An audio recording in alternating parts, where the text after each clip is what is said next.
Hello, Hello, hello. hello, Happy Friday hello. night. Happy Friday night. How's everybody? Anybody here? How's everybody doing tonight? Well, it says there's people here, but nobody's talking in the chat yet. But that's God, you're okay. scaring me. Oh my goodness, somebody say hi. Hey, holler. It says that there are, well, okay. It says there are 5 of you. So hello to the 5 who are here. Hi.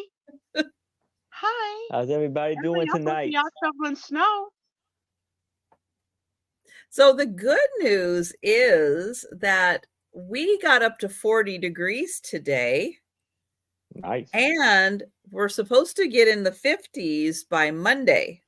So warm air is coming. You just have to be patient. You'll be ready to plant your tulip bulb soon. Well, you should have already done that in the fall.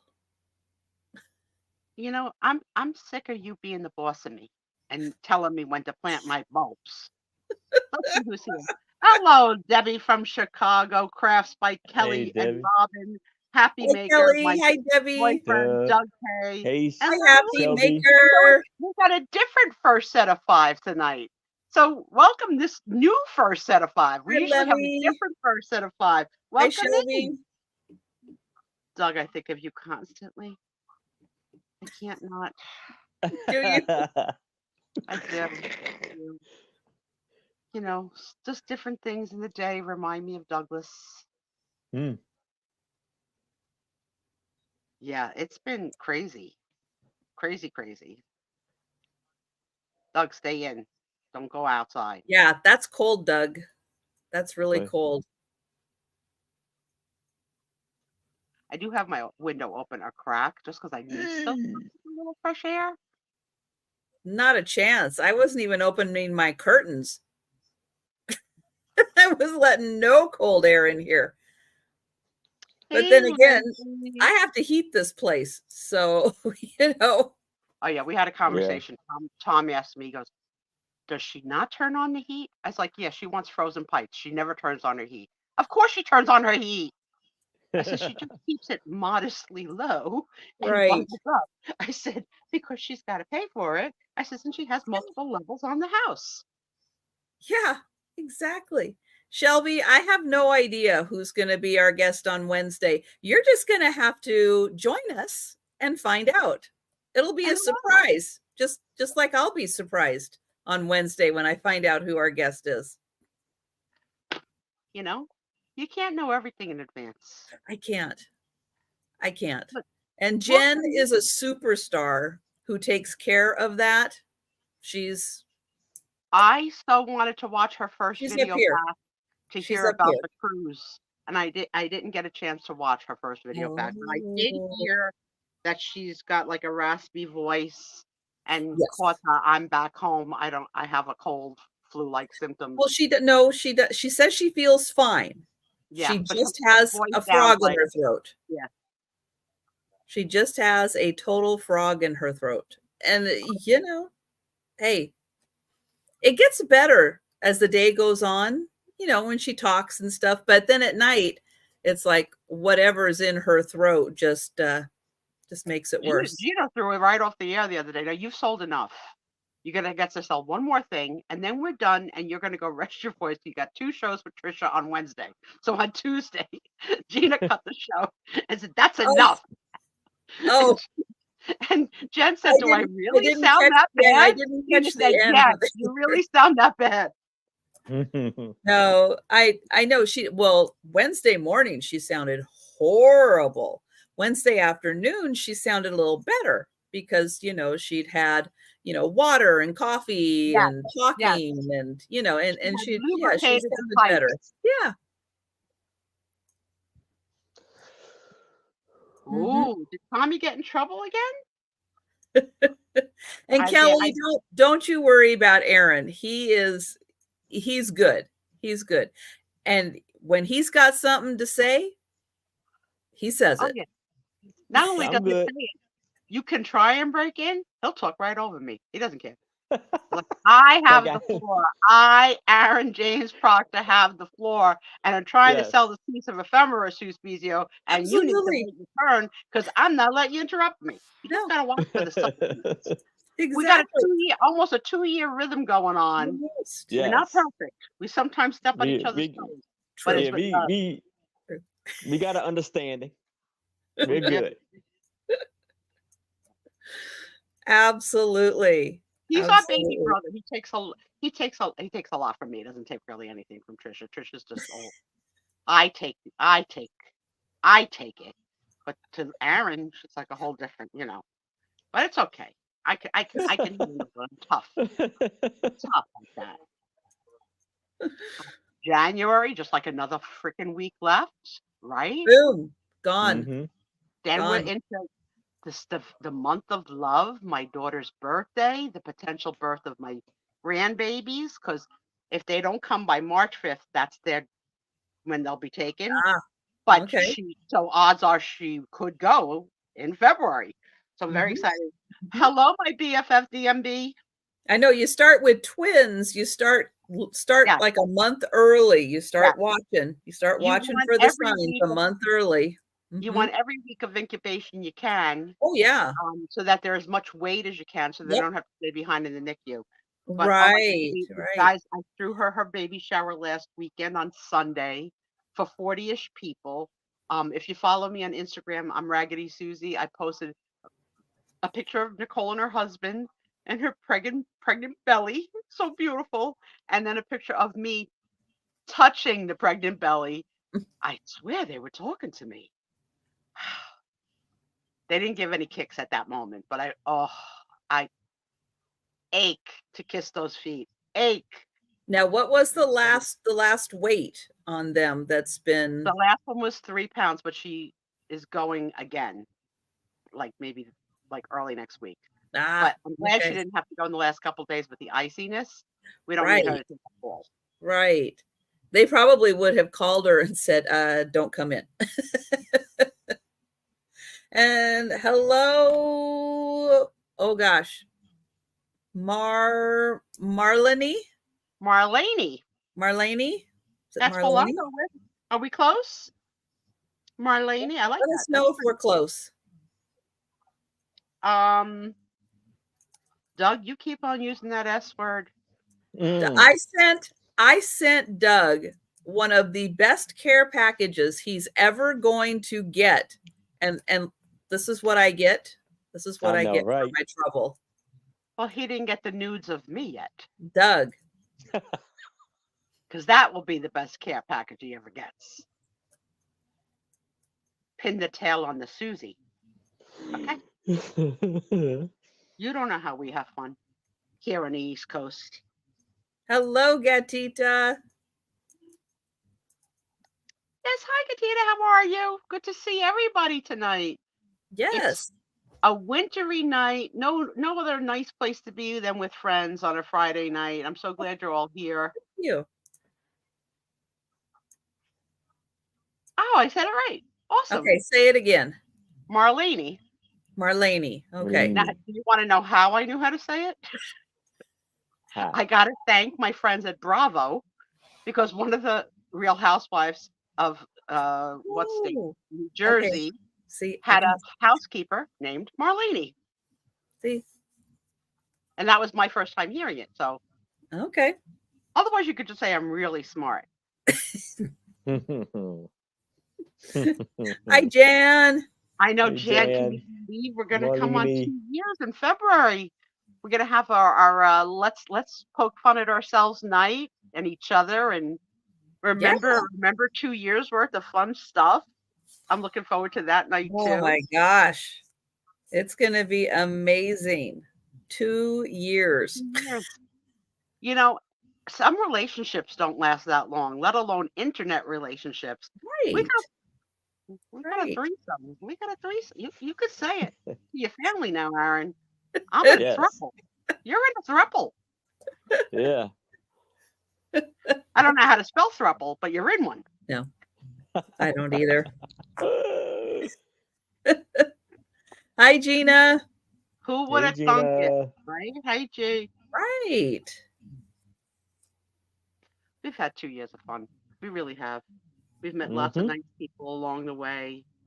A few not so nice that, thank goodness, got tired of harassing us.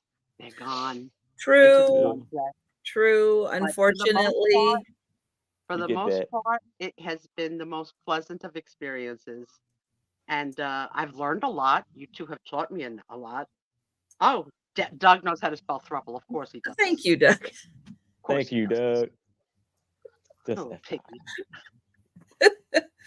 Who's surprised that Doug knows how to spell See, that? now I wouldn't have spelled it like that. I would have thought it was spelled like the word couple with a TH.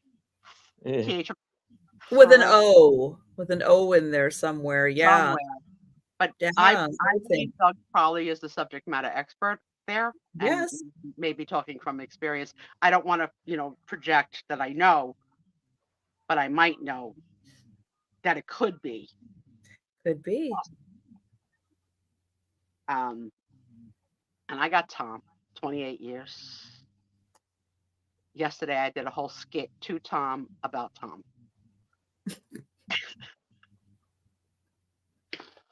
I strung together all the sentences of complaining that he does in one like.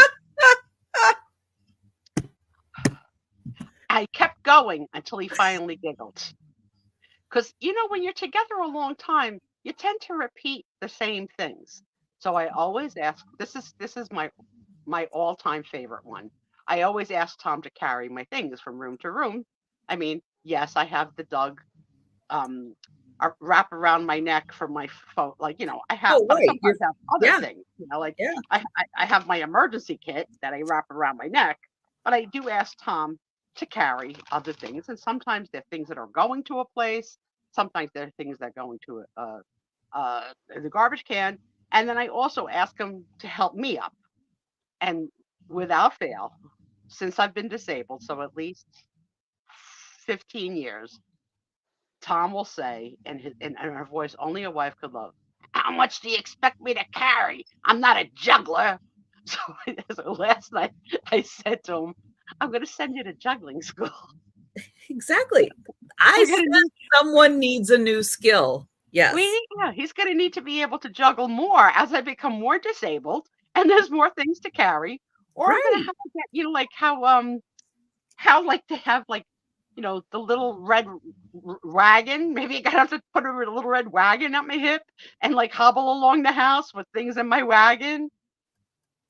But he kept a straight face through the whole thing till I said I was going to send him to juggling school, and then I finally broke him. I think he would do good at juggling school, except that I couldn't watch because I love him, but I can't watch him do things because he's lefty, and it just looks like watching something in a mirror. So I know it sounds stupid and ignorant. I don't care. It looks like I'm looking at something in the mirror, so I look away. So I can't watch Tom cut steak. See, I would drive you crazy because I do but I use both hands. But you also talk like an Italian. There's a lot of things I only do with my left, which is weird. You're almost like a French mime with those hands. Especially then when you do like you're doing the mapping and then the zone.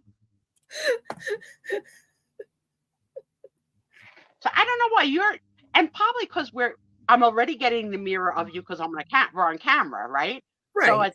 So and I'm not seeing you cut meat or no, but I do use my left hand. I put the knife in my left hand when I cut. That's just so wrong. Even when I watch Tom with like a wrench or a screwdriver, I'm watching like the best YouTube video in the world. Like, how is he doing that? I didn't grow up with anybody in my family being a lefty. See, my aunt was a lefty, so.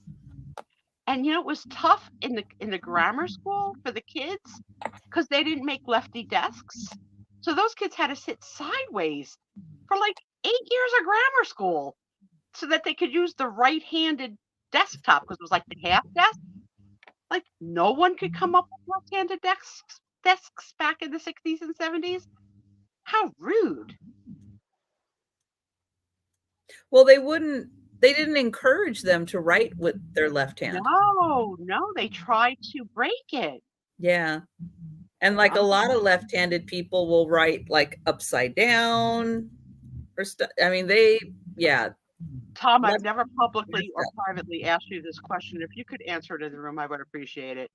Was your only sibling, your sister, or either of your parents left-handed? If you don't know, say you don't know. My parents were both right. And my father only had 9.5 fingers. He had lost half a finger in an industrial accident. And there was a lot of conflict surrounding that half finger because it was. Well, nobody was left-handed except my aunt. Oh, your mom was left-handed. That explains it. She was so cranky. Oh. God rest her soul. You have to say, God rest her soul. I got to see my first mother-in-law at the baby shower on Sunday. Oh, wow. All 92 years of her came in. She's better on her feet than me. She only had a little triangle walker. I'm in the wheelchair. 92, she came breezing in. Something's wrong in this picture. But yeah, I hadn't seen her in many. Oh, I'm cutting out. Oh, hi, Jamie. Jamie's left-handed and Gina's left-handed. Oh my God. Am I cutting out for anyone else? Yeah, I just started noticing it a little bit. Yeah. Do you hear Tom's TV?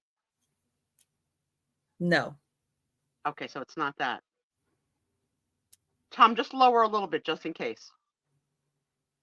He's a room away, but I hear him.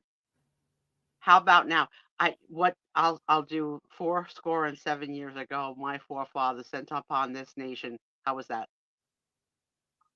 Good. All right, we're good. Because Aaron muted himself, so you should be good. Oh, every time Aaron mutes himself, I'm good. So yeah, saw the ex-mother-in-law, saw the ex-husband.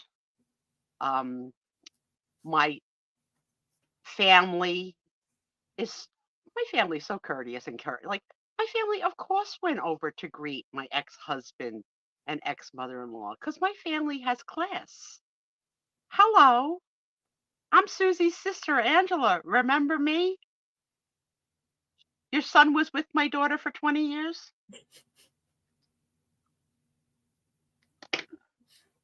But it was good. It was good. But here's a little tricky wicked. Oh, I'm hanging out with the upper East Coast people. Tricky wicked. We had to guarantee 40 people. Enough people had canceled for sickness or something that we landed exactly at 40. So it was good. They didn't have to guarantee for more. But then my nephew brought his baby, and I got charged for the baby. For the baby doing what? Taking up space? Literally. Not like they were eating. He literally did not have his own chair or a high chair. He was on his father's lap. The only thing he really ate, and this is gonna sound gross, but he had a cannoli that he just would stick his fingers in the cannoli, take it out, and lick his fingers. I paid $20 for the kid to eat a miniature cannoli. I mean, you gotta be right. And then the bartender was the owner's grandmother. She was definitely into her deep 70s. She was not even 5 foot tall. She could barely see over the bar to hand the people the beer, and he yelled at her. When I went to the restroom, I heard him yell at his mother, "This is why you need to be on time." How are you going to yell at your mother who's working in her 70s? Be punctual. At your bar that you're probably pocketing $20 on a cannoli and tell her she wasn't punctual? That is so wrong to charge. I mean, even Disney doesn't charge for babies. And this is the baby. This is my nephew's son. that the last 3 times, the first 3 times he met me, screamed in horror like I had a mask on from Scream, like the Oh, kid. I remember. I remember that. So this kid had first 3 times terrorized, but this time I got him in my lap twice, both times smiling, and the second time he put his arm like this for me to take him. So I'm calling it a big success. Yeah. He might just take a little bit to Yes, warm yeah, up to people. yeah, and You let's face it, I'm a lot. know? I'm a lot. This poor little old woman getting yelled at. You know what? I don't believe in spanking children. I believe in spanking your adult children. She should have spanked them. I was low enough in my wheelchair. If she gave me a paddle, I would have spanked him. Spanked him for the $20 cannoli and for yelling at his old lady mother. What? She's not making cosmopolitans fast enough? Maybe. What a racket. Oh my goodness. Our weather news has been so threatening all week long, like trying to scare the crap Mhm. out of you. Like, don't go to sleep at 4 a.m. It's coming. It's almost like for those of you that watch Game of Thrones, and I don't know if you were a Game of What Thrones did person I or not. have I not been telling you winter is coming? I Well, you told didn't you say it in guys that format. because you don't watch Ryan Hall. Well, I'm going to say it in that format, and people are going to know because the people who watch Game of Thrones are going to understand because I'm Yeah. saying where the reference is from. Winter is coming. Now, Aaron is smiling because Aaron did not watch Game of Thrones, right? No, you have no idea what we're saying. So for I mean, I 5 know the saying, yeah, that's where it's but from. That's where it's from. yeah. So for 5 or 6 seasons in the snowy wonderland that was already cold and wintry, it would Mhm. keep on saying winter is coming. It's like, isn't winter here already? It looks like Right. it's here in the Aaron, why show. don't you take a second refresh right before we get started? Yeah. Sometimes I know sometimes Aaron has a little issue with his sound. It's been better. Um but every once in a while it does affect the sound, but he'll refresh. He'll be right back. He does look extra cute tonight, Denise. He's handsome, our brother. Very handsome. And then if he's had a good bowling week, he glows. Like Oh. really glows. He posted his score this week. Oh, did he? Oh, I Yeah, missed that. let him brag. Okay. He had a good week. He only posts a score if he has a really good week, and he had a good week. Well, that's good. With your little peanut hands, were you able to bowl? I went bowling, I think once. I Yeah, because hated it looks it like you because have the ball really was weak too heavy. wrists. Yeah, you look like you're frail in the wrist department. I mean, I don't want to pick on you, but I so have you little wrists. see what I'm talking about? So when she tries on a bracelet that she's selling, it's like she's got a hula hoop around her wrist because she's got this little like 4.5-inch wrist. I know it's Bracelets are teeny. made for It's 7 teeny. inches. Sometimes she's got 8 inches for sale. She could wrap around the throat. Hi, Cindy. Oh, sitting and watching in the big screen. How do I look? How do I look? So with the few pictures that I did take, now you know I'm letting myself go gray, right? It's happening. I'm letting I myself am go gray. too. Now I You wore just my can't hair tell. down. I wore my hair down for the shower. So let me just show it to Aaron you now. too. So I wore my hair down. Let's look close. All right. Do you still see any red? Yes. Okay. Yeah. They're still red. Okay. Mhm. Day after the shower, my baby sister, who's 6 years younger than me and very dramatic, I'm going to do her because it went a little bit like this. Well, I saw the pictures from the shower and where's your red hair? Where's your red hair? I don't know why you're not adding any color anymore. I miss it. And I know you made the decision to turn gray, but you you you need to realize that the decisions you make affect others. And I've always had my big sister with red hair. And it's not the same when we see you in a picture.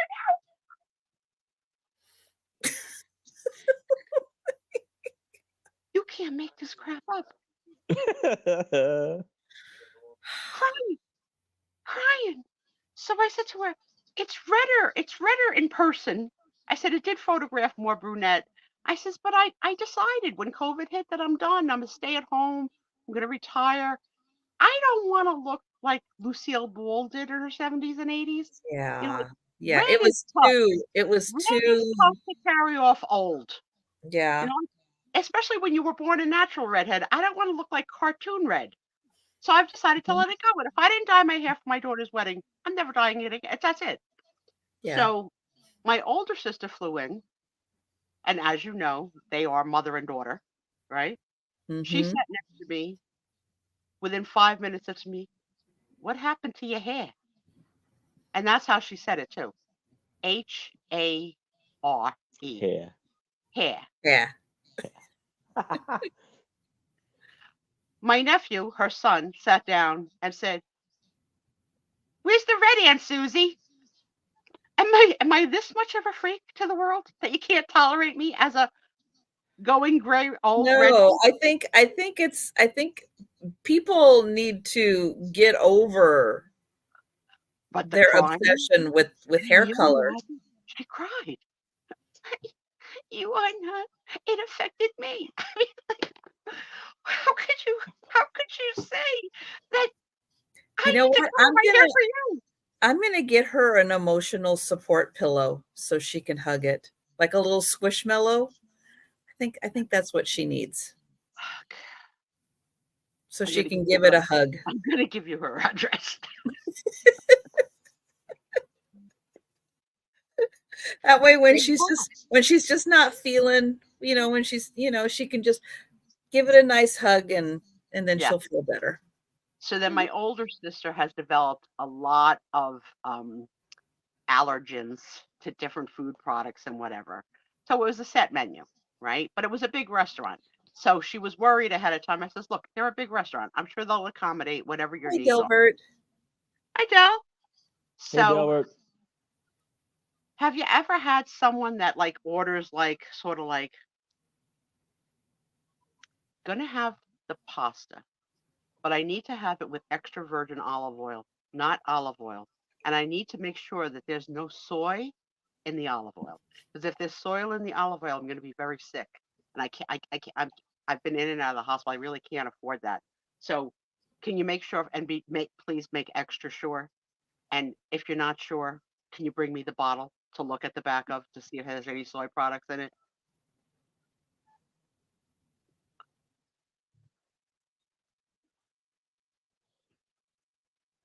There were three choices for entrees after like the salad, the Now, pasta. I would be the person to say, "Can you hold the onions?"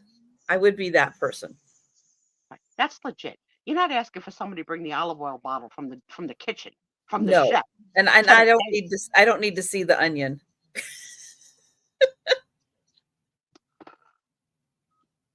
So the three choices for dinner after the salad course and the pasta course were a salmon dish, a chicken saltimbocca dish, or an eggplant parmesan dish.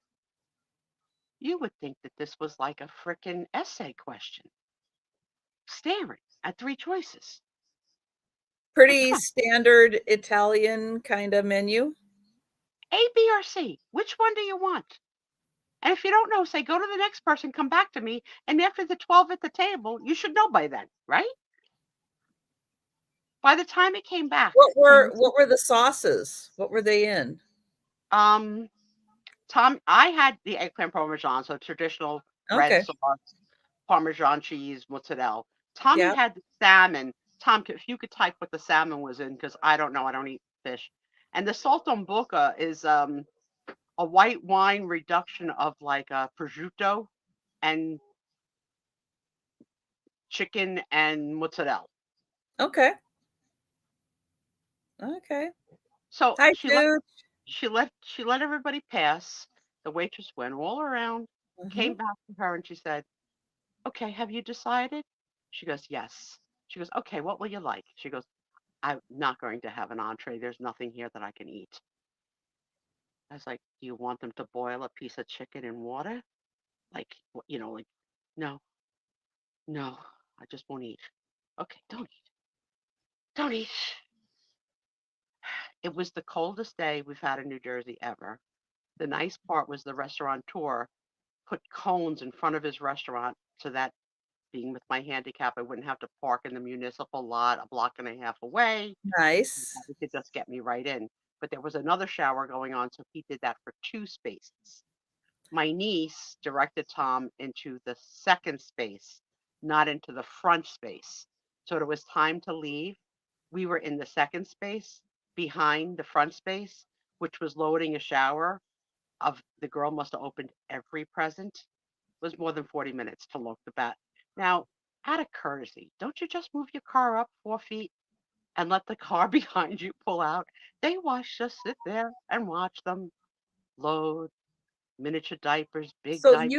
you are allowed to go, I'm sorry. I'm sorry to impose, but could I get you just to move for just a sec so we could get the car out? You are allowed to ask that. You don't have to wait for them to make the assumption.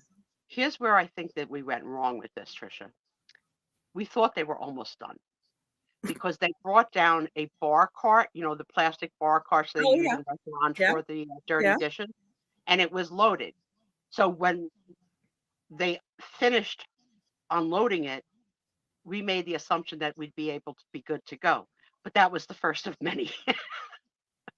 He went back to keep refilling it. That makes sense that they would Yeah, use I mean, that. so like we didn't really seize the opportunity of and plus the man who was he had to be the oldest man at their party, hearing aid and all, close to 80 years old.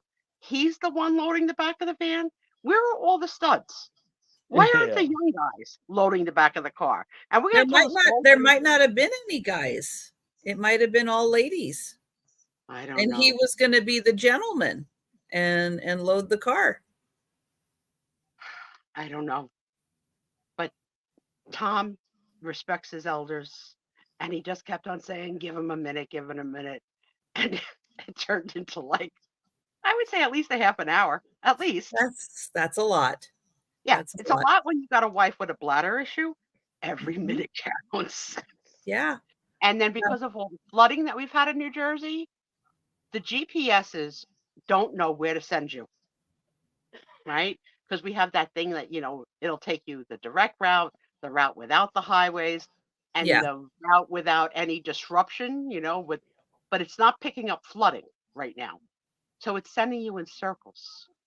So I kept on saying to Tom, we did this block already. We've been here before. So we had to switch to my phone, which gave better directions. But we were the last one back to my house. So but they also weren't stuck behind the other car. Right. What is Tom saying?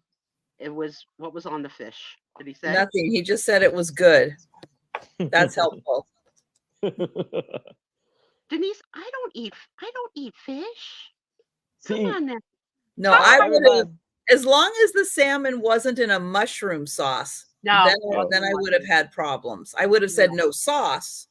I would have just taken the salmon. If I had to go by memory, I'd go like lemon white wine reduction. Yeah. And if I didn't like the sauce again, I would just ask them to hold the sauce. But more people ordered the salmon than any other thing at the party. And my cousin, who knows me so well, after I ordered, she goes, in such a know-it-all voice, I knew you would get the eggplant parm. Oh, of course you know the eggplant parm. You've been my cousin my whole life. You got to guess. And the salmon was ruled out. The chicken saltimbocca had things touching. I'm not going to have things touching. Oh. Well, wait. Okay, wait. The eggplant parmesan has things touching. What are you talking about? Things that are touching them. You know the song from Sesame Street? One of these things is not like the other. One of these. So your tomato and cheese can touch an eggplant. Yes, they're an Italian friend. They're in the same food group. They're friends. But you can't put a prosciutto on a chicken. Okay. It's just wrong. Why not? Trisha. I'm so weird. Well, you're not a big fan of chicken anyway, so No, I gotta be in a. that's I gotta go in a understandable. headspace. I gotta be in a headspace. Yeah. Yeah, I love Good. eggplant too. But the good news, Jan, is Doug won't eat eggplant, so I get all the eggplant on the island. That's right. You do. Yes. You do. Mm-hmm. You get And it the all. coconut. And the coconut, I believe he said reneged. Right. I don't think he does coconut either. Yes. Tommy, if that was a sneeze, God bless you. If that wasn't a sneeze, do I need to call 911? Oh, did I forget to get you food? Maybe I did. I think Oh, I nice. forgot to get Joe food. Nice. I'll be right back. Okay. I know, Well, how was Joe. the I'm movie, sorry. everybody? See, now, Denise, we can't figure you out. You're an enigma wrapped in a, what's that sentence? Like an enigma, wrapped in a circle. Just like a weird sentence like that. I don't know. I think I heard it, but I don't know. Yeah, I don't know where it's from. It's the 25th anniversary of The Sopranos. I'm thinking I might winter highlight myself and rewatch the whole thing. Get back get back into the Italian spirit. Wrapped in a riddle. Yeah. An enigma wrapped. That's it, Jan. But then also, I realized that I never finished Harry Potter. I did the first couple, and then I lost interest. And all are available, I think, on Netflix or Cinemax now. So I think I might do Harry Potter. And I watched a interesting documentary this week that I didn't know that the stuntman that was Daniel Radcliffe's or Harry Potter's stuntman for the whole 10 years that they filmed the 7+ Harry Potter movies was critically injured on the last shoot, and he broke his neck in a stunt. So there was a documentary they did about the boy who lived, and like total paralysis from like the chest muscles down. He's able to breathe, so he has lung capacity. So he could use some of his hands, he could use his head. So he's not 100%, but Mm-hmm. none of it's coming back. And it was really interesting. And then you start to think like, what to do for like a movie like this, like the stuntmen, and nobody really figures it out and can be sure that they're not going to hurt themselves, Oh, like well, right. It is very dangerous. very Yes. dangerous. So especially when they create new movies and new scenes and new scenarios, Mhm. they do best guesstimates. Well, they rehearse They a rehearse. lot. Yeah. They rehearse like fight sequences and everything. They rehearse and rehearse and rehearse. But that doesn't mean somebody's not going to be off by A quarter of the an inch. wrong part at the wrong time. Yeah. And I don't remember hearing the story when it broke. no, I don't either. I don't remember hearing that. But No. it's an inspirational story, and it was a good documentary. It was about an hour and a half long, but this guy's resilient, and he's not.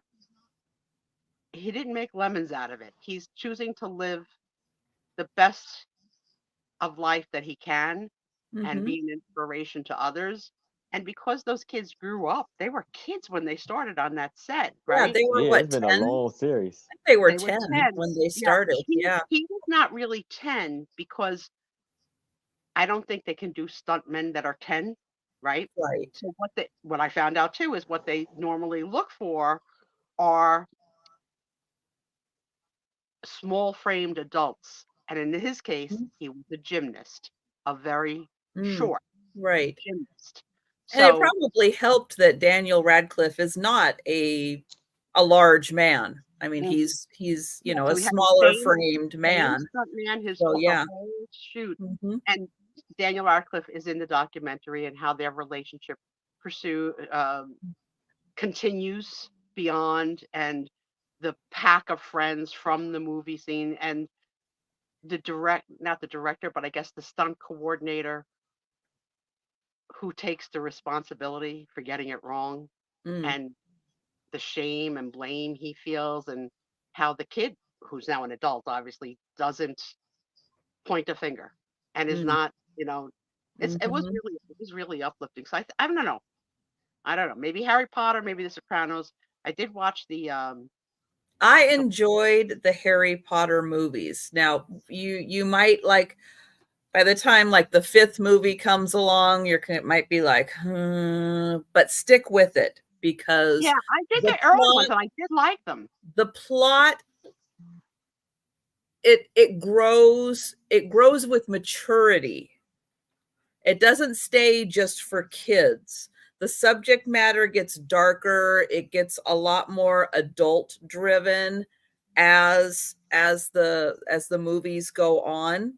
So it is, as you're watching, you will notice that it does change. I know the So first 2 I loved when they were yeah. in the schools and Oh yeah. the But house and things going out it's there. like that, but like as they get Uh-huh. older, the whole thing gets older. So yeah, so stick with it.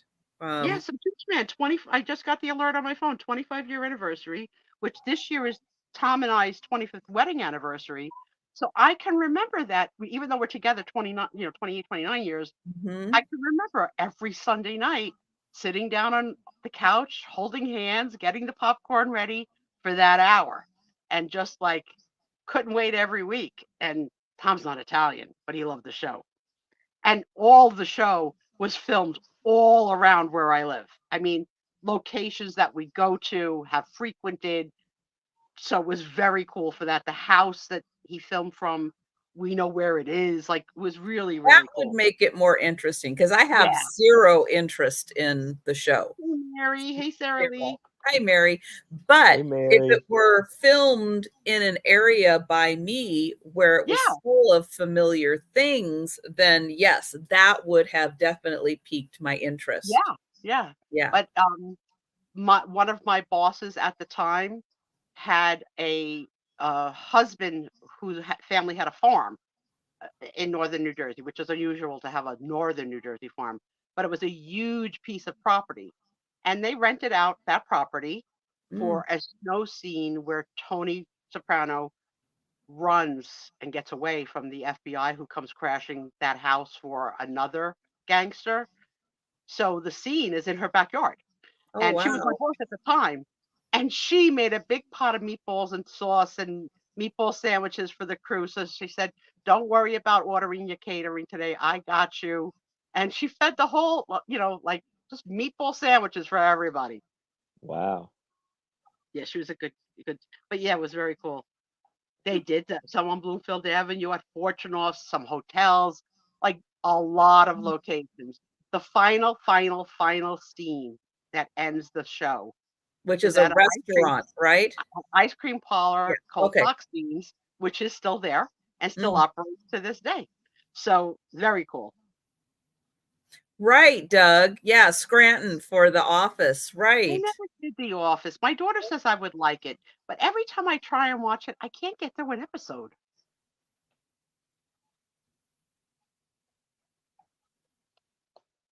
I don't know. There's lots of things to choose from. Today I watched a movie called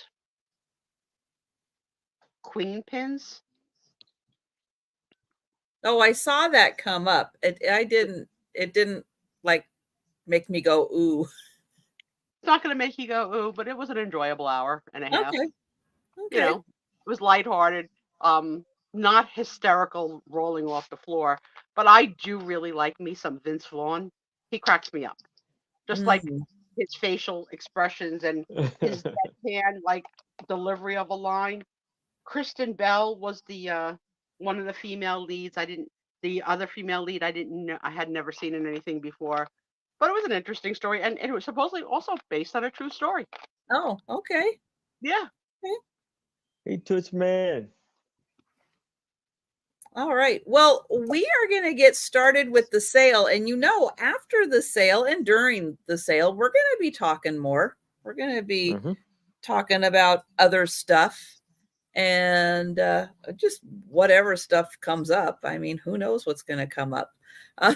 But for the couple of people who did your homework assignment today and all week.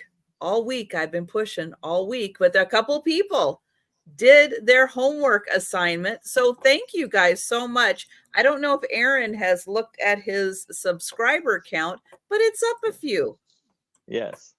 So I thank think I'm you always. guys. Aaron, have you done your homework where I challenged you to tell one relative a month? Have you told one relative? I've been stuck in the house, but I will tell some people. Oh, I've been stuck in the house like you don't have a cell phone. You forget to charge your phone? Yeah, no. You got us help. No internet access. I can't send them a link. I'm not talking to any cousins anymore. I got you. I have been pushing Aaron's channel. So the homework assignment for everyone for this weekend, tell one friend, get one person to subscribe to Aaron's channel. Everybody in the chat, get one person to subscribe to Aaron's channel, and he could be at 900 subscribers tonight. If everybody gets one person to subscribe to Aaron. Trisha, remind me when the kids come to watch the dog. I know that we made them do it to somebody. I don't think it was Aaron. I think it was somebody, it was a woman that we had them do it to that one particular night. Let's get the two kids that they come to walk the dog later. Doug, here's your thing. Doug is not Doug subscribed to Aaron. You better make sure that not Doug is subscribed to Aaron, because you know what? Doug and not Doug equals a friend. Yes. And if you know anybody from a throuple, Doug, that's 3. Mm-hmm. That's right. That's right. So, Aaron, I'm going to put you up on the big screen. Let everybody know what is happening tomorrow. Tomorrow at 6:00 p.m. Eastern, I will be with my co-host, my lovely, amazing co-host, Anitra, I Spy Queen, and I have a very special, amazing guest, Touchman, will be joining us. And then next week, me and Touchman will be on Two Old Guys Vintage. And we'll be on their channel every last Sunday of the month. Oh, that's awesome. So yes. So we're gonna have a great time.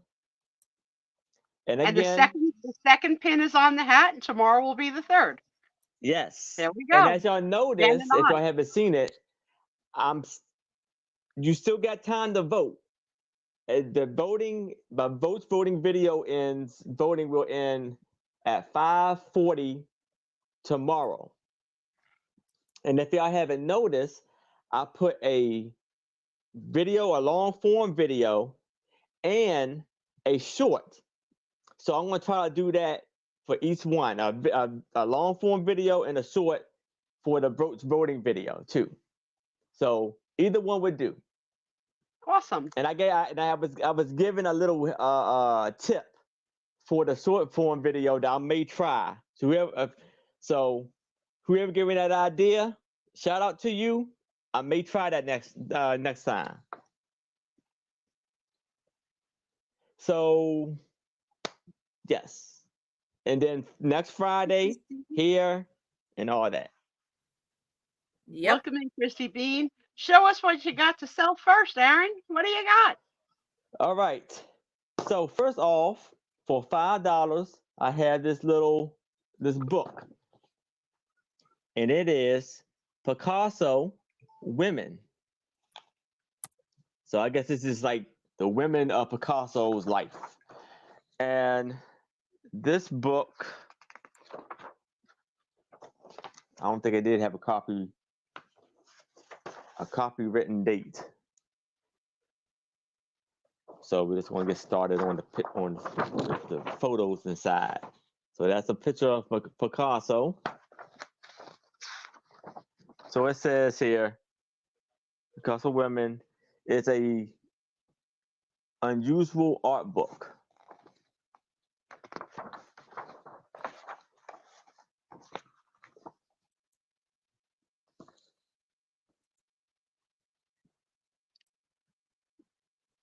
So I guess this is him at his the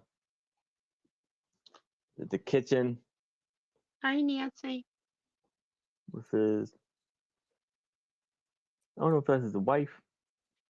Hi, Nancy. I'm sure he had a wife and lovers. The wife. Yes. I'm sure he had a very colorful life because his artwork sure reflected it. He was not afraid of color.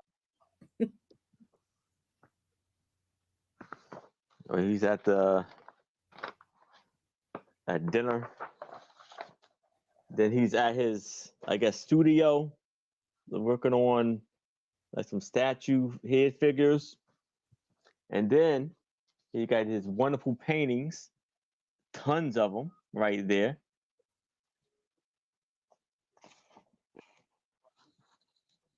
Then he's sitting down there, just kind of admiring his work, I guess.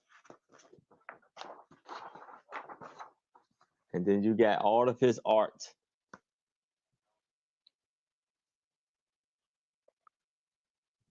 And all of the awesome work that he has done.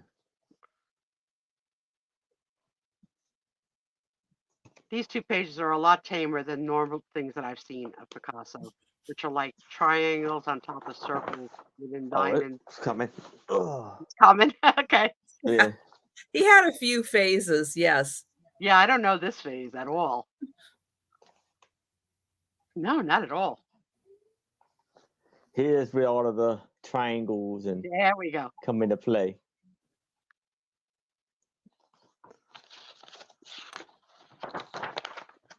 And then this must be his house. Oh. That's a beautiful house. Does it say what country it's in?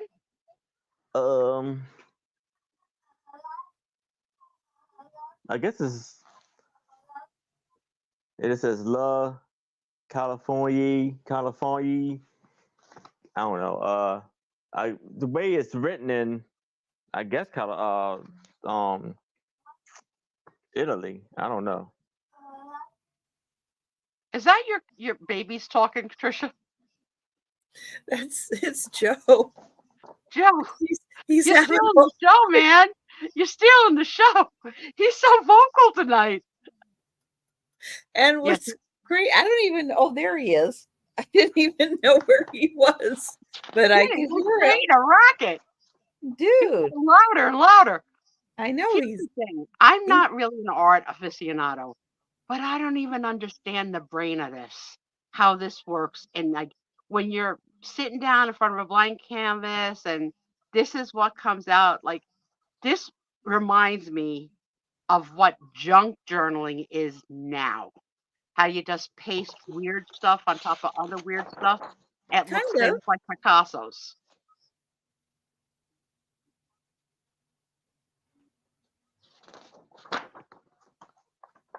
And that is it for the books. My older sister actually owns one. She married into it. She didn't buy it herself. Oh. Didn't get it at an online auction. No, that's where she got the husband. Oh. Kidding. All right. So just a reminder, we do not do the speed round on Friday nights. So if you're thinking about something, make a note. And if you want us to circle back, we can. If you want to give a shout out at any point tonight on anything that we pass on, if you think about it in half an hour from now and you're like, oh, I know so-and-so loves Picasso. I'm going to pick that up and I'm going to give it as a gift to them. Let us know half an hour from now when that pops into your head. All right. Before you pop up your first thing, I'll ask the group a question that they can answer while you're showing it. Okay. In your childhood coloring or in your adult coloring, did you have to stay within the lines? Did you have to stay within the true color of the object? And could you go on the next page if you didn't finish the page you started? So go. Okay, you already know my answer. I don't, but That was it right remind me. Yes, I would go outside the lines. And no, I would color things whatever color I felt like. And I would skip around the whole book and paint whatever I felt like.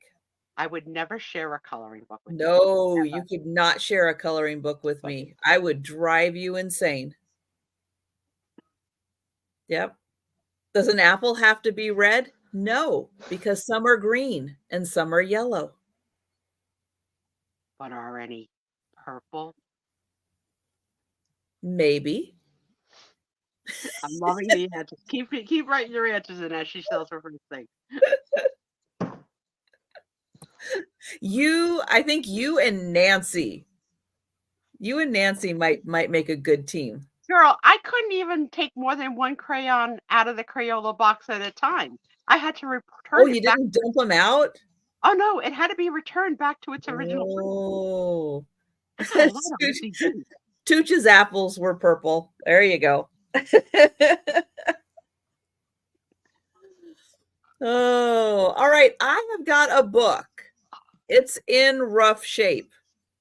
Yeah, I don't have this piece at all. But you know what? It is really cool. Let me show you the image that's on the back here. Look at Wow. this. Beautiful. Isn't that cool? Here is the image on the front. It's the same image, but this time it has little gold lettering. Really? The Peerless Rector.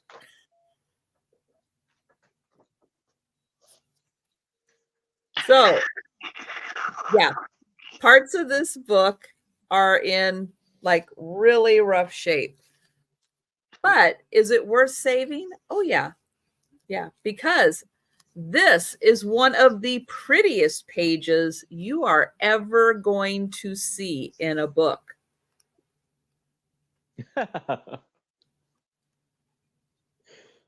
Look at this page. That is just to put who the book is for. Oh, it's like the Golden Book page. This book belongs to Aaron James Proctor. Oh, how cool. But they filled in part of the number date on the bottom a 13 or an 18? 18. Wow. Oh, so it's antique. Yeah.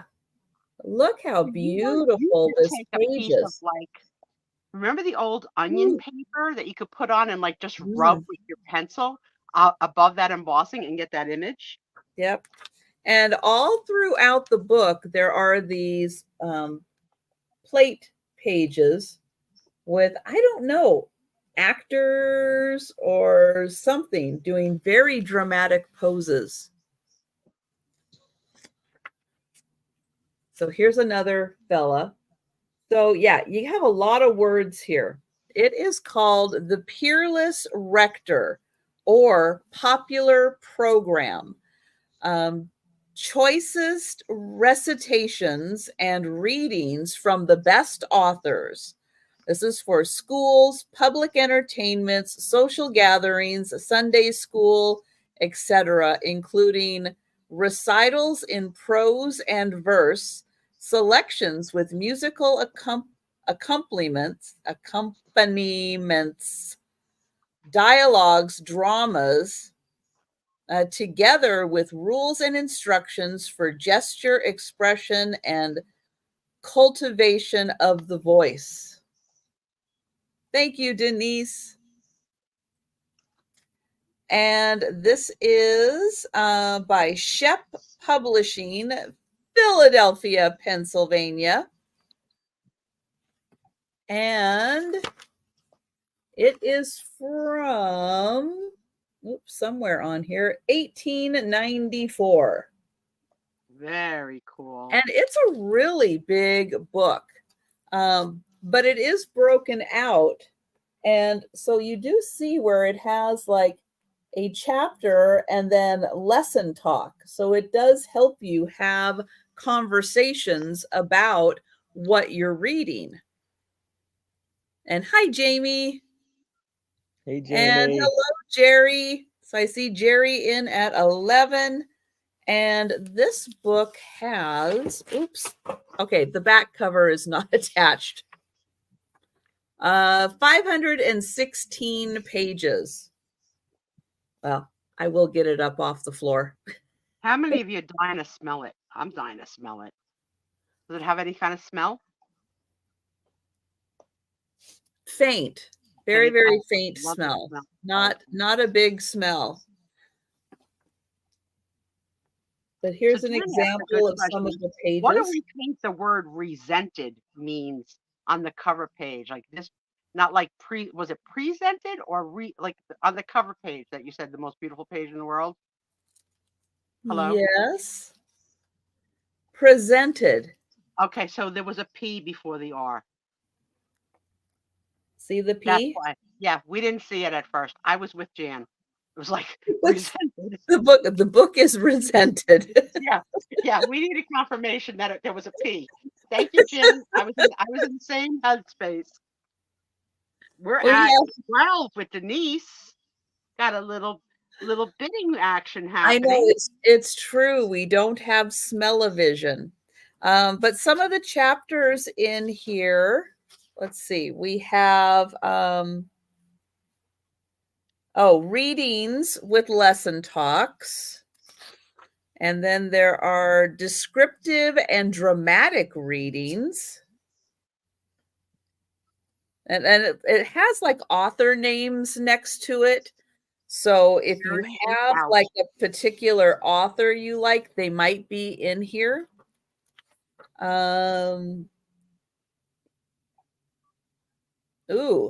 Grave and pathetic readings. We may need those names for later in the show. One is called An Old Valentine. Yes, that would be grave. For those of us that don't like Valentine's Day. She's such a curmudgeon. Jerry has gone out. Anybody else besides Denise interested in this great masterpiece? Old Jack Watts Christmas. Ooh, I wonder if that's because there used to be like with Charles Dickens and stuff like ghost stories with Christmas. Because what is the song? There's a song, popular Christmas song that talks about telling ghost stories. Because that was a thing. That was a thing. Huh? We don't let you sing. No, I'm not singing. No, but there is a song out there about telling ghost stories. Oh, thank you, Tooch man. I hear the tune in my head. Da na na na na and da lo do do da and da da da da da da da. That's the tune, but I don't know the song. Okay. But we are going to count this down for Denise. Somebody's going to remember the Christmas song that talks about telling ghost stories. Google it. It exists. I just gave them the tune. How much more can I do? The name of it. I'm only working part-time here. Going once. Nancy? Is that what it is? Going twice.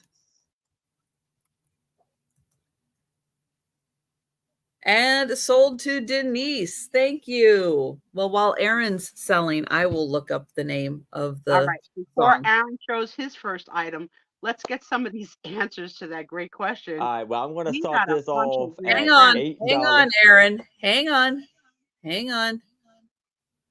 Hold Aaron's on. going to read a couple of answers to the coloring question before you start.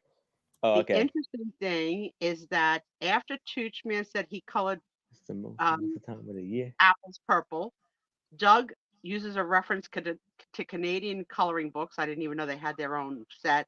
And I don't think I know why that's the coloring book I showed. I had the creepy Canadian coloring book. And I don't really think I know the source of Doug's clown fear, but I would love to explore that one night if you're willing to share.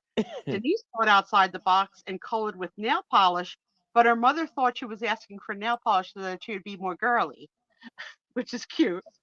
Let's see, magic markers, and Doug would sniff them because yes, they start to make them smell like tape, things you would want to put in your mouth. And where are we? And someone liked glue. Glue, yeah.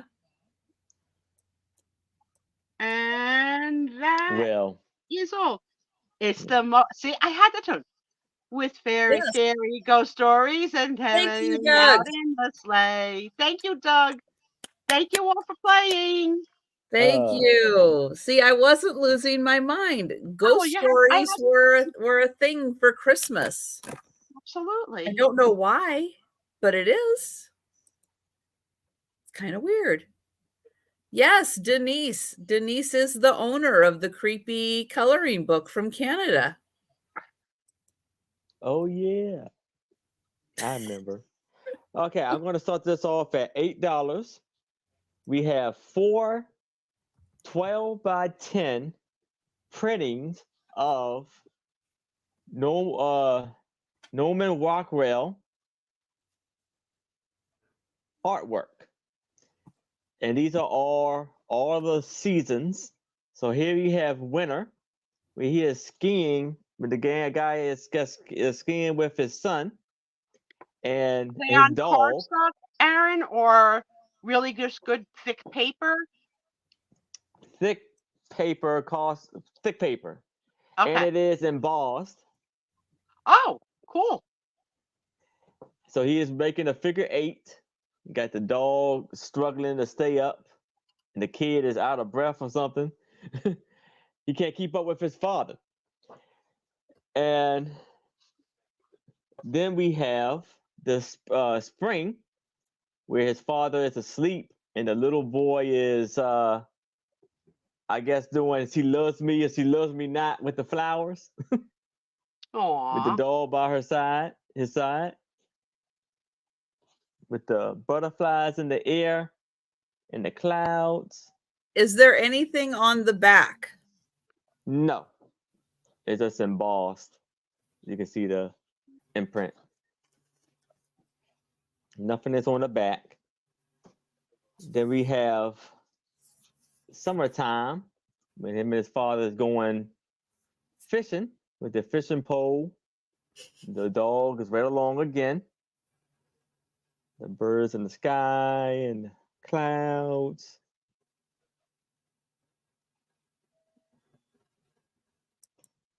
So we have that. Price on those, Aaron. Really good price for Norman Rockwell pictures.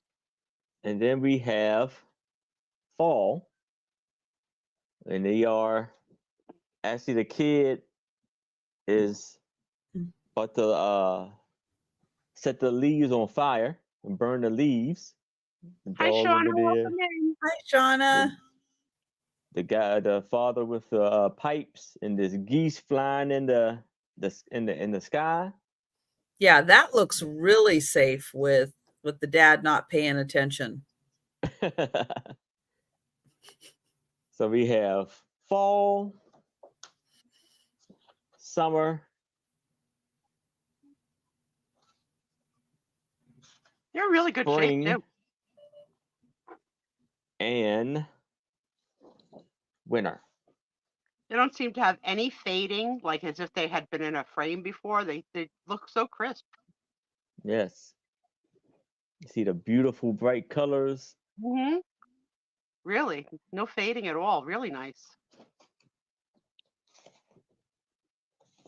All right. Well, we're gonna count those down for Christy. Going once. Going twice. And sold to Christy. All right. Congratulations, Christy. Nice. Very nice. Enjoy. I'm going to excuse myself for the restroom once Trisha sells her next item. Excuse me. Okay. I have got a photograph picture, and this is an 8 by 10. And it's going to start at $5. And look how cute she is. She is like in a little, I don't know, a little snowsuit. Maybe just a little outdoor suit. But look at that with the little hat. Or maybe it's a little hood. Here is her cute little jacket, and she's got like little mittens. And there's her little feet. She is from Minneapolis, Minnesota, so she might know a little thing or two about the snow. But it's in this really nice frame. It's a cardboard frame, but it still is really nice. Great design on it. But yeah, she is really cute. Now, it's hard to tell, but it does look like it is colorized to be a very light pink. And then you can see she's got a little bit of rosy on her cheeks. So the snowsuit is a very light pink. And I love the little buttons kind of off on the side there. But she is so cute. And that is an 8x10.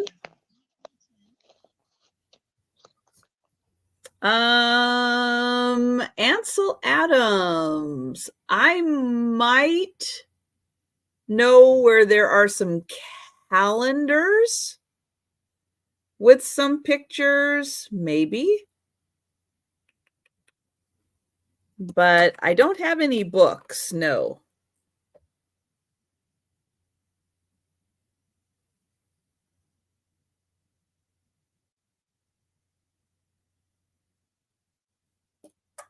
And thank you, Jerry.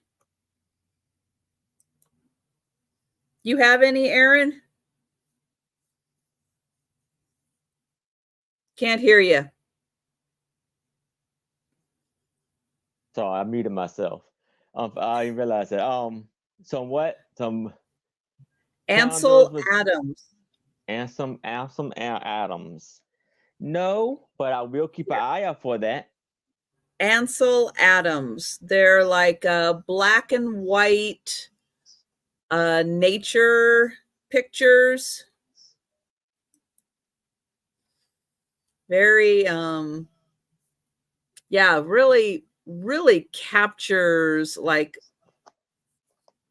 I don't know, they're very striking when you see them. It's not like a black and white picture. It's like amazing black and white pictures. Yeah, a fantastic eye. Okay. I would definitely And keep an eye out for it. yeah, did a lot in Yosemite. Yep. And yes, stark. That's a good way. That's a good way to describe it, Sarah Lee. But yeah, they're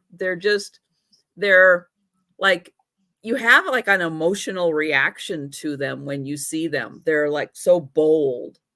They're really good. But we are going to count that one down for Jerry. And thank you so much. Yeah, I thought she was absolutely adorable in her little pink outfit. She is fantastic. And going once, going twice, and sold to Jerry. Thank you. And we are going to go back to Aaron. All right. So now I have 20. I'm going to start this off at $10. 25x3 Morris cigarette cards. And these are from the 1920s.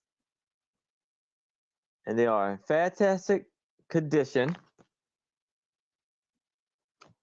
So it says Smoke Morris cigarettes. Then you have Lady Anseli, Dora Batten, Jesse Bateman,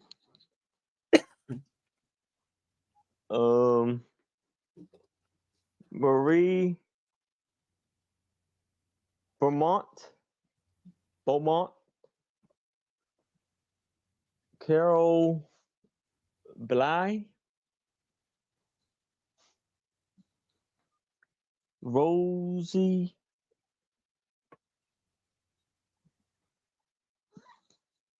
Those Boots. are really fun facts, Doug.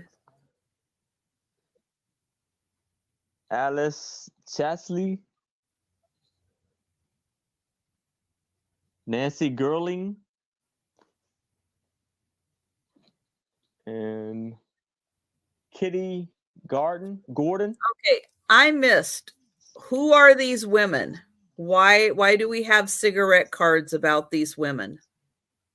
I guess they may be famous Does it say people. anything on the back of them? Unfortunately, it doesn't say anything on the back of these. Aha. But I assume it says photo by Bassino.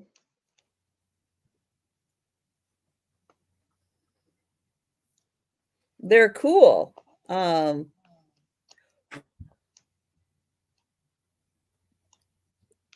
these the British cigarettes? I don't think so. I think these may be from America, but it doesn't. Like I said, there's no information on the back of these. Okay, well hold one of them up so we can get their name. Let's see if somebody can do a Google search. What is her name? Annie Hughes? Annie Hughes. That's pretty generic. Let me see. Let me get another one. This one. So this one definitely. It is 10 of them. This one says Lady Ann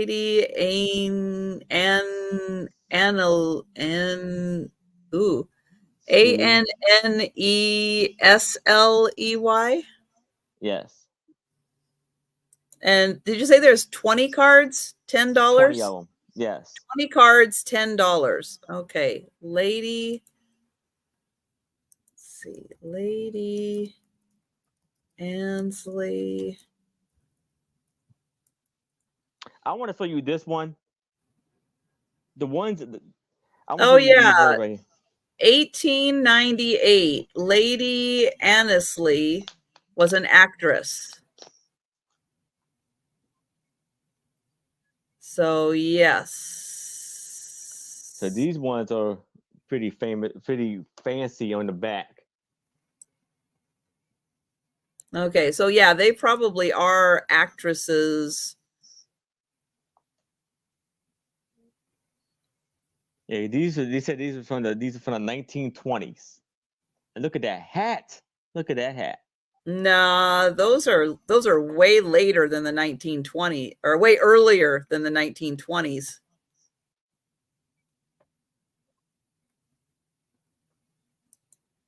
Yeah, I mean, well, what came up for Lady Ainsley, well, I don't know when she lived. Let me see if I can find when she lived. This one said 1898.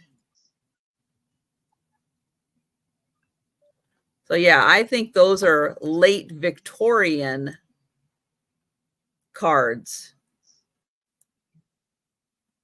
Yeah, 1898. So that she definitely has more of that look.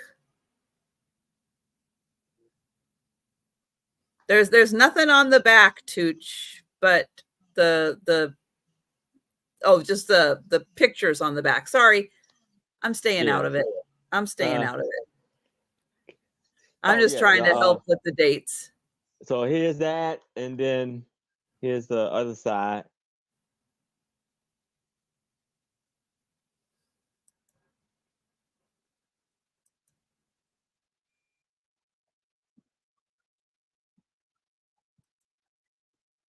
Is that a hair? Wow. Yeah, I think that's like a headpiece right there. Yep.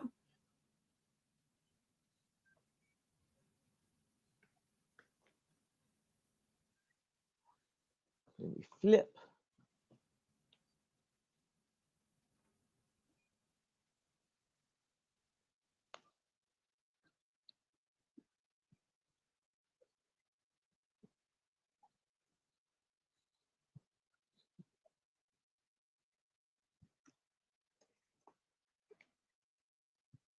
Have you looked at the back of all of them?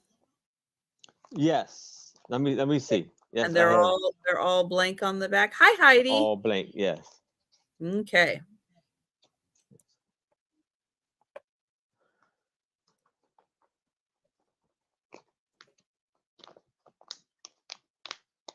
And yeah, so they're all blank. And they will be in this plastic. And hi, Amy. Hey, Amy Amy. is in at 15.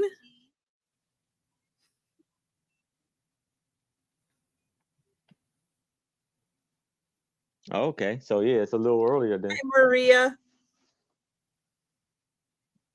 Well, that photographer had a very long career. Very Yeah. nice. I mean, he lived to be Well, what, maybe 90? yeah. I'm like, that's a long 90, but I mean, but still, that's, yeah. I'm sure he was very active. Yeah, And thank yeah. you, Amy. We've got Christy at 20. Tooch. Let me know if you would like to come in at 21 or higher, or if you are out.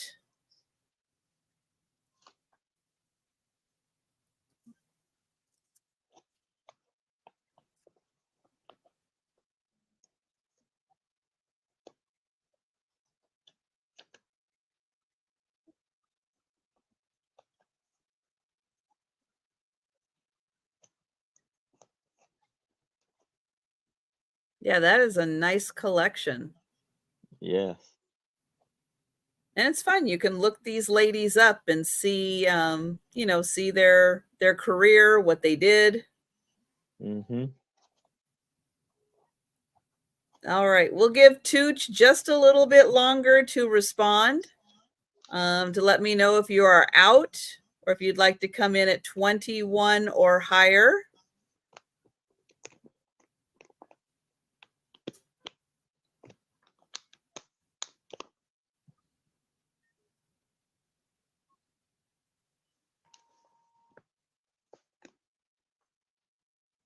Twitch bang. Oh, you go. Out.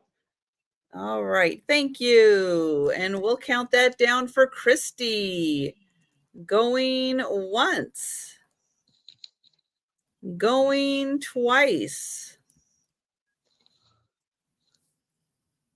And sold to Christy. Congratulations, Christy.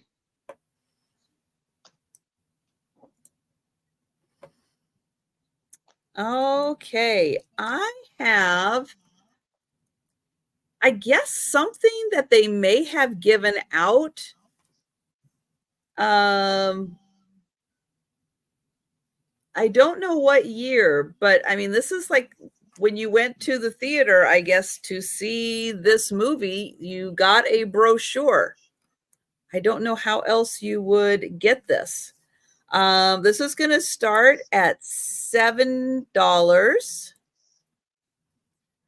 And it is a brochure for The Hunchback of Notre Dame with Lon Chaney, the greatest screen production of the age, a Universal production.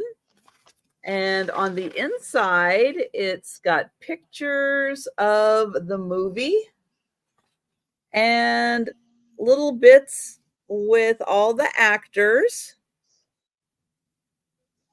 Here's some more pictures of the actors, and then you get a little write-up, it looks like, of all of the wonderful things that people are saying about the movie.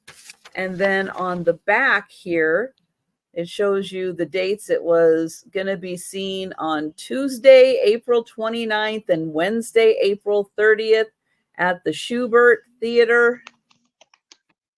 And then here, when you have it all open, you can see the whole big scene across the back.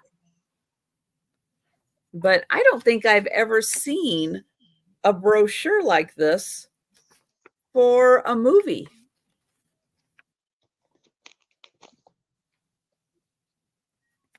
So that is like really cool. Again, here is the center with all of the actors.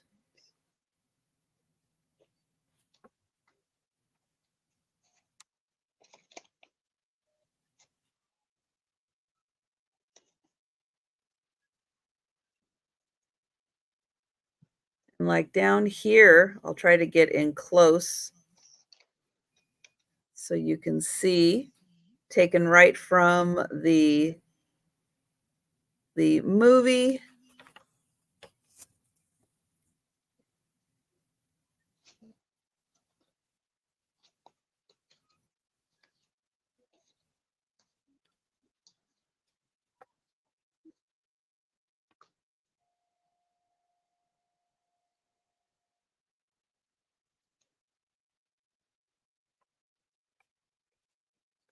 All right. Well, apparently I've left everybody speechless, but thank you, Tooch. So we will pass on that and we'll go back to Aaron. All right. So now I have another lot of cigarette cards. And I want to start this off at $10. I have 8 of them. But this one does have the information on the back, some information on the back. But the thing about this, oh, we have to do. Okay, so yeah, we do. Never mind. So we have this lovely lady. Her name is Kathleen Vincent, Vincent, and you see it's colorized. And this is Series Beauties number 29. These real hand colored photographs is one of a series of 50 now being packed with these cigarettes. And the company is British American Tobacco Company, and they call themselves BAT. Hi, Trina. Hey, Trina. How you doing? How you been? And there we have this lovely lady, Forrest La Brenton, with her lovely hair and the flowers around her. All of them have flowers with them. There we have Lucien DeVille.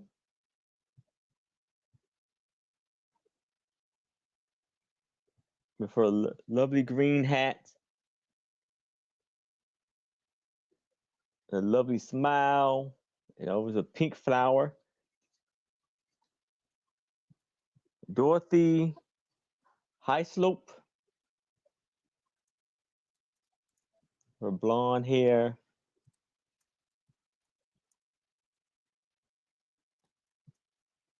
And a little yellow, is this a flower? No, it's just a yellow bow or so, right on her collar. This is number 32. Then we have Phoenix for like Joe, her black cat, her pink outfit and the hat. And there we have Hope Hampton. This one is not really colored. Her outfit is like a slight pink on it, with her very the 2 long pearl necklaces he has on. Oh, wow, Trina. I'm glad you're feeling better, but wow, yeah, that must have Wow, been yeah. very scary. Wow. And Helen Gillen with her blue scarf. I hope they treated you Blonde well in hair. the hospital. Yes. And this is number 39. Last but not least, Irene yeah, number 40. With her green outfit in black.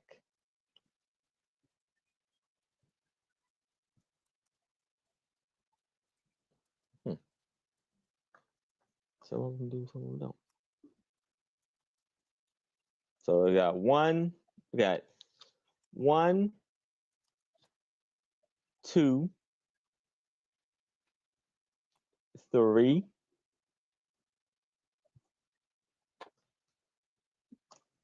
4, 5, 6, 7, and 8. And I will put this back in there. These will go in the plastic protective cover. All right, and we are going to count those down for Tooch. Going once. Going twice. And sold to Tooch. All right. Congratulations, Toots. Okay, I have a photo that is dated 1908 on the back. It's a little group photo. I am going to start it at $3. So I'll hold it back here so you can see how big it is. And so it is a picture that is mounted onto this thicker cardboard. But a really fun group.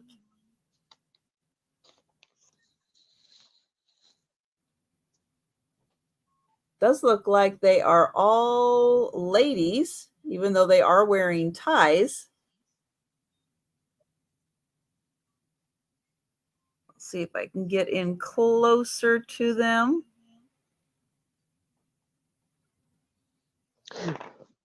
Give you a good look at each one.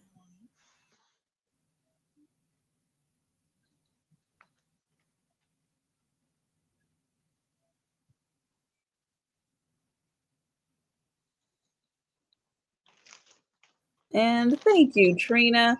So it looks like they are like outside. They've got their hats. Probably a summer day. And then I don't know if you're going to be able to see, but oh yeah, August 1st, 1908 is what's written on the back.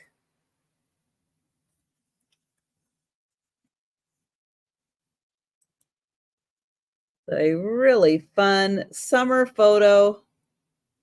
Must be somewhere where it's not like Texas, because August 1st, I don't think they'd have long sleeves on. So I'm thinking somewhere in the north where maybe August 1st is not over 100 degrees. A very nice photo I know, there. I know up here in Washington, it would probably be 70 degrees on August 1st. So very pleasant to still have long sleeves on. You wouldn't get too hot. But just in case you're wondering, what did women in 1908 wear? Well, there you go. Really cute. And we will count that down for Trina. Going once. Going twice. And sold to Trina. Thank you. Congratulations, Trina. All right, Aaron, here we go. All right. So now I have 20 well, I have 19 US postcards and 1 Canada postcard for $10. We're going to start this off at.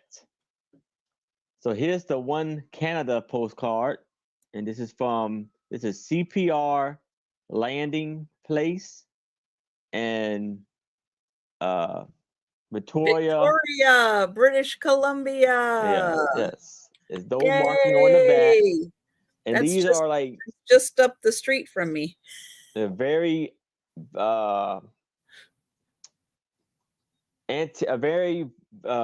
vintage, or most of these may be antique. And this is Colorado. That looks like Pikes Peak. It is. Yep, you're right. Pikes Peak. And this is Yellowstone. And there is a poster, a stamp on the back for 1 cent. Oh, okay. There's a few Canada in here then. There's another Canada postcard. Victoria. And this is Beartooth Lake and Beartooth Butte. I guess maybe Montana. I'm going to take a wild guess and say that. Yeah, oh, Butte. Wyoming actually. Yeah, is it Butte? Yeah. Yeah, Butte. Yeah. And there we got Montana with the beautiful lake right there. Another Montana at night. Look at that beautiful night scenery. A lot of Montana does look like Wyoming, so. And this is Yellowstone. In the mountains, it looks very similar to each other. Virginia, Fort Moreau. And this is, I guess, like a war scene of the ships for fighting. And Yellowstone.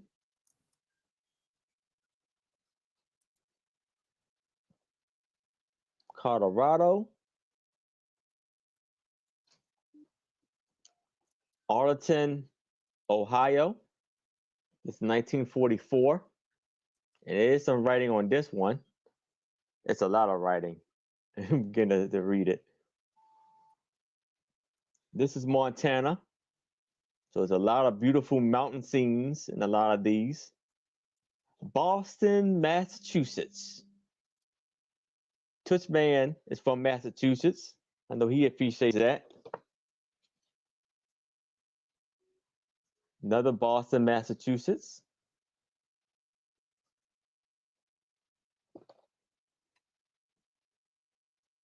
Kingston Village. Oh, Seattle, Washington.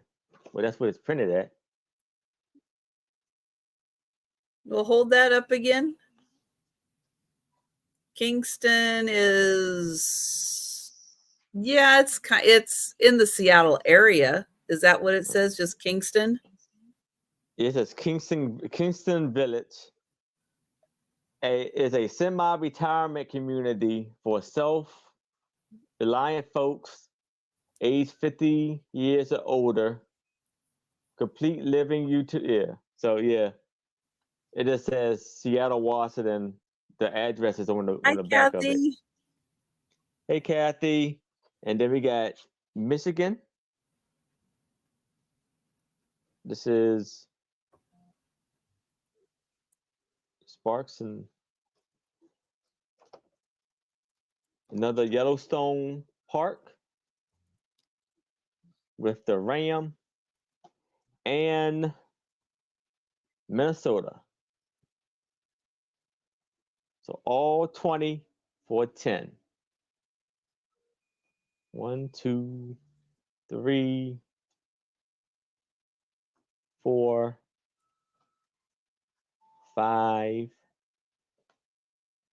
6, 7,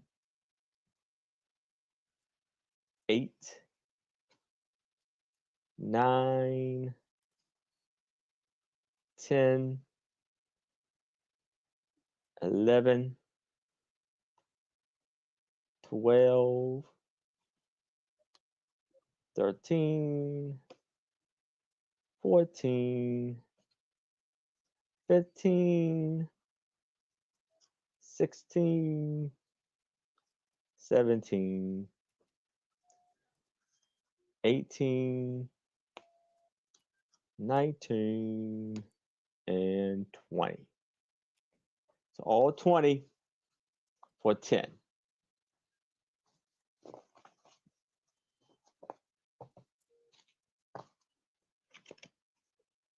All right. I do not see anyone in for those.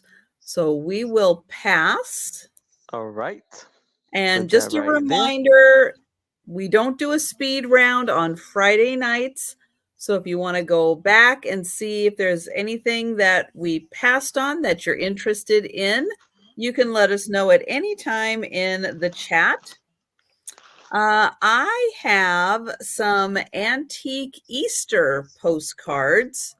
I have a lot of 7 of them. They are going to start at $12 for 7 postcards. They are all in protective sleeves. So here is the first one, Best Easter Wishes. This one has an address on the back, and it looks like 1913 on this one. Then there is this beautiful one, A Joyous Easter. Beautiful. Oh, I love the egg. 1910 on that one. Yeah, they wrapped it up with a little bow on top. That is so cute. And the next one, beautiful flowers. And it says Easter greetings. This one is written on, but oh, they took the stamp off. So nice Easter greetings. Then this one, Easter greetings with the beautiful egg and yeah, the nice embossed flowers. Actually, all of these, I think. Yeah, so far they're all, you can see kind of embossed on the back. You can see that they have the little pop out. This one's like a little extra embossed. Made in Germany. Mm, That way. So this beautifully is done. pre-World War I on that one, and it is not written on.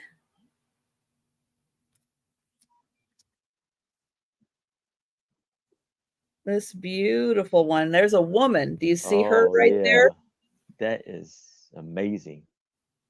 So she's in with the flowers inside the egg, and that says Easter greetings.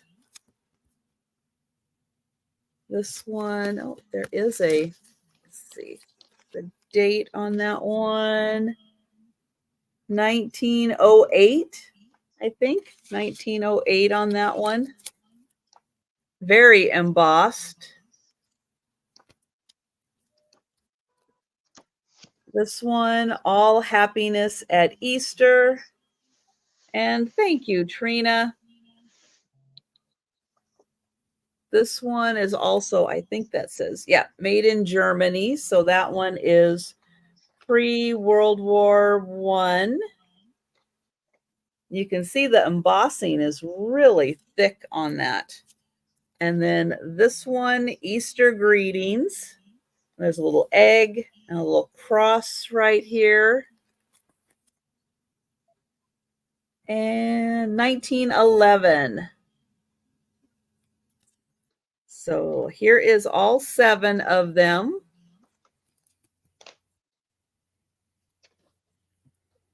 Yeah, this one is so pretty with her right there. And I love this one with the flowers. That is so pretty. And then we have that one. And this one. And that. And we will count that down for Trina. Going once. Going twice. And sold to Trina. Thank you, Trina. And we're going back to Aaron. All right. So now for $5, I'm going to, starting off on $5, offer up this snapshot album, a miniature photo album, about a 5x3 photo album, and there's 8 photos in here.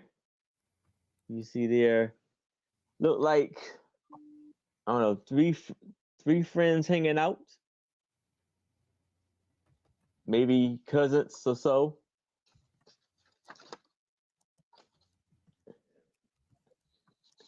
Yeah. All out in the yard, look like.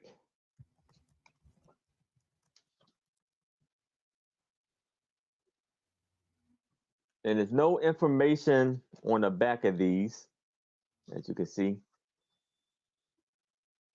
And they're all hanging out on the swing or the chair. Oh, yeah, with their dog.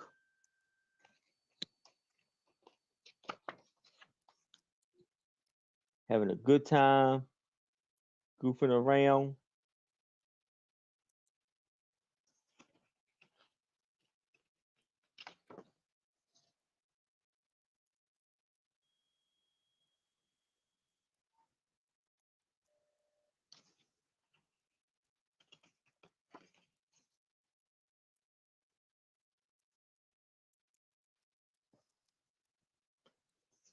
Hey, Jonathan. Hi, Jonathan.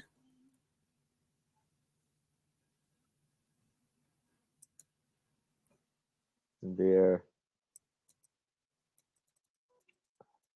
hanging, all having a great time with each other. Great summer fun right there. And that is it right there. So we have, I guess the company is Carhartt High Hat Finish, exclusively in Buffalo and Rochester. So that's the name of the company who developed the photos.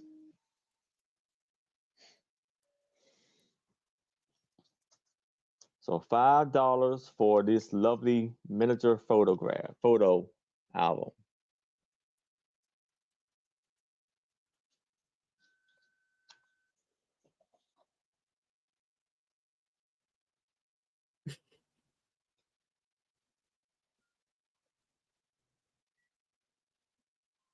Very cute.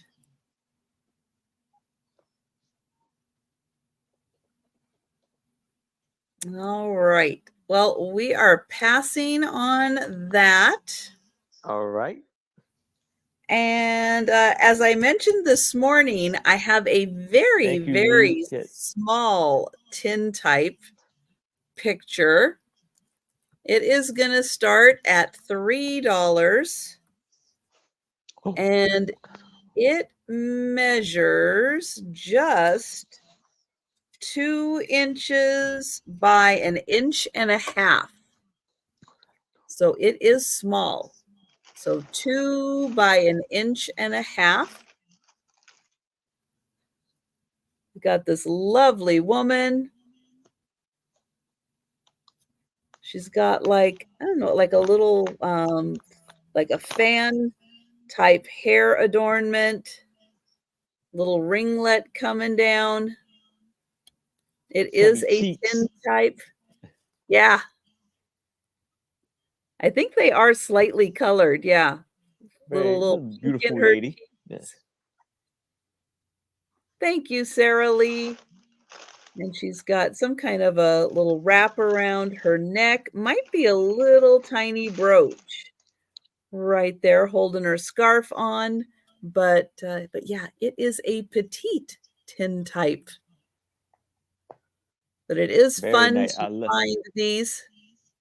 Love the curls coming down. Mm-hmm. And the way that it's kind of, I wonder if this was in a locket. So, they did have, as I was talking this morning, I had a Victorian locket not too long ago, and it was not quite as big as a pocket watch, but it was much bigger than, our little lockets. It was more like this size. And I wonder if this one may have been inside a locket at one time. Really nice looking photo. And we will count that down for Sarah Lee.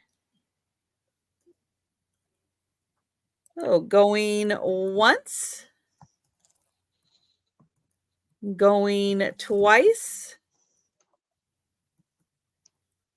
and sold to Sarah Lee. Thank you. Congratulations, Sarah Lee. All right, Aaron. All right. Now I have a antique book that I'm going to start off at $8.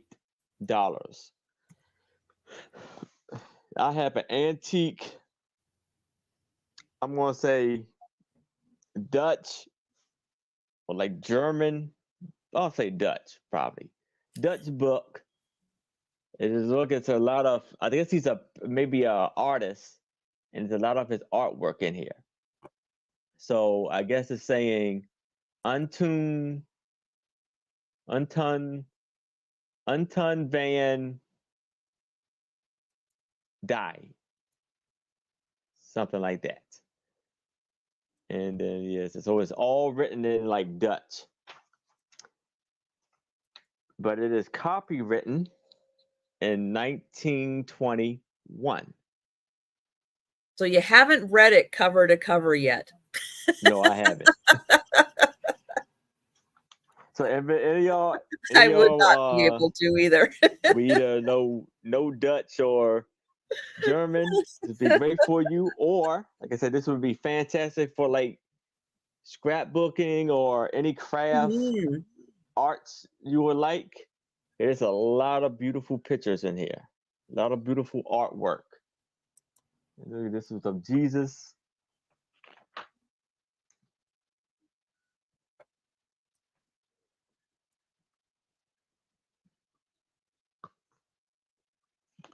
And it is Jesus carrying a cross.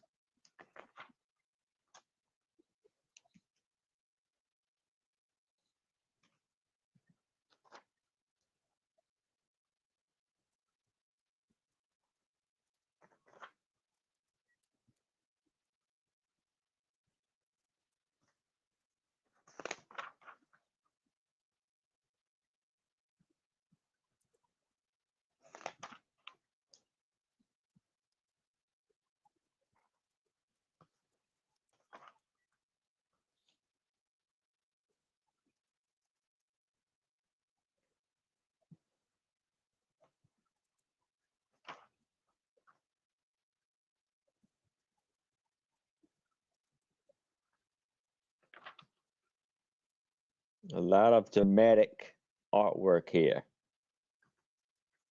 A lot of action within the artwork.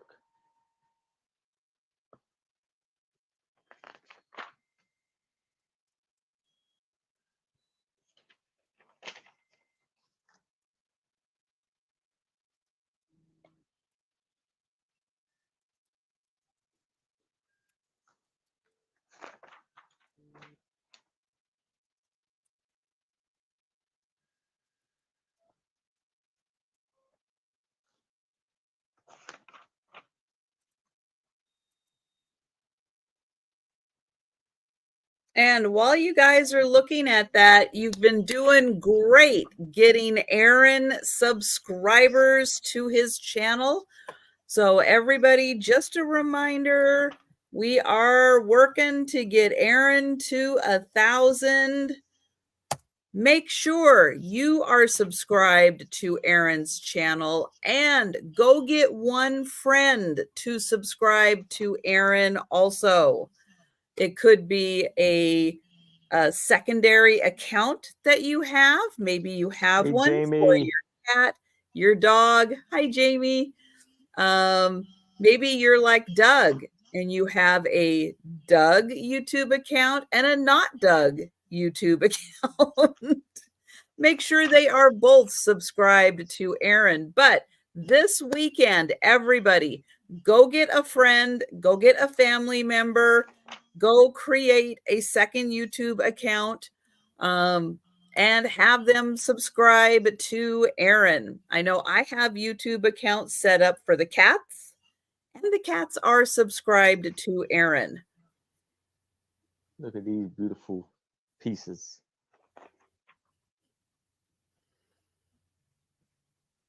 And again, if everybody in the chat right now got one friend, family member, stranger, neighbor, somebody you just met at the bus stop, get them to subscribe to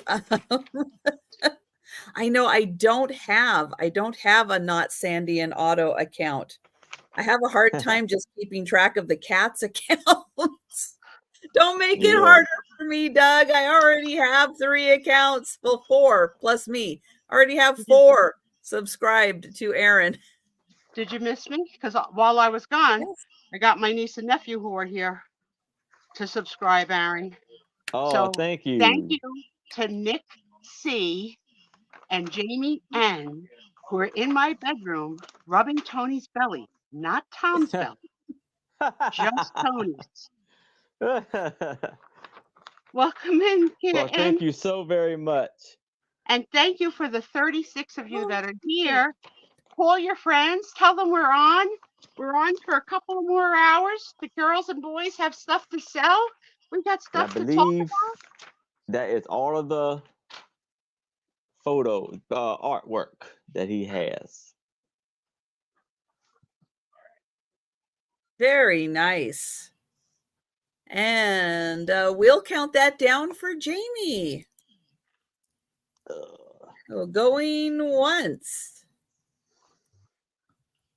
Going twice. And thank you, Kathy. Thank you, Kathy. Jamie Grafton, you spell your name the same way my niece Jamie, who's here, spells hers. And I always want to put an I before the M. And she works for me as like a personal assistant. So to write her checks, I have to say in my head, Jamie, not Jamie, so that I don't put an I in there. Jamie. Thank you, Kathy. This week she asked for a payroll advance. I think she's going to start a union. A dog walking union? My niece wants to start a union. She's asking for pay in advance. She's asking for benefits. We had an interesting conversation last night.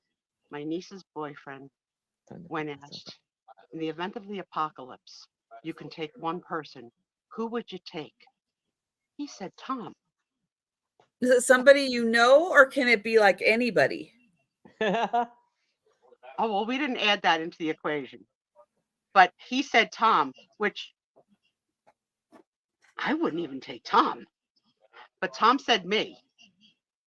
I don't know who I would take. Right. You get called Jamie? Yeah, I can't.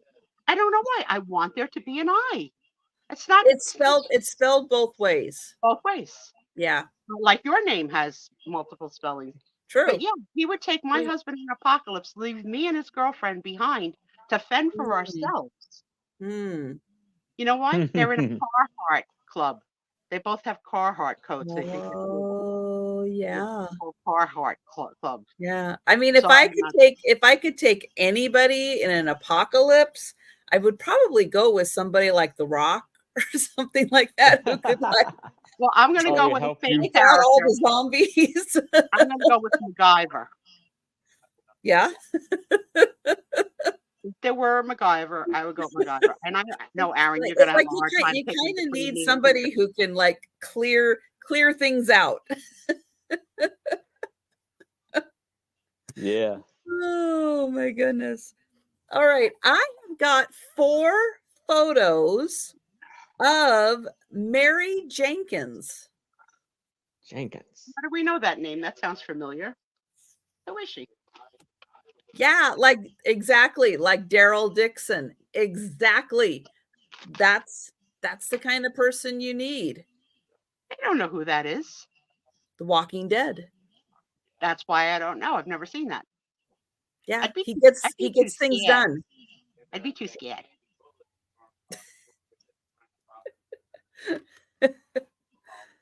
So this is Mary Jenkins. Here's Mm. one shot of her. Look at that with the puppy on the porch. Oh. Oh, that's And like the dog from the RCA Victor, isn't it? Mhm. Yeah, for Pretty sure. The much, one yeah. covered eye. How cute. Yep. So here is a shot of Mary Jenkins. All right, Aaron, I'm going to check your Give me that radar. look. Huh? I'm going to check your radar. Virgin or not virgin? Well, those bedroom eyes. Yeah, I got you stuttering now. I got you stuttering. Oh, just wait. I don't think I she's got her another. play, One. but I don't think she is. I think she got a little I sauciness think with she's her. Little Miss Purity. All right. Oh, yeah. Yeah. I don't know. I think it's the before and after, Trisha. This is the shot. There's got to be a morning after. You've been touched, Mary Jenkins, and it shows in your eyes. Don't you wish you could tell? Nipper.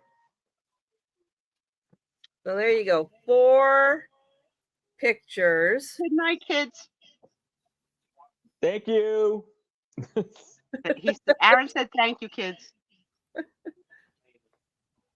I'm still talking to them. They're not even in the house. Oh no, they are.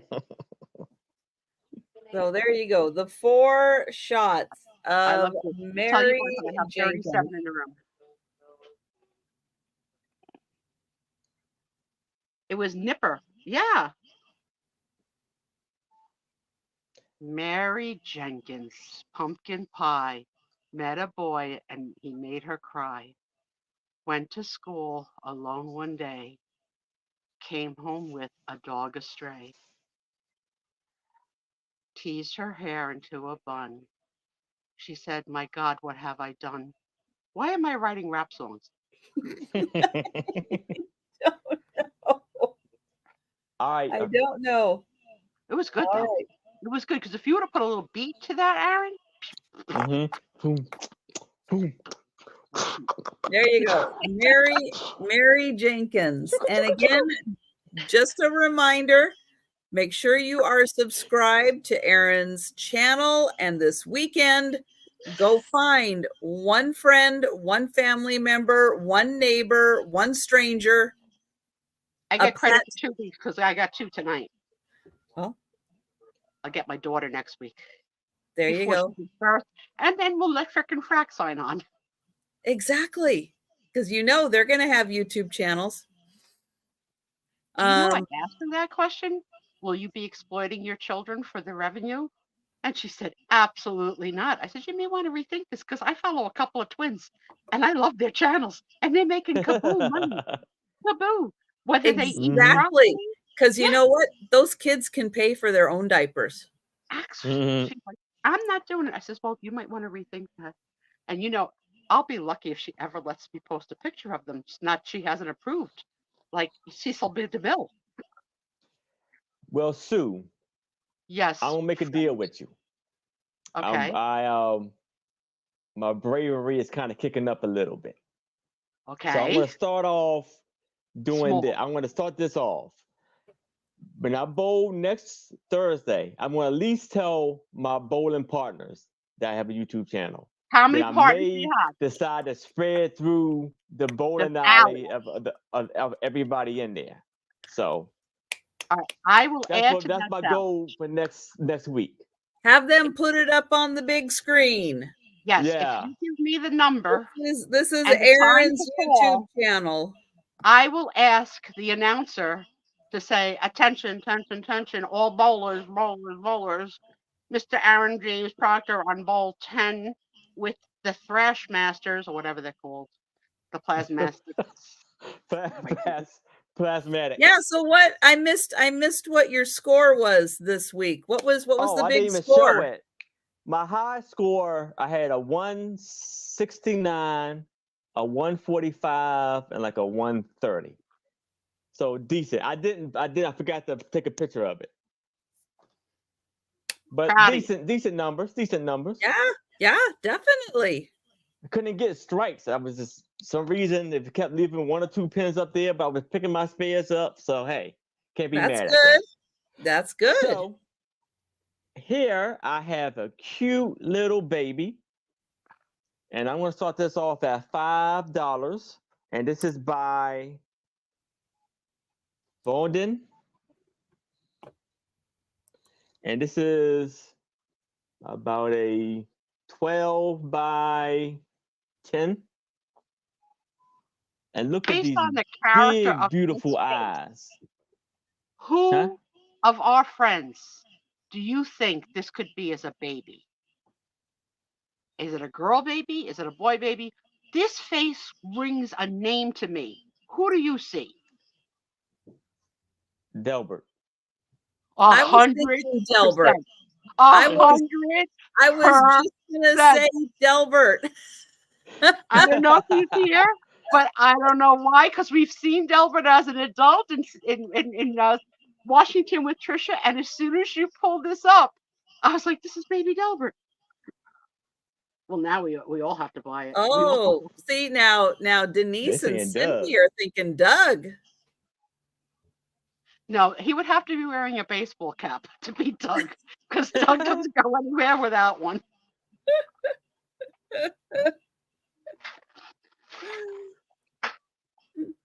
How cute. Yeah, you don't know, girl or boy. You can't tell at this age. No, you can't.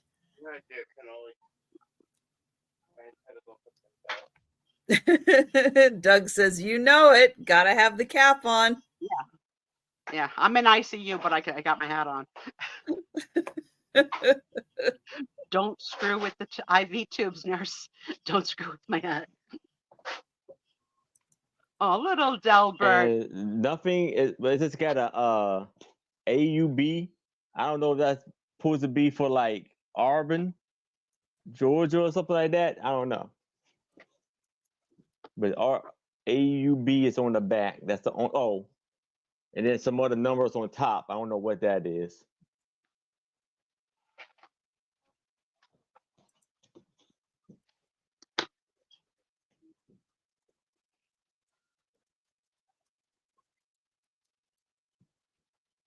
Oh, so cute.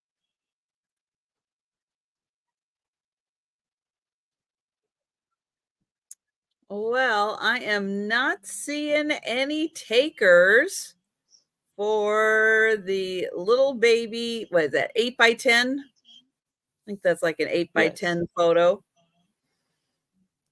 All right. But again, anything we have passed on, if you are interested in it, just let us know. And you can let us know during the sale. You can let us know after the sale. You can send us an email. You can leave a comment. But we don't do the speed round on Friday nights. So we won't be recapping everything that we passed on. The last time Doug Be Right Back, he got like dozens of cookies delivered. True. I have a book.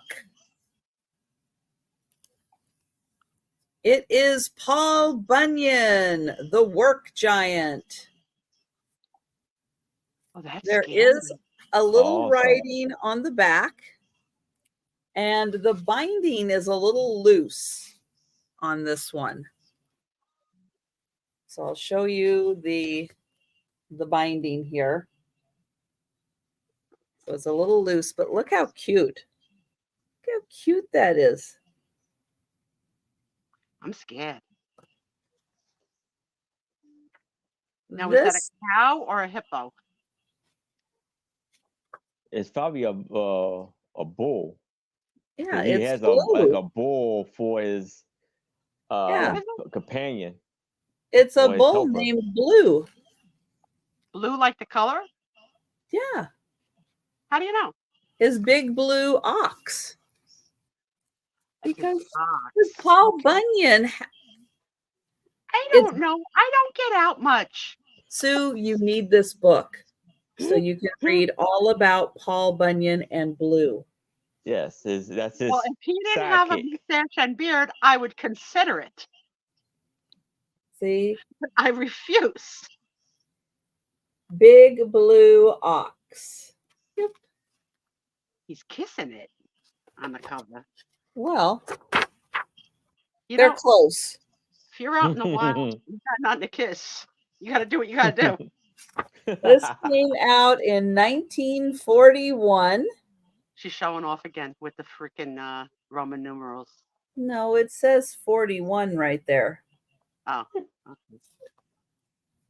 My apologies to the host. It's got lots of really nice illustrations. All right, so the story of Paul Bunyan is he's like a mountaineer that has a friend that's an ox, Mhm. and he solves problems in the wild. I don't know. I never read this story. Very Okay. famous. Wow, book. Jamie, I'm having girls. Name I'm that having girls. state. I'm gonna read them Disney princess stories. Here's Pennsylvania. Oh, you kidding me? There's got to be a map. Here's Ohio, Michigan, Indiana, Illinois. Minnesota. No, Wisconsin. Isn't it? Wisconsin. Tom, are you going to bed? And then we have North Dakota, South Dakota. What's right here? Montana. Montana, right there. Nebraska, Iowa. I don't know what else is on here. Oh, Missouri, a little bit of Kansas. There you go. Kentucky, West Virginia, cut off Maryland. Disney did a cartoon on Paul Bunyan. I must have been. Yeah. I didn't see that. Yeah. How many of you in the room have access to the Disney Channel? Nope. You do. I live on the Disney Channel. I love that so much. It's not just for kids because they have National Geographic also. They got great Anyone stuff else? on Disney. Any other Great subscribers or stealing subscribers that watch? I don't have the channel. I just got Peacock. My daughter gave me her password, which she has claimed that she's given me multiple times before. This is the last time she's going to be giving it. Oh, She's getting a little tough, you know. She's getting in her mother mode. Like, I'm not your kid. I'm your mother. well, she's going to need to make sure she has Disney with the kids so they can watch Frozen over and over and over and over. Any of you live out in the Santa Barbara, California area? Because the film that Nicole just made is made it to the short film festival that's coming up in Santa Barbara. So Really? it's not released to the whole world yet, but it got picked up by another festival. Oh, nice. How many Santa Barbara people? Cindy has Disney. Kathy has Disney. Awesome. So that is wonderful. Sarah Lee? Where you go with those passports? Yeah, I highly recommend Disney. They have so much content, and it's not just like Disney stuff because now they have like Indiana Jones, and so all the Indiana Jones movies are on Disney Plus. So they're expanding and expanding and expanding. Everything. Did you ever see the movie with Harrison Ford regarding Henry, where he had a brain injury? Yeah, but I only saw it like the once, what, 30 years ago? I love that movie so much. He always painted the Ritz crackers. When was the last time you saw it? 25 years ago, maybe. Oh, Hook. Yeah, Hook is good. Star Wars. Oh, I Yes. love Hook. I Yeah. used to Sarah, love may I Hook when say I They've was a got something kid. all the Star. They've got regarding most Henry? of the Star Wars cartoons on there. I can't watch a cartoon.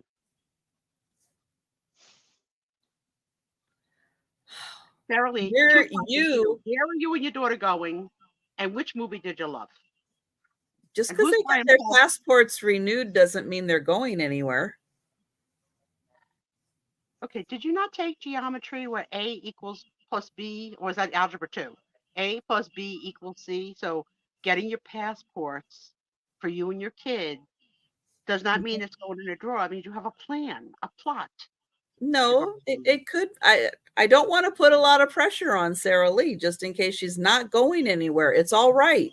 Well, maybe she wants to All go to right. Santa Barbara and she doesn't need a passport to see my daughter's True. play. Not True. movie, not True. All right. I don't see any takers for Paul Bunyan. So we're going to pass. tough crowd. All right, Canada. Oh, that's somebody else. Okay.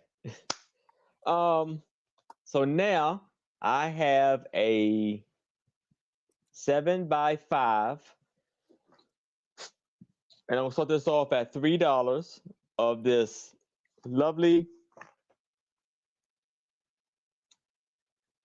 little girl, and it almost looked like It's a boy. It's okay, Aaron. It's a boy. a boy. I think it's the spitting image of Nancy from This Overstuffed House. Look at the face. That's Nancy. Oh my God. And it almost looks like someone kind of like I love it. That's what outlined I it. was going to try to say, Jamie. But yeah, Sue, you are going to have to get used to watching cartoons because those girls are going to want to watch every cartoon Okay, let me And tell look you at how the with weird I you. big am. giant white belt she With has on you. with I'm the going to tell you how weird white I am. shoes. I had a kid. Remember, I did have a kid. So when my kid watched um, The Little Mermaid 1,000 times, okay, because that was her go-to, my eyes were always on watching my kid because she was my entertainment. And transfer now 35 years later, it's her baby shower last Sunday. And my kid knows me enough. She said, Mom, where do you want me to sit? Do you want me to sit so you can have your eyes on me at all times? And I said, yes, please. So for the entire shower, I watched my kid. She's my amusement.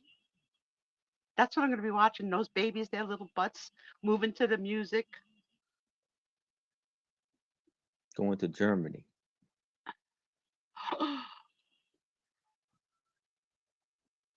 Dual citizenship to Italy. Buona fortuna. Awesome. Oh, how great. Safe travels. I should be a grandmother by then. This is like also like a little Lord Fauntleroy outfit. So cute. And I Yeah, haven't he's a seen snappy Apple. dresser. Yes, he is.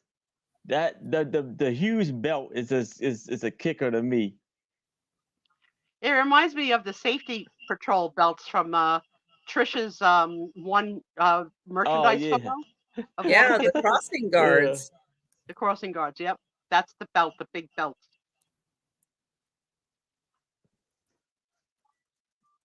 So I haven't seen Apple in the chat, but if you hear Apple or you come in later, I may got something that I think you would like to see. Oh, really? Yes. All right. We'll have to look for Apple. or somebody who's on Instagram. She's in a group chat with a bunch of us. You can tell her that Aaron might have something for her to see. But that face Yes. looks just like Nancy from this Over Stuff House. Little baby Nancy's brother.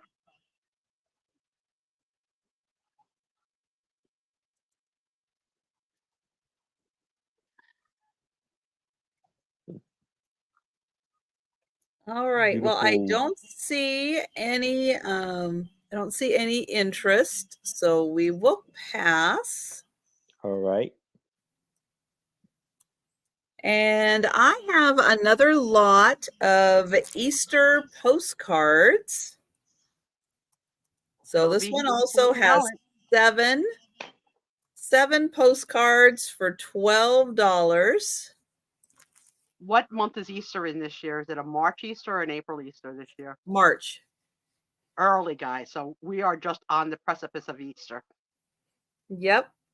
So this one has Easter wishes, although this little card for just a trifle was bought, the wishes that it bears are the best that can be thought. So pretty little flowers. This one is 1922. Yep, Wow. 1922. It's an oldie.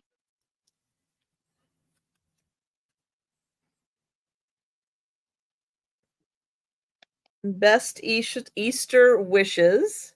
And these are also all in plastic sleeves. This one is 1909. Is that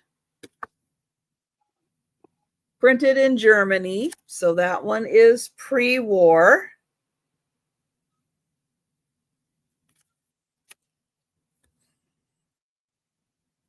This one with the eggs filled with flowers.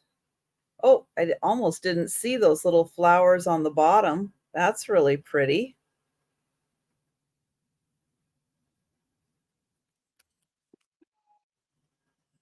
This one very embossed. And, oh, can't see the date on that one.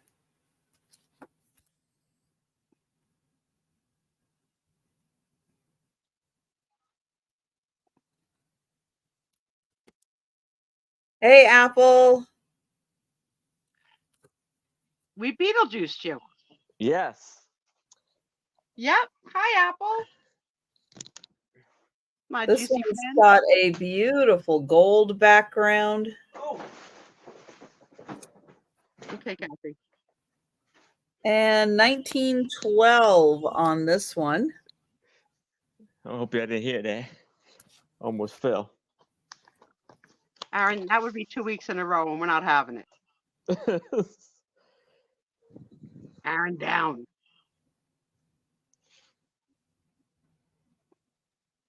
Almost. Apple. I stumbled. All right. This one I'm not even gonna, oh, it's two rabbits. Man, that took me a while to figure that one out. Okay, the number of ears and arms and legs weren't matching up, but that one had two rabbits on it.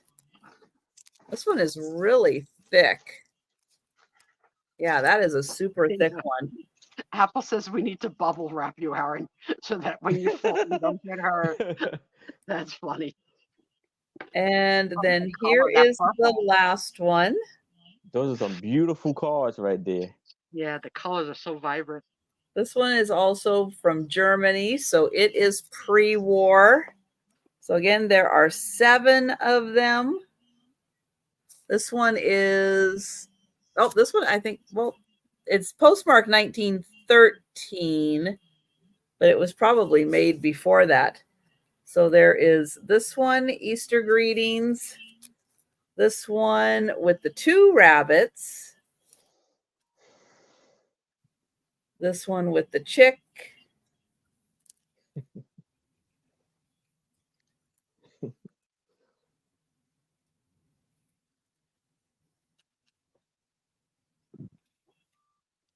There, and you're going to get all 7 of them for $12. And so we are going to pass on those.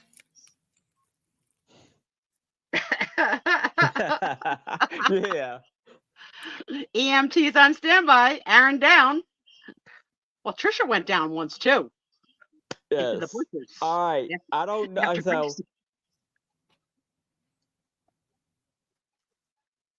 not saying y'all don't know who this may be, but I feel like Apple would be the only one who would kind of know, besides me, who would know who this group is. So I'm gonna show this. It's a 13 by 12 photo, like an autograph photo type of thing of Ready for the World.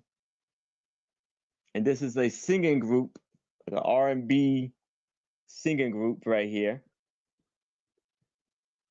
Okay, you got me on that one. I have not heard of them. Are they current or an older group? It looks like an old They're older, like in the 80s. In the 80s. Would we know No, like not their like top in the 80s, song? in the 80s. So you see a lot of them have like Apple like Oh, very- Sheila. Oh yeah, I know that song. Oh, yeah, that's the oh Sheila. Absolutely. Good so job, and I'm gonna put Apple. this off at $5. 2, 4, 6 guys in the group. Yeah. And they all believe in facial hair. The front guy doesn't have it. I think they all have facial hair. Yeah, What they a got either come-up. mustache or I think well, so. none of them got no beard. Most of them got like mustaches. Yeah. So it's from MCA Records. There's nothing on the back.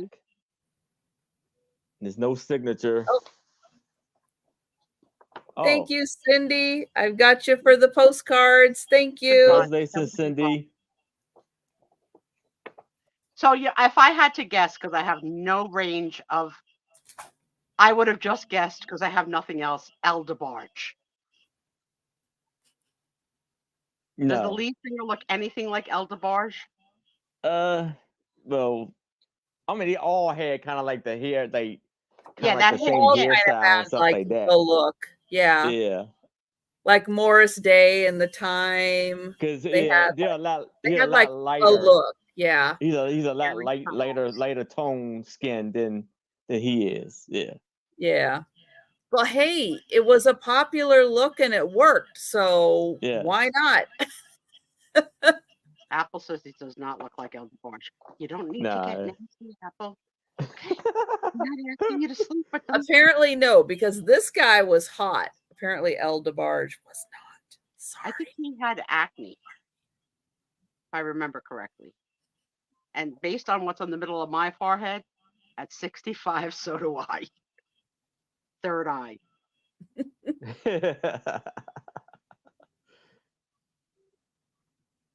So this is for $5 right here.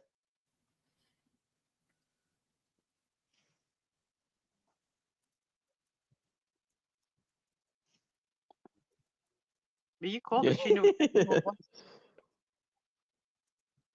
Get out the Jerry curl.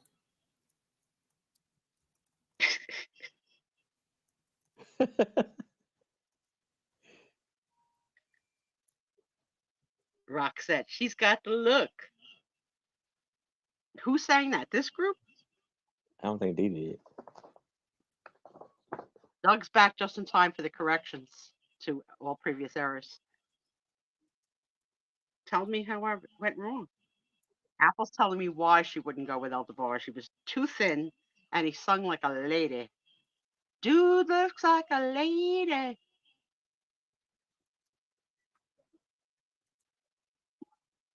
I mean, you want to talk about singing like a lady? How high of a voice did Frankie Valli have?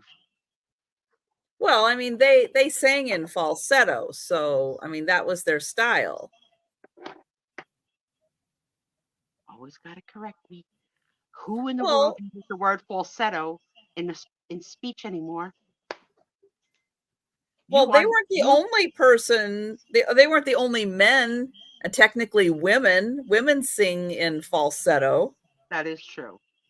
I can't sing, We but I like to. convert to our upper voice. No problem, for Apple. singing. I thought you would appreciate this. Right. Roxette, she's got the look. Yes. Because that was a woman singing that.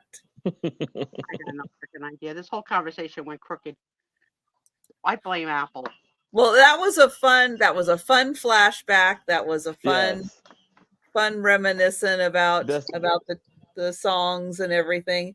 I saw Morris Day and the Time in concert on New Year's Eve. Wow.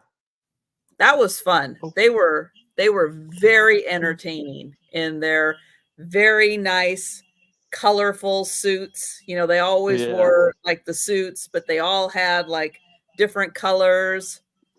All right, Apple, if you're gonna call me out on it, I'm gonna ask the Rican, because that's what you called yourself. What the heck's a bone tape?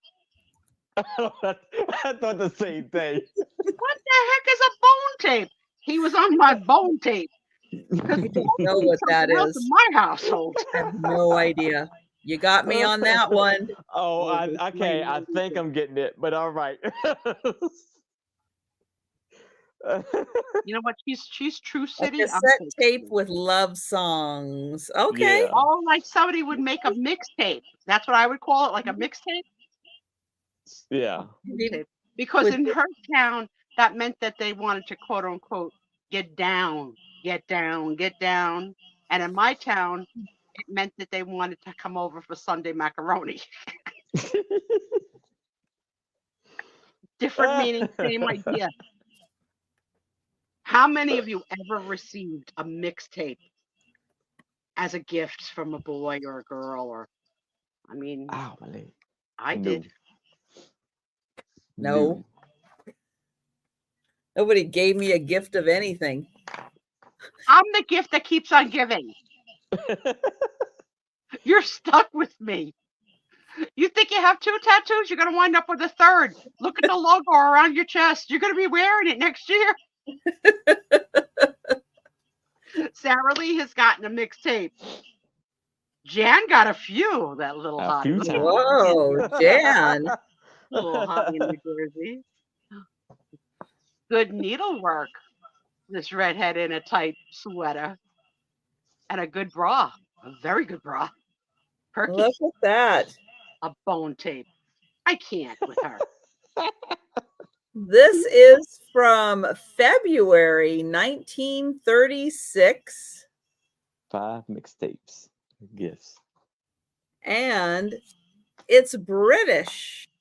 So it has all kinds of different ads in it because it's British. Now, I did just check to see if it had the transfers in here, and I don't think so. I didn't see them pop out. So I don't think the transfers are in here. But you get a wonderful knitting and needlework magazine and a whole bunch of British ads. Cool. But look at that. Shredded wheat. Shredded wheat. Look at the man, and they're all dressed up to have eggs and bacon. Well, to go to work. I was in the 90s when I bought my only ever new car. The car salesman said to me, "Would you like cassette tape or CD?" Oh. And I said, "I don't know what CDs are. I'll take the cassette." I remember the last car I just bought a car like 3 years ago. And when I got in the car, I had got the CDs I had in my car, my old car, and I had one in my hand. I'm looking around like, where'd I put the CD at? He said, "Oh, they don't have that anymore, sir. You gotta either put it on Bluetooth." I said, "What?" On Bluetooth? Oh, really? Yeah. Finger sewing machines. All right, that was universal. Film Star Woolies. basic undergarment. Pull it all together. Ooh, 1936. My car has both a CD player and a cassette player. Do you remember how big your like luggage was to carry your 8-tracks in and out of your I'm house? going to say, did anybody have an 8-track? Yeah, I did my first car. And I used to have like a little suitcase because you didn't leave it in your car overnight, especially in the heat. You brought it in and out. It was like a little Samsonite. So this one was, I think, the Transfers. Oh, okay. But you could still do your own little creativity there. So this is $10, and look at these sweaters. That's intricate. 1936.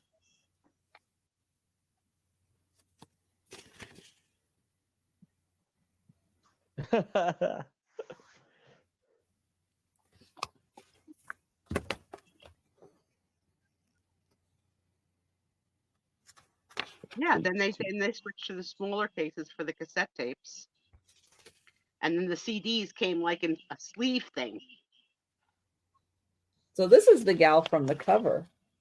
Gal. But I didn't know that, Aaron, that new cars, you put a Bluetooth in. I had no idea. Yeah, because like I said, me either. I'm looking at the, I'm looking for this, and the guy almost laughed at me. I was like, what the what? Yeah, I wouldn't know what to do in a new car. And yes, my car is older than dirt. Darn right it is. Tom can start his car from outside the car. That was like, what? Yeah. Oh, This yeah, also the push has start. stories in it.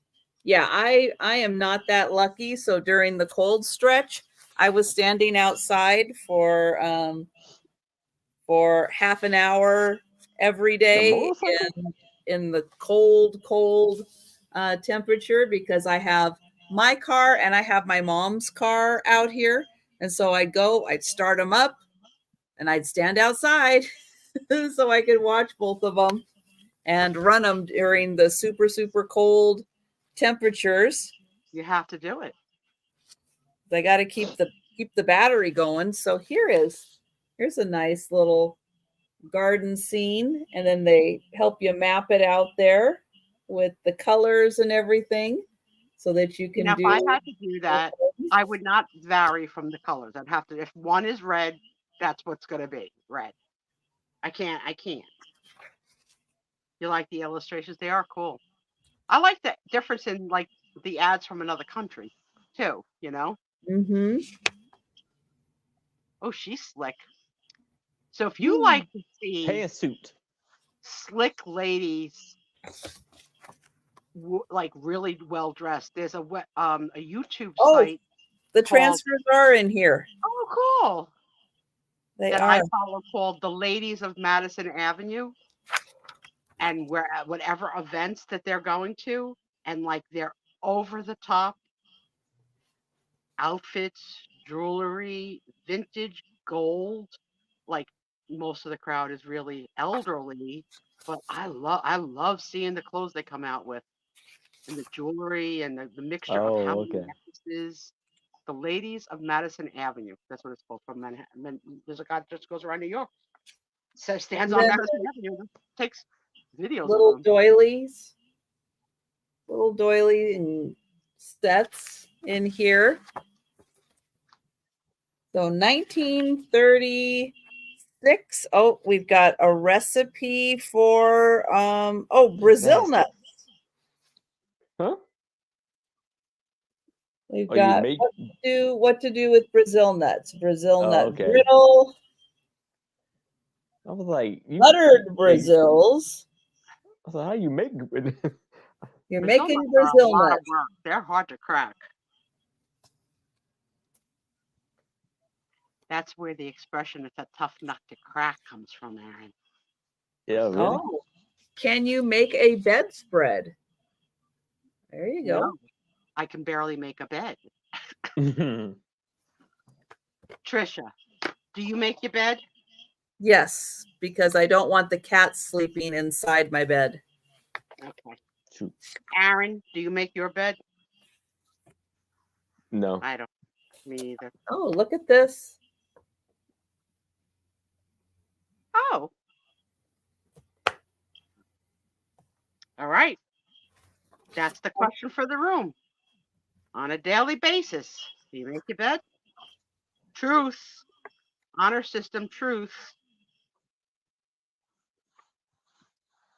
I take too many naps to make my bed. I'm in I and don't out of know it. what this is. A cook's The best cook's friend. friend. Make Oh, your make your gravies. Well, it's probably a gravy thickener. Yeah, like a bouillon. Looks like a bouillon. OXOQ. All right. Well, I am not seeing any takers for this awesome magazine. Oh, Days Okay. You Dread, Days of Headache. I love that they use the word prostating pain. That's sort of like wrong, but weird. Yeah, I was like, Camnia. 1/3 per box. Okay. I know she looks like a nun. Why? yeah. What is Denise always makes her bed. Do you use hospital corners? Because that's how you were trained. Sarah if Lee always makes certain her bed. days on the calendar forewarn you of unbearable headaches, of nervous prostration and low spirits, of down dragging, periodic in quotations. This gives you relief. What is in this thing? Could have had a Man. little more. I'd like to go back and find that stuff and see what's in it and what perks you up. So $10 and you can have the British knitting, fashion, and everything. Yeah, exactly, Kathy, right? Yeah. They're So putting something in there. Doug and Kathy and I only make it when we change the sheets. Cindy makes her bed. Leslie says, and I don't know, I'm going to need more explanation. My bed is in the kitchen and takes me 30 seconds to make. All it is a folded comforter. I just, it feels a little John Boy Walton, the story. All right. So I have another like autograph, like it's not autograph, but like an autograph headshot of somebody. I want to see if y'all know who this is. I don't. No. On the back, it says Mona. And it's by Kimberly Franson agency. So maybe it's like an actress's headshot. casting companies, managers, modeling school, photo studios, or an independent representative by use this photo or any likeness for this photo. Bless So you. yes, he probably. Thank you. I don't know if she was a famous person or she was trying to break into the. Yeah, they all have to go around with a headshot. They have to. Yeah, really interested. You should have them done professionally. So she looks like she had a professional headshot taken. That's a lot of 1980s hair. Yeah. The big, beautiful smile with the big, beautiful white teeth. I know. I wish I could smile with my eyes open.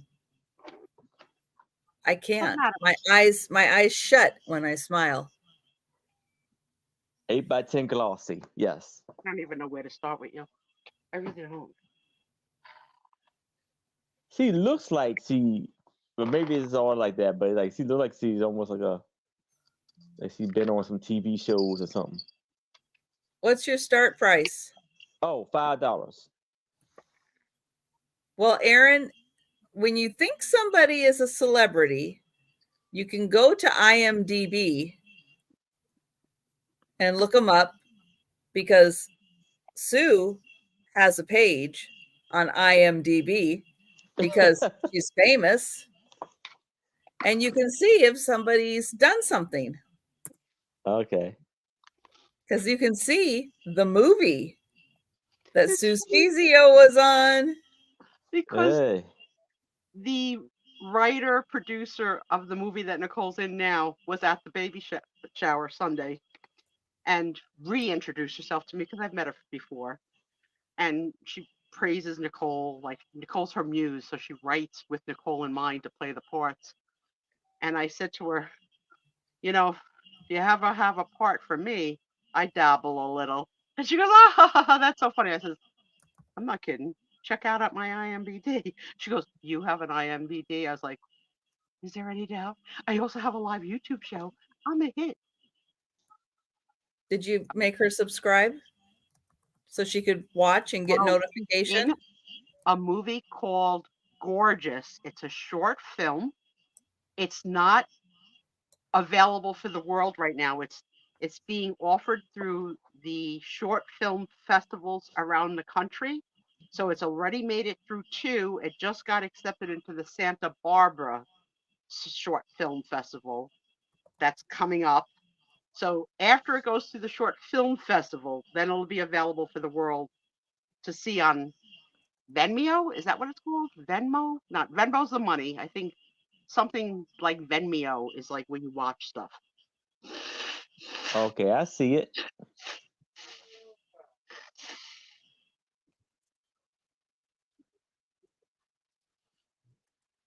No, she's the star in this one, Kathy. If you look at oh, I don't think I have it. Oh, please don't make us watch the other one again.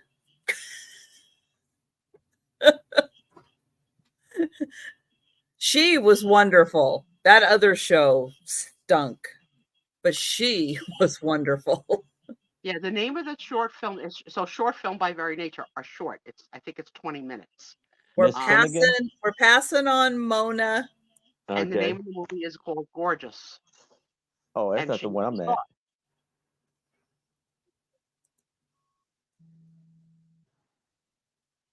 Yeah, if you look up Nicole Spezio, you'll find out more information. Because Oh, they the got phone. something else Oh yeah, we don't that know who I'm the seeing. phone is. Hi, Gina. Aaron, we're starting to get an echo again. Sorry. Okay. Goodbye, Mona. I never made it to the end, Doug. I couldn't do it. Did you guys ever watch what's her name? She's so funny.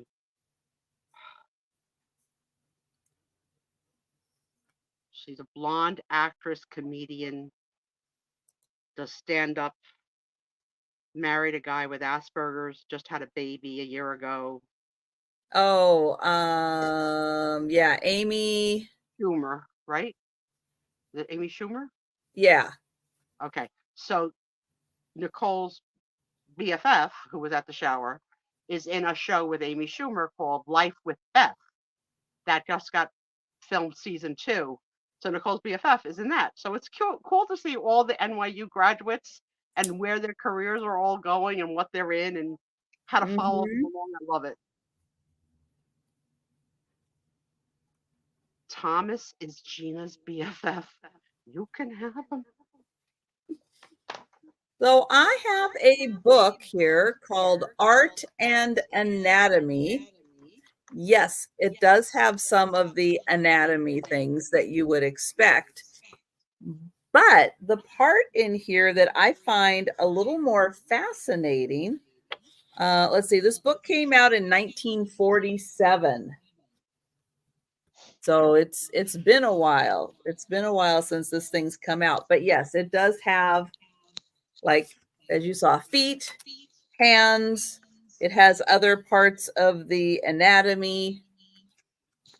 But when you get in when you get kind of past some of the art stuff, you actually get like body stuff. Her first name's Nicole. The same last name as me, Leslie. Check out YouTube. Her reel, her auditions are there. IMBD, everything. YouTube, Instagram, all of it. Nicole Spezio. But yeah, you actually get like body parts in here.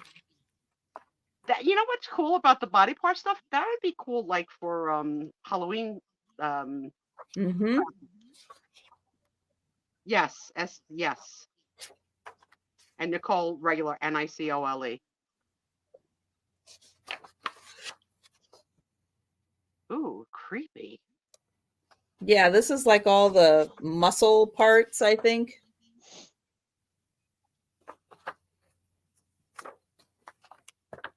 They're asking how much. Oh, $6, Kathy.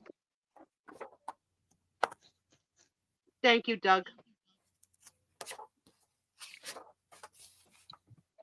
Oh, so there you can see the fingers. They're all working. They're all making money acting, which is fantastic. That's like so unheard of. Okay. And her other BFF was the lead in Lion King on Broadway. Is in that 6. Thank you, Kathy. And now he's on Back to the Future on Broadway. So they're all I'm like, it's amazing that they're all working.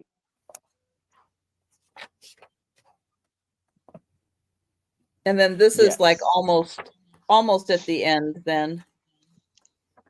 But yeah, I thought the part in the middle here where you get Albert, the muscles and the bones is really fascinating stuff. Thank you, Leslie. The way that it's drawn out, and it's all identified also. So they do take it and tell you what each part is. So it's really broken down.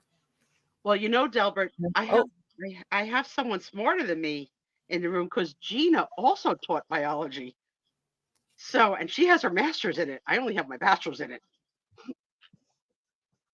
And we've got Kathy, Picasso Cat, at 8. Denise is at 9.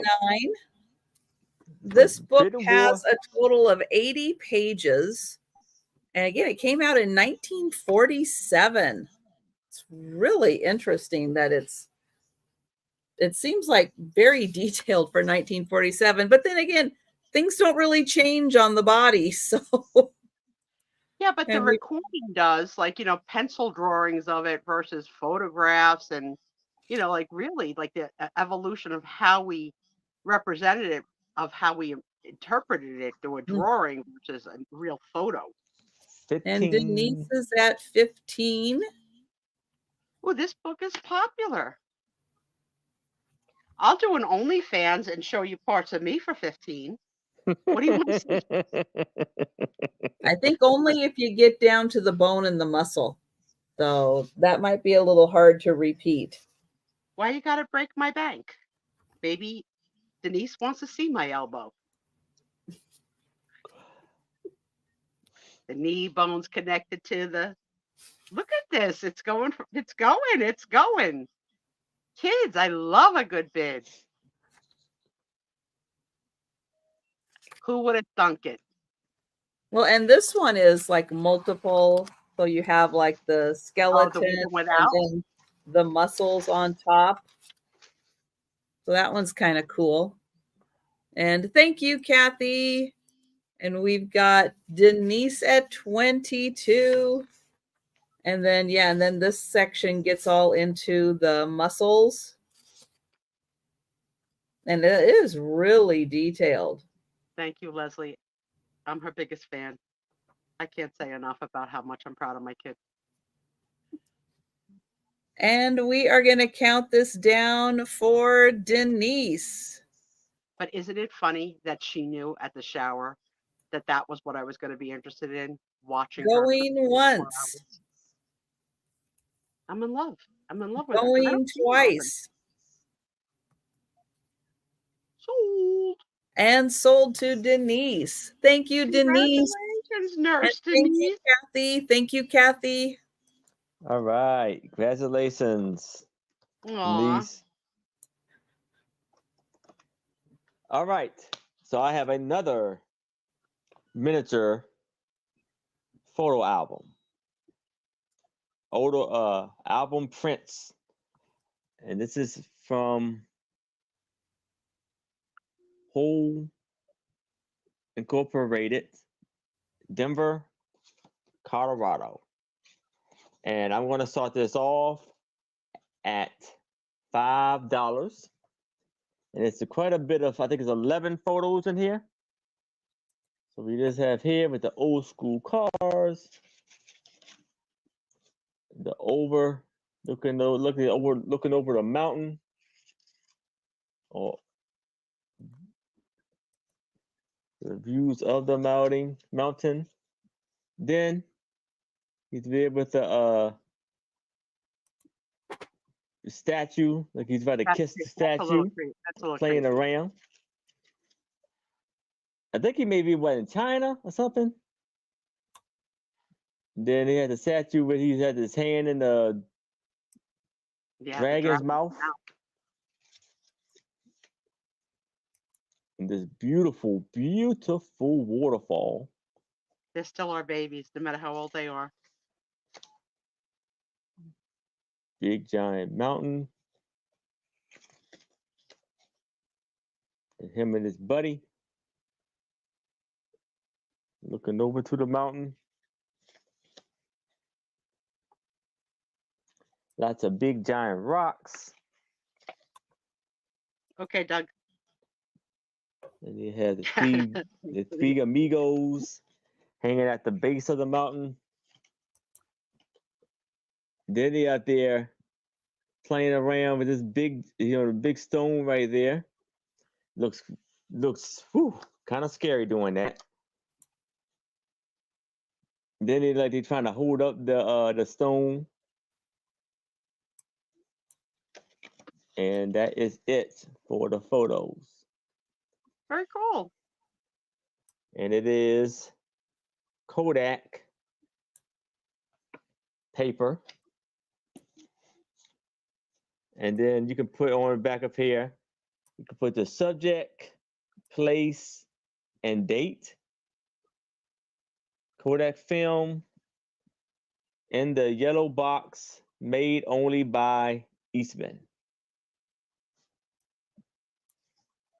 So we exchanged Christmas presents on Sunday, guys, and Nicole and her husband got me and Tom something. I'm not quite sure really what it is, but I think it's something that she'll be sending me, like something that I'll stick in it, and that I could watch photos like they'll just flip and flip and flip and flip. So so like they can load the photos in and you have a digital photo frame. It's a screen. It's like a box, like it's box screen. Yeah. Yeah. So I've seen somebody who has one of those. And so so they'll be able to take pictures, load them in on their end, and then you'll get them on your end. Which I thought was pretty cool. I mean, they're gonna have to, of course, explain to me how to do it, but I don't think you really have to do anything. I hope not. I'm not that good at it. Yeah, I don't. I think it's. I thought that was a pretty cool, thoughtful gift. Yeah. Yeah. Yeah, because they'll be taking lots of pictures, and then you can see them. Yeah, I mean, is it too much to ask for her to let me have access to the cameras in the house, so I could watch at all times? Like the stalker, like maybe not in their bedroom. Borderline getting creepy now. Why can't I have the access to the baby's room camera? I mean, just that room, and maybe the kitchen. I know, I'm weird. So this is a fantastic condition photo. Look like it's from what, like the 50s? I say about 50s, right? 50s, 60s. Well, God bless Leslie. We've got to be proud of all of our kids and whatever paths they choose.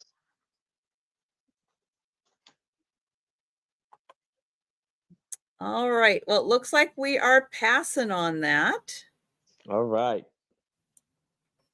You know, when Doug said he was going to be back in 5, I thought that was a cup of coffee. And now I focused, and it's not. It's a potty.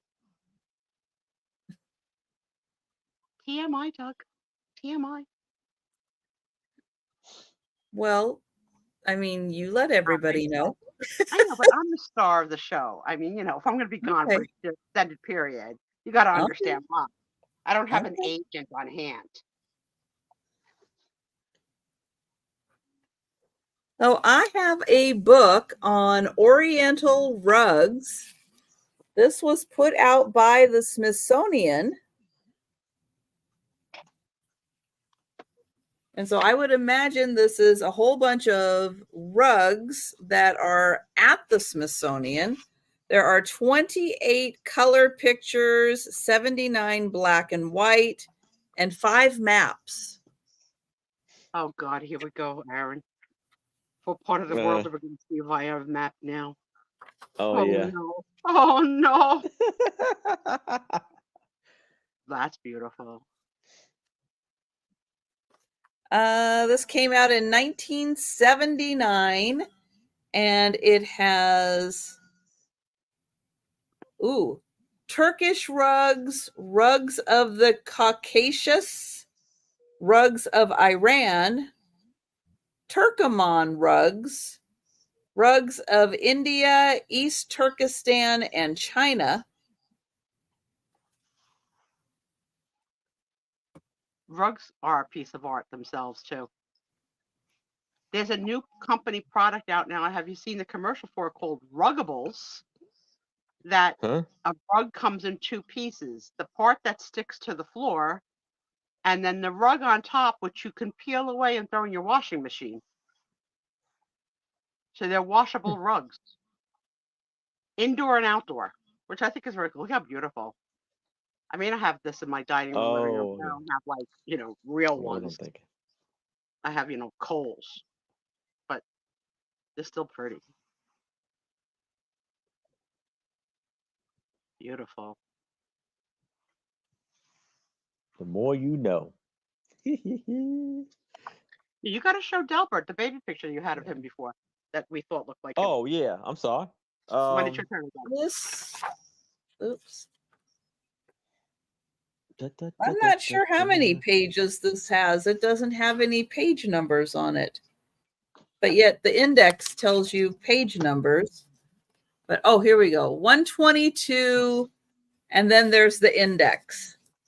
So $6, all about Oriental rugs. I'll fan through it one more time so you can kind of see Beautiful. some of the stuff that's highlighted in here. Any of you have reproductions of these types of rugs in your home? I don't I have have a a room. walkway, I my do. living room, my dining room. Reproductions, but still beautiful. You know, Leslie, I just heard about them in the last, like, 6 months at Ruggables. I never heard of them before. All right, Aaron, you're up. All right, Doug. No. All right, Delbert. Is this you when you were a baby? So Delbert, he whipped out this picture before, and I said, I see who this is.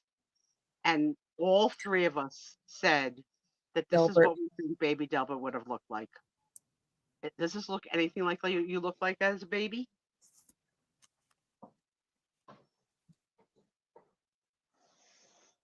All right. So now I have 20 postcards, international postcards, possibly antique, but definitely vintage. We're going to start this off at $5. And none of them have any kind of marking on the back or post-its. There's 1 and 2. Actually, again, made a liar out of me. There's some writing on the back of here. It says, I have tickets for the Know What They Want X Theater, something pay for Saturn.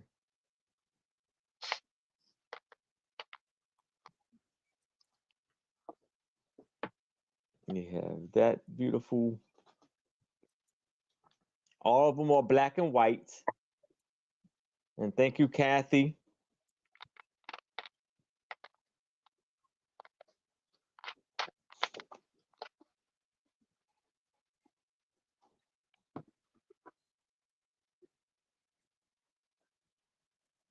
This one's neat.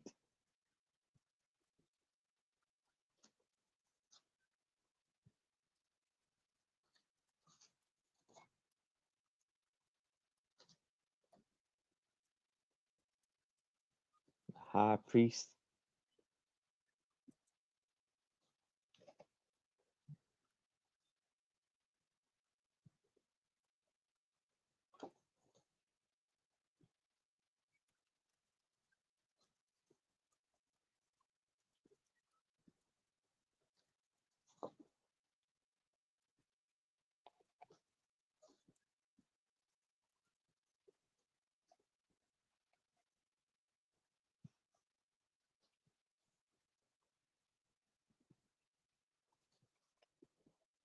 Oh, shoot.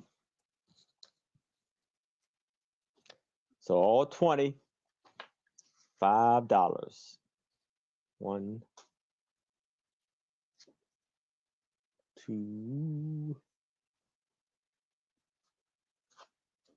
3, 4, 5, 6, 7, 8, 9, 10, 11, 12, 13, 14, 15, 16, 17, 18, 19, 20 postcards. Ha ha ha ha ha ha ha. Okay, that's the first time that voice has come out, but I've enjoyed it. Yeah, I was trying to do my Count Dracula off of Good. Sesame Street. Good. I liked it. Yeah.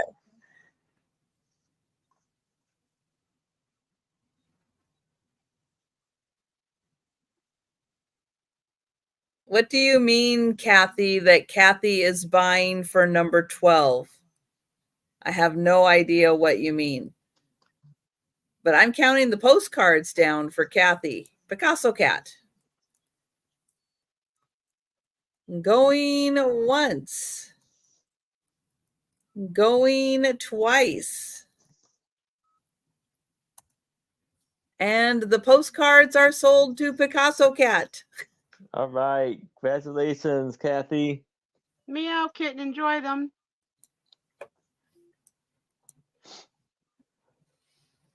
I have 3 little souvenir picture books. They are going to start at $7 for the 3 of them. They are California. So we have the redwoods. Wait, Who's this is that? Paul Bunyan and the blue box too. There you go. Look at how I learn. I have the Franciscan missions. All missions are a certain number of miles away from each other for the people who are going on the mission. One day. They're One day travel. one day ride from Second each thing other. I learned from you. Okay, let's see what I learned from this page. Big Nothing. Sur and Highway 1. That I don't know. I don't know. I was 2 out of 3. So this one you're going to get all 3 of them. So yeah, look how big he is. Oh, Look yeah. at, there's the little people. Look how big I didn't he know is. they had a Paul Bunyan attraction, though. Mystery of Trees. I've seen Picasso cats stand in front of trees that are like, I can't even believe they're trees. Ooh, walk right through that one.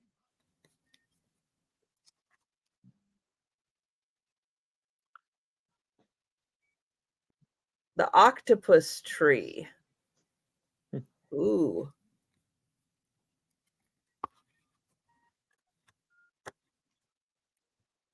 Oh. California. That's just Family Tree. I don't quite get that one. Okay, this one is looks like Joseph B. Strauss plaque. Let me see if I can read what that says. This is the temple vaulted high, and here we pause with reverent eye, with silent tongue and awestruck soul, for here we sense life's proper goal. Ooh, it's a poet. To be with these, straight, true, and fine, to make our world like there's a shrine. Sink down, O traveler, on your knees. God stands before you in these trees. So I guess he chopped down a tree so he could write that. There they are, chopping a tree.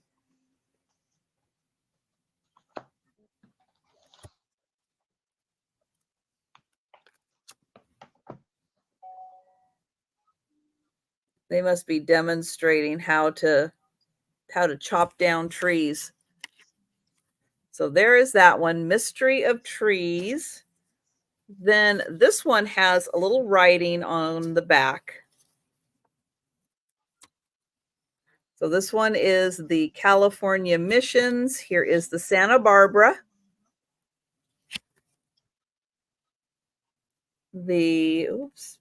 I guess the Sacred Garden in the Santa Barbara, maybe. Oh, you got monks playing ball.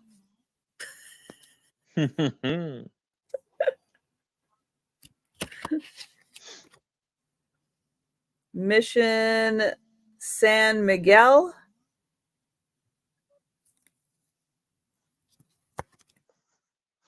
And there is the inside. The Mission San Antonio.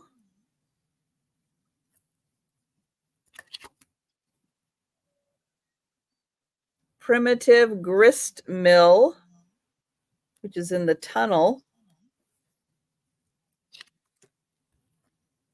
The Mission San Luis. I am not familiar with that one. Ooh, somebody's court. Monks. Monk's court. And that is the end of that one.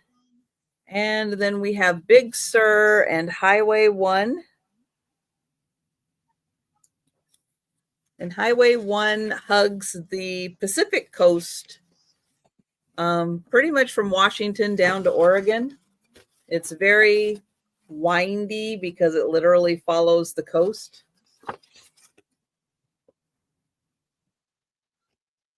What is Big Sur? A mountain?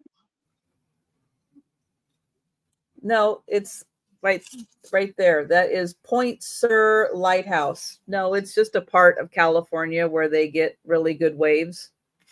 Oh. Why don't they call it Big Surf? Because they call it Big Sur. Somebody couldn't afford an F? Yes. They didn't buy an F. Take an F for 500. But there's like, you see all that? That is the highway. It's dangerous. Yes. Yes, it is. It's a two-way? Yeah, Yes. it's a two-way. Oh, without a barrier. That looks really dangerous. Yeah, we don't do many barriers here. You're on your own.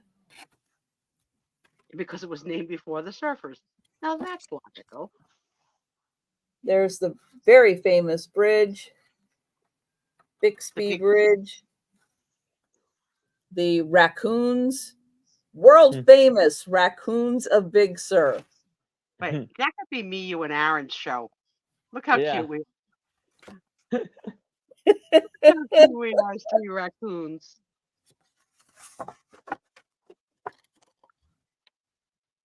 But there you can see the bridge.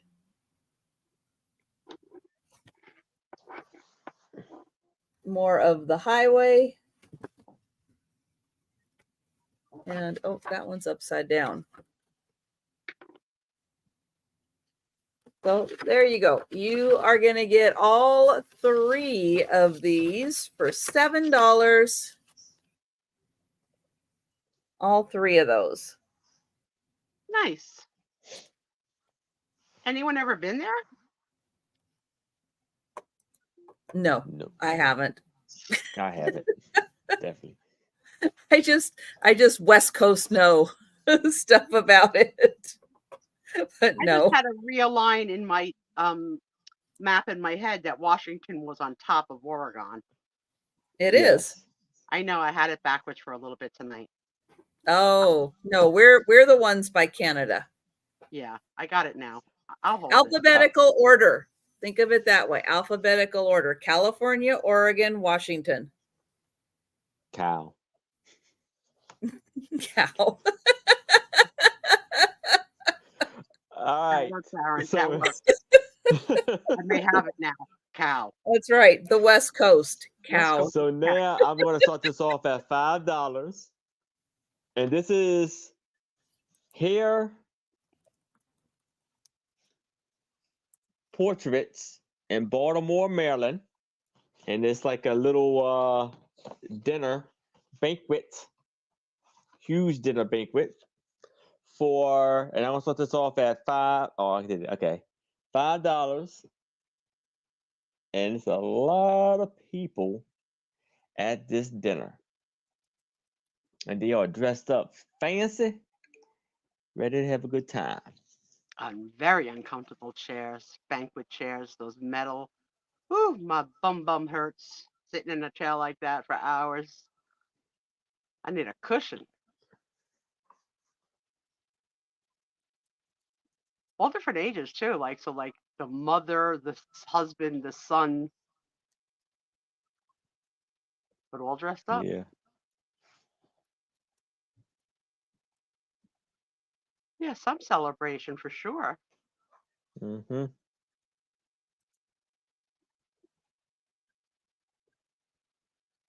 Very nice. I don't know. I don't think they're probably. I'll probably say it's like I would say a company, dinner, but could be related.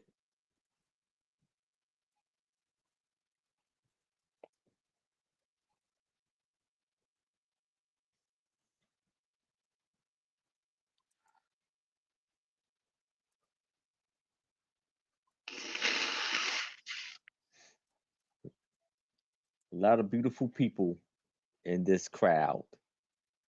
And probably from like the 1960s, 1950s.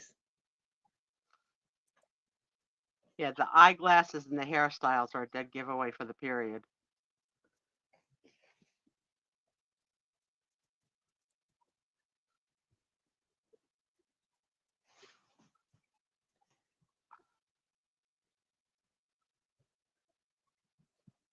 I wonder if they were eating salmon back then, or if that became like a new thing to eat. I don't remember anybody eating salmon when I was a kid. There's some kids in the picture. But you're not fish people, are you? Well, the Italian is the night of the 7 fishes on Christmas Eve. There's at least 7 we like. Not me. Yeah, but you guys don't have salmon. Yeah, in Italy. Kids in the picture. That's not one of the 7. No. No. But I don't remember ever hearing anyone eat salmon. So see, I don't think of salmon as an East Coast thing. Oh, is that? I think of salmon as a West Coast. Yeah. Yeah, but when did it come into your You're life? imported Like, did you to know it from when you were little? East Coast. Like, 'cause I didn't know it from when I was little. I don't think I even knew it till I was in my 40s or 50s. The word Yeah, salmon. and see, I've always had salmon. Same with sushi. Always. That was not part of in my whole. Maine.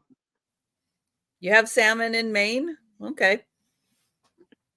Well, then there's farm fed, and there's. Oh yeah, No, don't salmons are usually in like don't cold eat water. farm salmon. Do I'm not not eat eating. farm salmon. It's not good for you. Only eat wild caught salmon. Then they even put dye in them. They said to make the pink color. Yeah, don't eat it. Public service announcement. Don't eat Yeah, the farm salmon. yeah, but like, do you guys remember like anybody eating sushi when you were like 10? No way. I got married in my mid Well, you 20s. can't. Well, see, again, we have a huge Asian population Grow up in with the word here. sushi. In your life. So I do not eat sushi, but But it was the word. I've known of sushi for a long, long time. Yeah, no. But yeah, we used to have like whole salmons, on the barbecue. So yeah, I've always had salmon. I love salmon. It's good. Love salmon.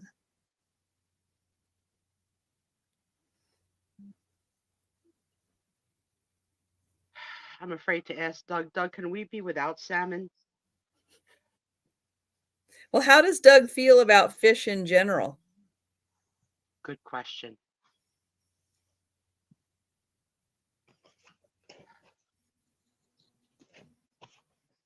And it comes in this lovely folder. Open it up.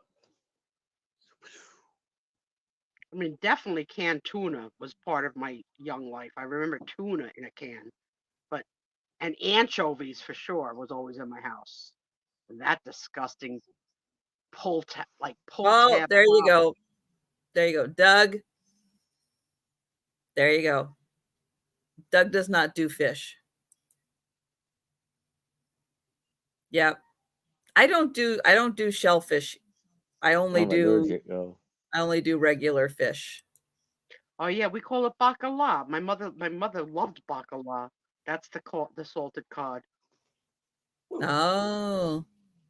I seen Tom eat a lobster roll when we were on the Upper East Coast, but to me, lobster and mayonnaise together just seems so wrong. Yeah, I don't eat lobster because it's a shellfish. I'm allergic too, but I do eat lobster tail, and I do eat shrimp certain ways, but I have to carry my EpiPen. I like crab Picasso legs. Cat gets all the lobster. Well, again, I'm from Maryland, so I like crabs. Ah, so Aaron gets all the crabs. Picasso Cat gets all the lobster. She can. I'll take the tails, but you could have the claws. You can have all of mine, Kathy. You get it all. I never had lobster claws though. Always had the tail. Yeah, well, if you're up here, you can get a whole lobster. So that's what Tommy and I will do sometimes. He'll let me have the tail, and he'll eat off the claws. Oh, see, when they're in season and you go to Costco and they have the king crab legs that look like something out of an alien movie. It's like that gives me the heebie-jeebies. Langostinos, which I never knew before, which is like you can get them at Trader Joe's. It's like little lobster tails that you could do with your pasta and stuff. Oh, I never heard of the word langostino before. Well, the king legs, I can't even get it all. Like the king crab legs are like that. I mean, they are like feet. They're feet long. It is insane. That's what the guys on the Deadliest Catch are up Yeah. in Alaska getting are the king crabs. Mm-hmm. They are insanely huge to see in person.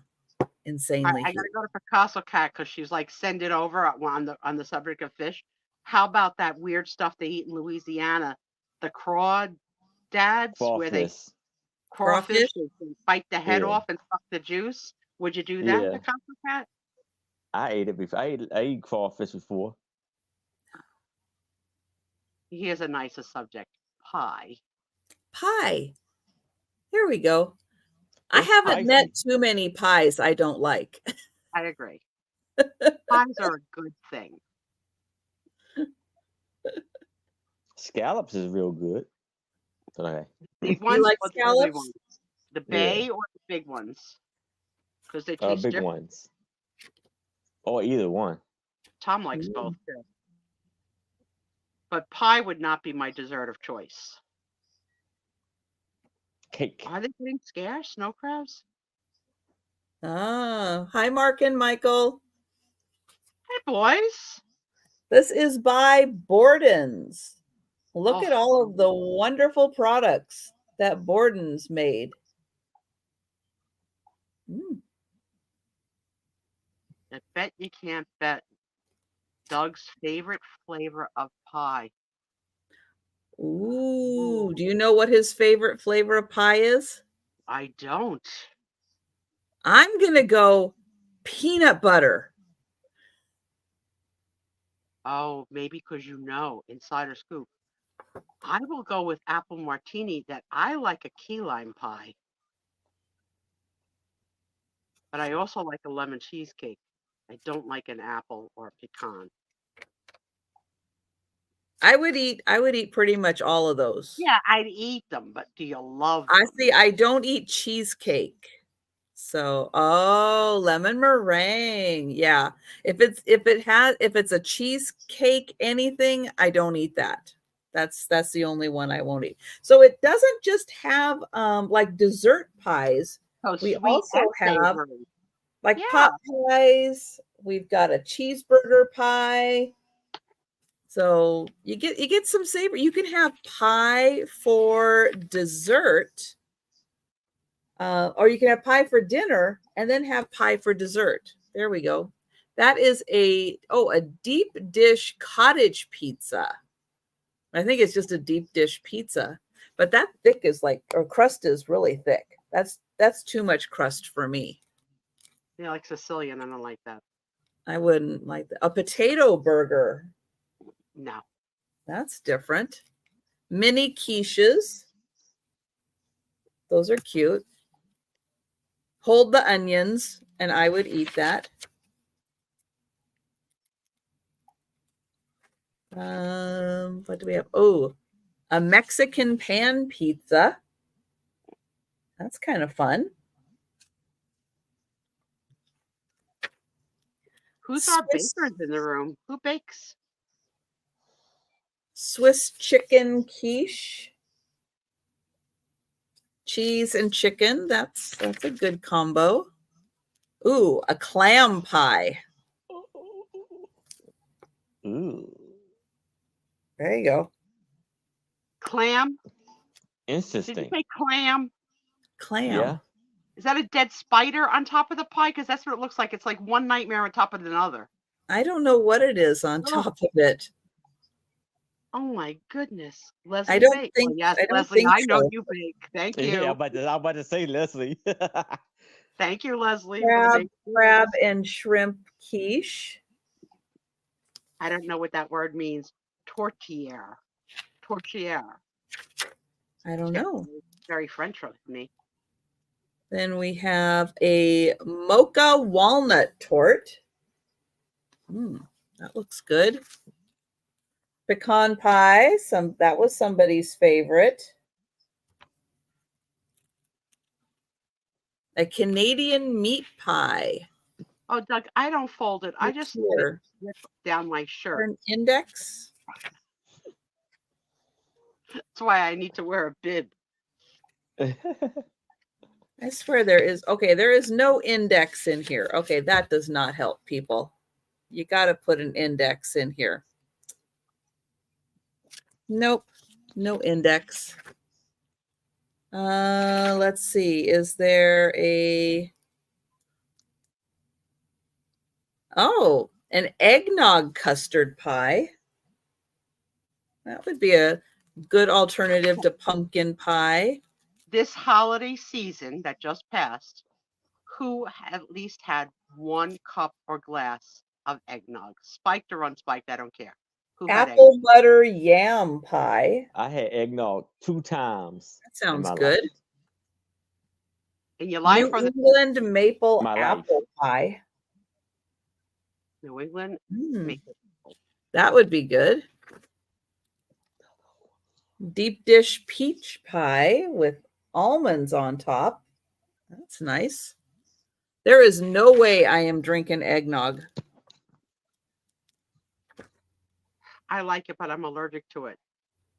Oh, And I that's like not it spiced too. Oh, you put it in your hot cocoa, you little Ooh, kitten. peachy mince pie with cheddar crust. yeah, yeah. So far, only one Who eggnog. eats mincemeat? I don't Mhm. even want to know what is in a mincemeat.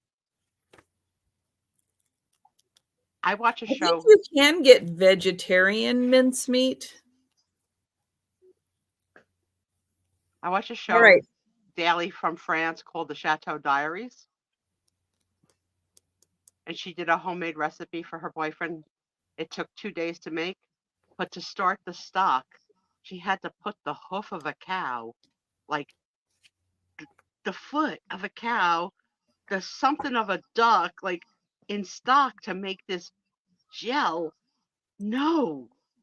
Who comes up with these ideas? Oh, Who she was knows, making her own jello? like the gelatin to make for the next step? So she needed. Well, yeah, that's how they make jello. It's out of hooves. Don't tell me that. Yeah, jello is not vegetarian. They Take it make back. it out of hooves. Take it So back. yeah, if you're making your own fresh batch of gelatin, you need a hoof. Take Mhm. it back. I love Jello. I don't even know that there was a hoof in it. I hoofed and I poofed and oh no. That's right. Yeah. Yeah, so she had to send her boyfriend to the butcher to get, you know, parts. And he didn't eat it. He was so grossed out. Like, but it took like 2 days to make it. I think it was called a cassoulet. All right. So now I have, I think, about 8 Civil War postcards. Some are some are vintage, some are antique. And I'm going to start this off at $5. So this is 1945, and this is during the Civil War, 1861 to 1865. Then we have a postcard of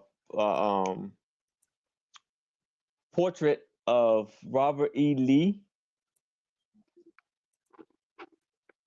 Not my type. And it's 1907 was the stamp on it. 1908 with a stamp on there. Another one for Robert E. Lee. Nothing on the back. Then we have Stonewall Jackson. I like those buttons. I'd craft with those in a heartbeat. hmm And the destruction of the Virginia, May 11th, 1862. And this was marked, stamped in 1907.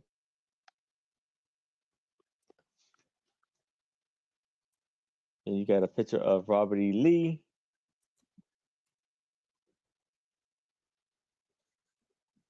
You have a picture of Lee and Meade at the Gettysburg, the National greatest shine, the high water mark,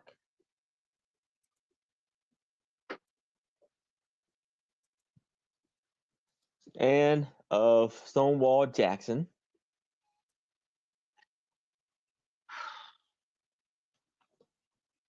So 1, 2, 3, 4, 5, 6, 7, and 8. Very nice. Just remember, this is the day that Trisha ruined Jello for me. Glad I could help. I had to check your work, and you were right. I'm upset because I love Jello. Well, doesn't mean you can't eat Jello. I got to get over it now. Now that I know. What is that Aaron said? The more you know. Sometimes it's the less you know, the better. No, that is true. So I like raisin rice pudding. That's really good.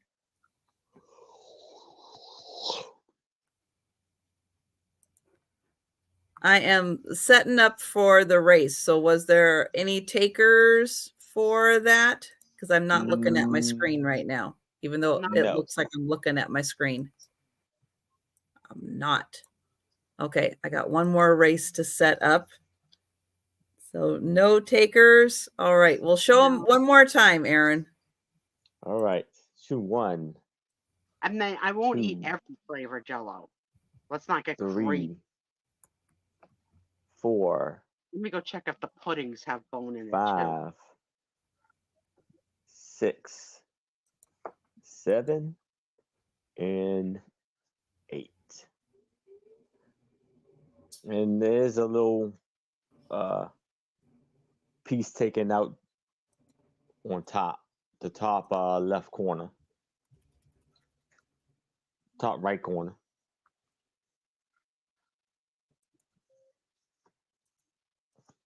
JELOO. All right. So for those of you that got comments in, if you're in the chat in the last little bit, I did not have time to enter you into this week's drawing, but I will enter you into next week's drawing. I just only have so much time. I'm sorry. I can only be spread so thin. So it was busy getting stuff done during the sale, and I did not have an opportunity to get everybody, if you just entered comments in the last little bit here. You snooze, you lose. You got to be on top of it, kids. You know?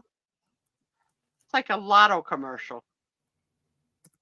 You got to be in it to win it. I'm Yolanda Vega. You guys probably don't know who Yolanda Vega is. Because I'm not in New Jersey. No. Yeah, that's who draws our ticket. Or ticket. What do you call it? The ticket? How are we gonna know?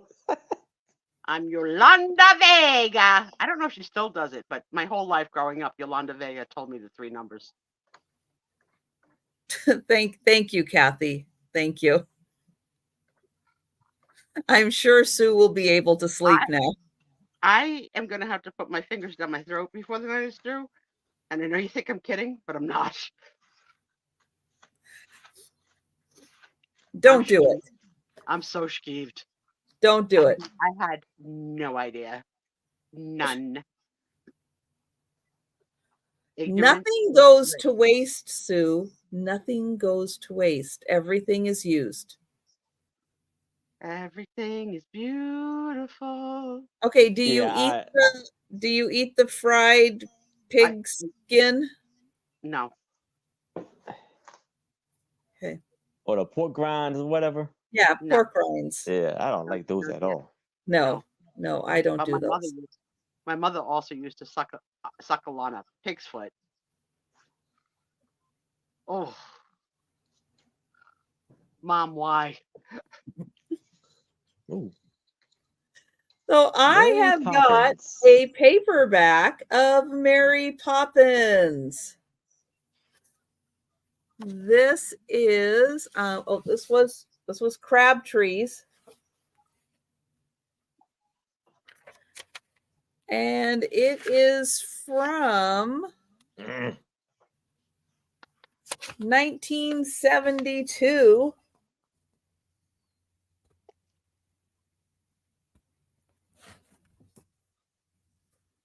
And this one does have some really cute little graphics in here to go along with the story of Mary Poppins.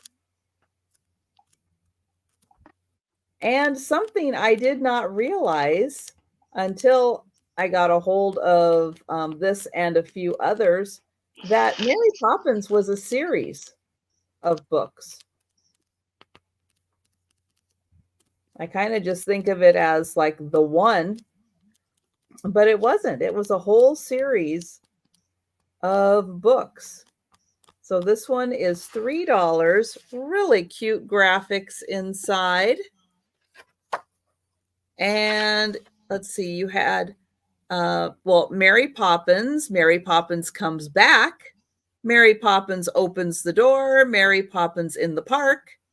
Mary Poppins and, oh, that was a combo. And then Mary Poppins A to Z. So $3. No Mary Poppins poops her pants, because that would be a tongue twister. No. Mary Poppins makes Jello. Maybe. I think Crabtree was the schoolroom, like, Crabtree's third grade schoolroom. Crabtree, Mrs. Crabtree's room. It sounds like a school teacher's name. Maybe. Did you love Dick Van Dyke and Julie Andrews in Mary Poppins, or was it just okay to you? Oh no, I love Julie Andrews and anything that she does. She's one of my favorites. I know, because we have Chinatown, so yes, I know. I can't look in the windows. What's hanging? All right, so that was the last item of the sale. That's crazy. So we are now going to do the giveaway races. It's time. It's time to do the giveaways. So let me get my... Yes.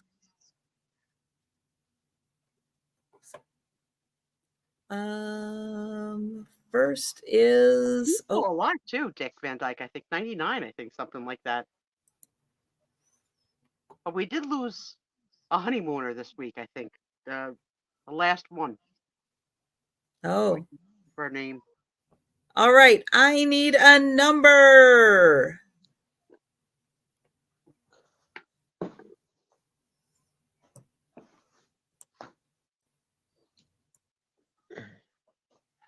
Don't make me get whatnot on you. Chat, don't sleep, chat. Give a number, chat. I had to do it, Trisha. I had to do it. No one's coming forward. All right, Christy says 2. Thank you, Christy. So we are shuffling once, twice. And this is the member appreciation drawing. Yeah, Jan, this week I heard it. It may have passed a week ago, but yeah, the last of the honeymooners. 99 years old, I think they said she was. And who's taking the lead? So everyone who is a member on my channel gets entered into a weekly giveaway. That is my appreciation for everyone's memberships.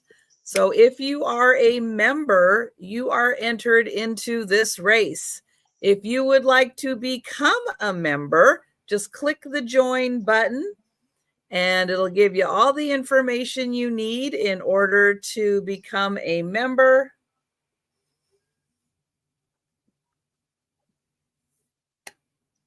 And now under a minute.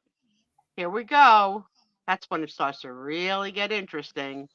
I we're at the see 1 Mr. minute mark right now. L-Page ahead by a nose. Or is it a beak? He's dressed so proper.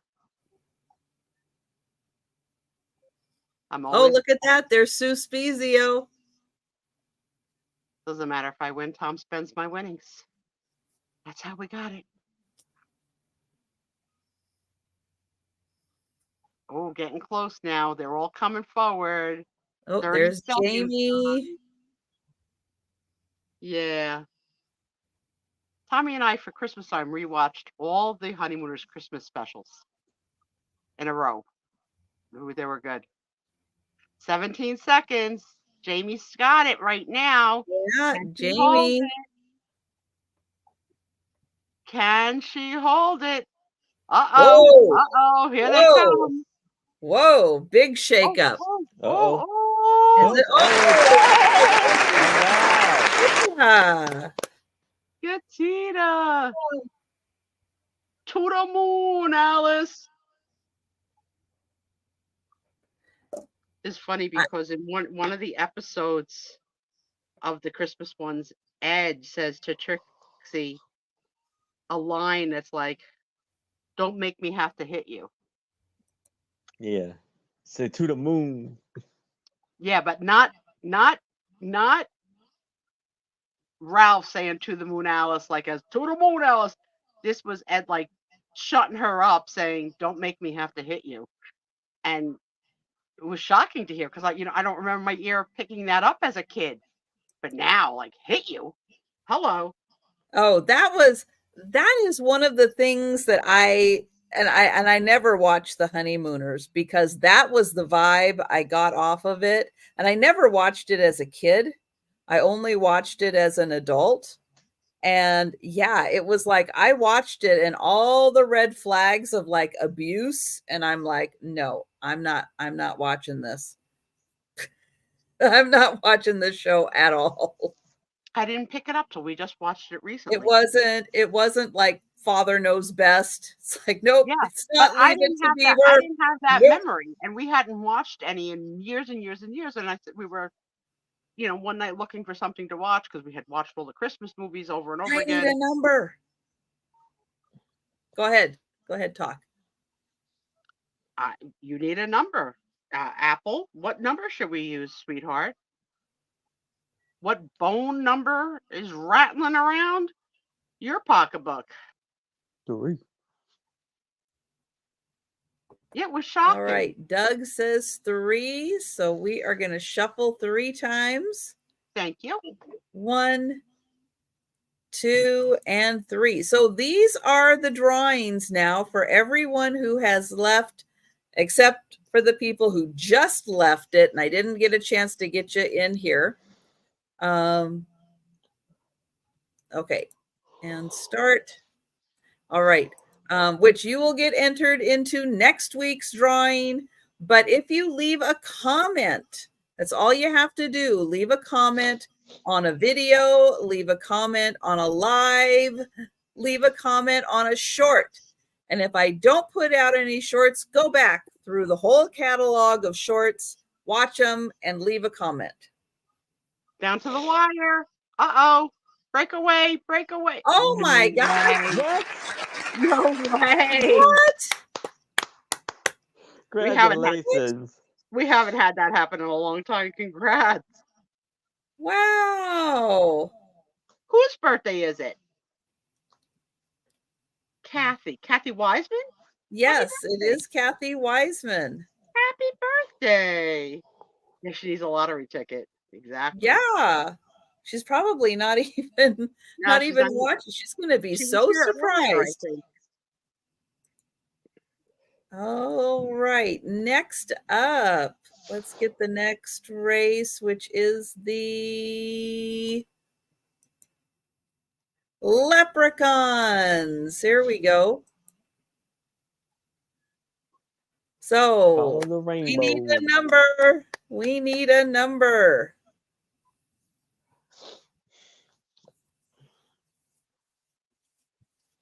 And again, starting tonight, Leave comments on the videos, leave comments on the vlogs, leave comments on the shorts.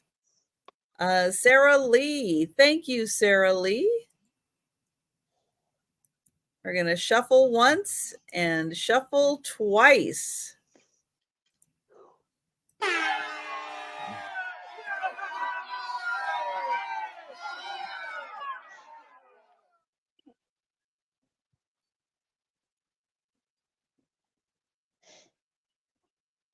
Here we go. Where's he at? All the leprechauns all dressed so nicely in their formal jackets and hats. Cindy B is coming. Cindy, oh, you gonna do it? Yay! Tonight. Woohoo! And she's with us Hey, right now. So Leanne. congrats. Yay, Cindy. Hi, Leanne. Okay, now shorts. I did not put out any shorts this week. But again, for those of you few that went back, this race is going to be not too many participants. But just remember, you can go back through my past, go through my shorts. Go through. Aaron, did you hear what she said? You have permission. Go through my shorts. Tommy, are you listening to this nonsense? All right. So I need a number. Go through my shorts. Yeah, family show, PG-13. What? They're shorts. 8 minutes till we go PG-17. 4. Thank you, Doug. All right, we're going to shuffle. 1, 2, 3, 4. And the sleigh, that's my favorite part. And go. Do the hustle. Do, do, do, do, do, do, do, do. Still have a runny nose. Like I still can't totally get rid of it. Come on, Tommy, run. Run, Tommy. No, who's taking it over? Doug. Doug. My eternal Is flame. Doug gonna win? My eternal flame. Doug. Doug, sweetheart. You won, baby. Wow, look at that. You gave me the number because that's what Kathy put in, and you end up winning. How about that? It's what do they call that? Kismet? I don't know if I'm making that word up. Kismet? Serendipitous? Yeah. Look at that. You did something nice for Kathy, Doug, and you got rewarded. That's what it is. That's what it is. But don't forget, starting tonight, leave your comments and you'll get entered into next week. Oh, yeah, and Jen wasn't here to sabotage you. True. Trisha, make me big for a second. I want to show, if I can. Can you see? This is Nicole. Tell me if I've got it in the right angle because I can't see the camera. Up just a little bit. There you go. That's at the shower. Look at my pregnant baby. There's 2 in there. So excited. So excited. But yeah, this is a good gig that they send you with thank you with the picture of the person that you were celebrating. So I don't even know when this picture was taken, but it was nice. That was nice. It would have been nice if they included a $20 coupon to pay me for the cannoli that we talked about earlier. But you know, well, no kidding. It's what it is. That is so weird. She's growing too, Leanne. She's having twins. Oh my. All right, so we started a new game a couple of weeks ago because we found out a deep dark secret that Trisha was hiding. Besides the fact that she has ear piercings. And I'm not going to say the number because it's going to be on the quiz in a couple of weeks, but you may want to go back. if you want to score that point on the quiz. But Trisha Right. also has some dark tattoos that she doesn't feel comfortable sharing with the world because she doesn't want to, quote, frighten us or upset us in any way. So I thought, okay, what can we make a game out of this? So we started 2 weeks ago, and we're started with the letter A, and we're trying to think of really disgusting, horrific words with each letter of the Well, alphabet. not disgusting. Horrific. Scary. Scary. It's my game. You don't make the definitions. You just pick the answer. You want to come up with a game? You come up with a game and have your own Suspizio show. She's getting very ballsy. So we've only had 2 letters so far, and Jan is the official record keeper Good of the job, names Jan. Thank you. because we can't be trusted. We write them on pieces of paper and then lose the paper. So Well, far we've had autopsy, she knows us too well. and this one that I still don't know what the heck it is. I have to look up. Ooh, a Babadook. Babadook. So Babadook. tonight's letter is C. C. So any word, product, character, any word that Mhm. starts with the letter C. That's scary. Scary with a C. Like Casper. The These are friendly friendly. ghost. Cannibal. Ooh, Lemmy coming out strong. That's the way to start it. That's a good I'll one. go with one that is a Trisha word Mm. that could be considered horrific. Crispy. You know, in the right setting, Okay. crispy could be not good. Coyote.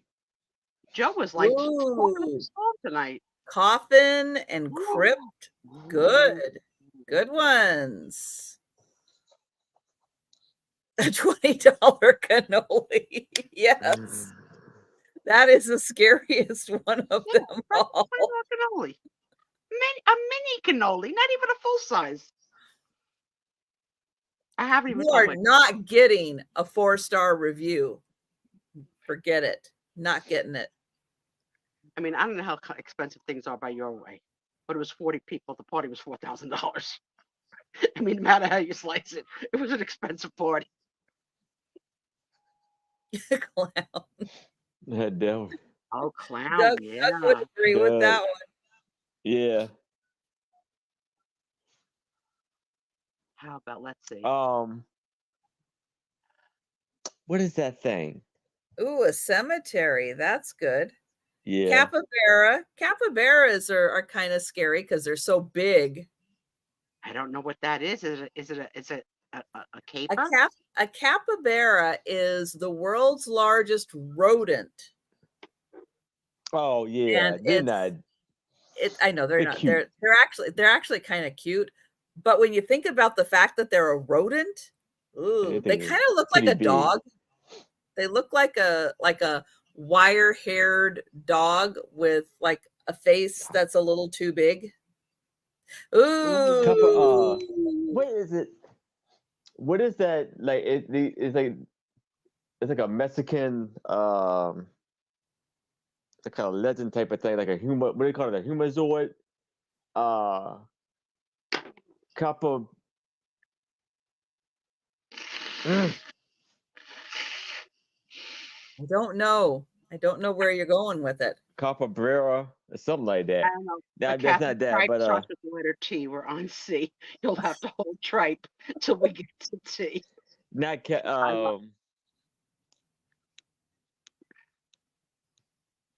It's Mexican, but I don't know what else it is, Aaron.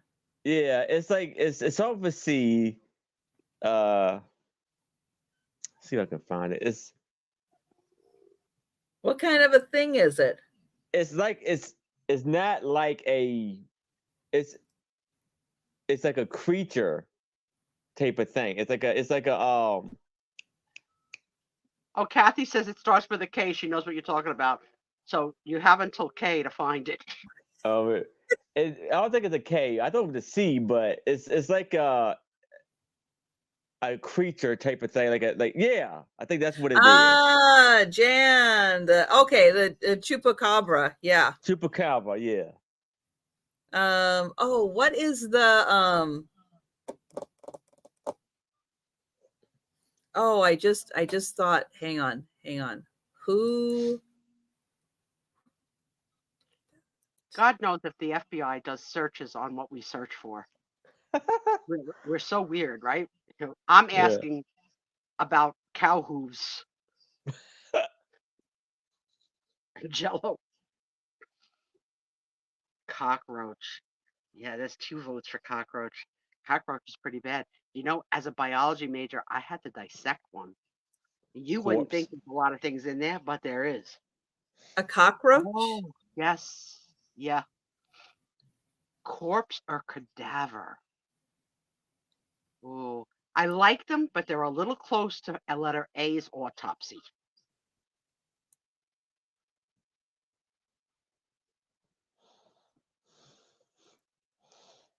Here, I'm going to put one in just because that just popped into my head. All right. You're allowed. Cobweb. Oh, cobweb. Maybe she's not afraid of cobwebs. I'm not afraid of cobwebs. You think they're pretty?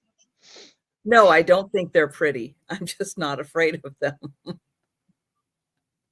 What's a choo-choo?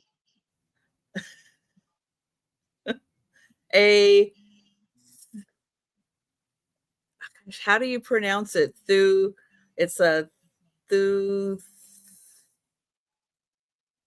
I can't even say it. It is. Just we need a good laugh.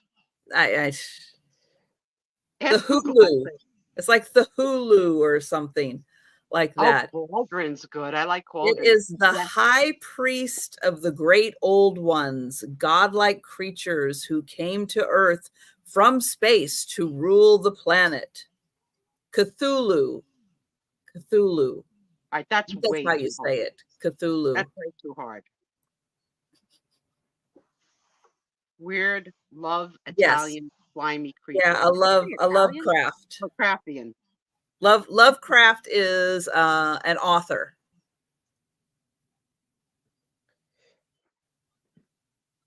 He wrote a bunch of children's horror stuff, but then he writes adult horror stuff too. Cthulhu. Thank you, Doug. God bless you. It's not, it's on its own. It's just not scary because most people don't know the word. No, they don't. Most people on the East Coast.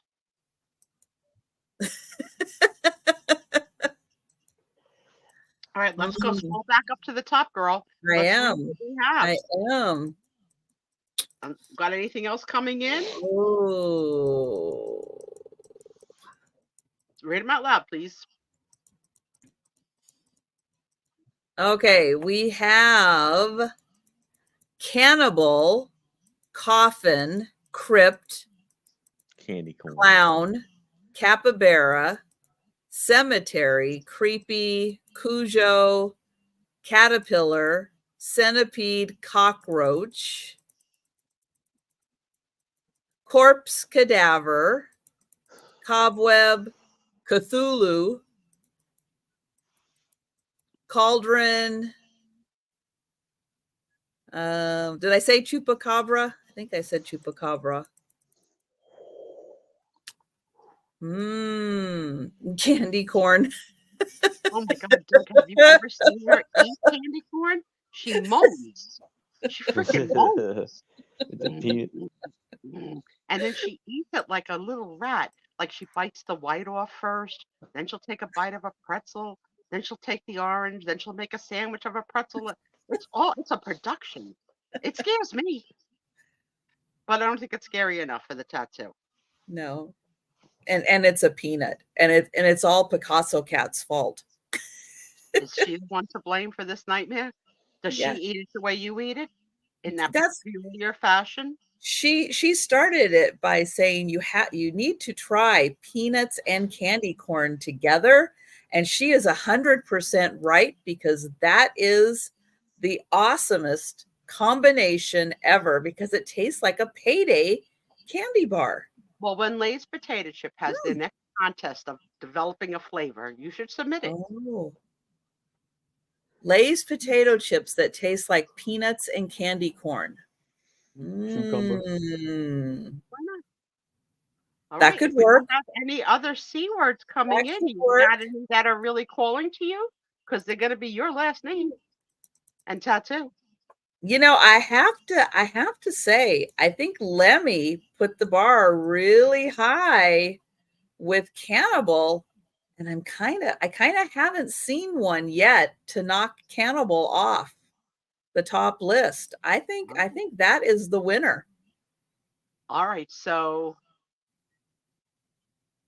Jan, if we were going to do Trisha's first name, Trisha, what was the C middle name?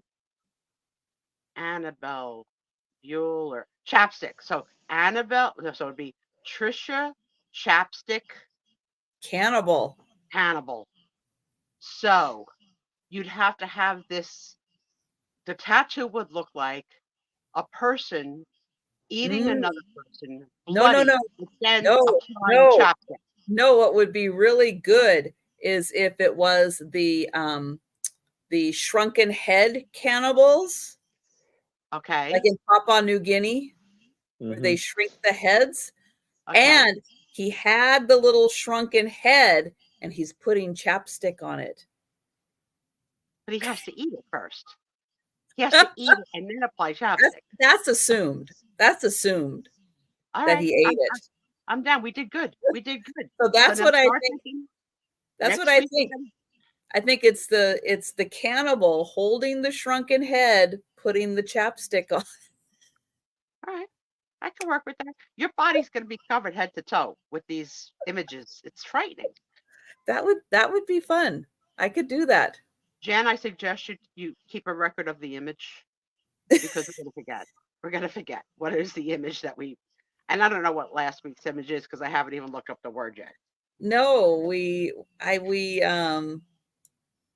don't think we put them together quite like that, because what did we have? We had A for Annabelle and Annabelle autopsy, and we had you at the table. Oh, an Annabelle autopsy. Okay, that one makes sense. We had the tubes coming out with the bucket, and you with a knife. Yeah, we had you. And then we have Bueller. Badaduke. Badaduke. That one I couldn't draw. I don't know what that is. I get, you know what you could have? You could have a Badaduke in the classroom when the teacher's doing roll call, going Bueller, Bueller, and the Badaduke is there going, raising the hand for Bueller. All right, we might need to heat a whole shoulder for that scene. Just think about it. I think if you had a little school desk with the Badaduke sitting in it, raising the hand, I think that would work. There's 38 people in here right now. Who knows what the frickin' Badaduke is besides Doug and Trisha? Here, I'm gonna see if there's a picture of a Badaduke. Okay, the only thing that could scare me more is a cow hoof in my Jello. I'm never gonna get over this. Okay, this one might not be right in this. It's like a third eye. You see it? Well, that one's not scary. What is this one? Well, the picture they have is not really all that scary of the Badaduke. Here, let me share it, because you're gonna look at it and go, "What? That's not scary." Doug, he came up with it. So there is the Badaduke. The movie is a lot more scary than that. That so it looks like Thing from the Addams Family in a cape. Yeah, but it's not. But that's the only image I could find real quick. All right. Let me see if I go to IMDb if they have some pictures. 23 letters to go. Yeah, I've never seen that image. Never. If we're lucky, Joe will come back for a performance before the night is through because he was singing up a storm earlier. That was so. That's the Oh, most he vocal I've ever heard him be on a Friday night, singing off camera. All he right, so probably back had to to take a nap after that. I always got to take a nap after. Well, no, I get an adrenaline rush after this, and I can't go right to sleep. But then I sleep Okay. so late on Saturday, so late. All right, so we've been playing first date questions. We asked, "What's your favorite holiday?" That was the last question I believe we asked last week. And Trisha said Halloween. Me, Halloweeny. Yes. So the next question is, what's getting worse and worse as you're getting older, and what's getting better and better as you're getting older? So for me, worse and worse is my ability to move. Better and better,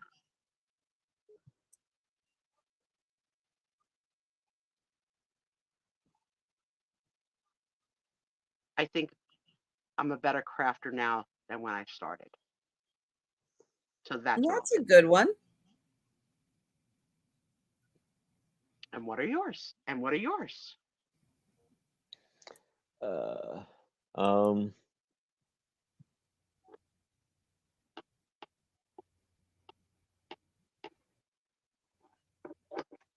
Hard, right? Yeah. The one thing I don't like is I notice my knees are not as like fluid as they used to be, going up and down. They're starting to get that little bit of stiff. I don't like that. I don't like that. And of course, what's getting better is my charming personality. Of course. You know what, Picasso Cat? I've seen you struggle with your eyesight on camera. Oh, yes, eyesight is getting worse. Yes. Aaron is Yes, a that better I can bowler, relate to. that is true. I'm a better bowler. What's but getting worse? he's burping more on cam. Yeah. Sorry. He's getting much more Okay. comfortable with all of Yeah, you. ready to get too Releasing comfortable bodily now noises. on cam. I'm only kidding you. You could feel free to burp here anytime you want. If it has to come out the other end, please mute. Yeah. Cool. Jan's body is getting saggier and her mind is getting wiser. Mm. You keep falling. Although I picture Denise as like floating down. She's so angelic with that silvery gold glow, and falling scary, especially when you are in charge of your mom. Yeah. Kathy, getting more organized is your improvement or you're worse at it?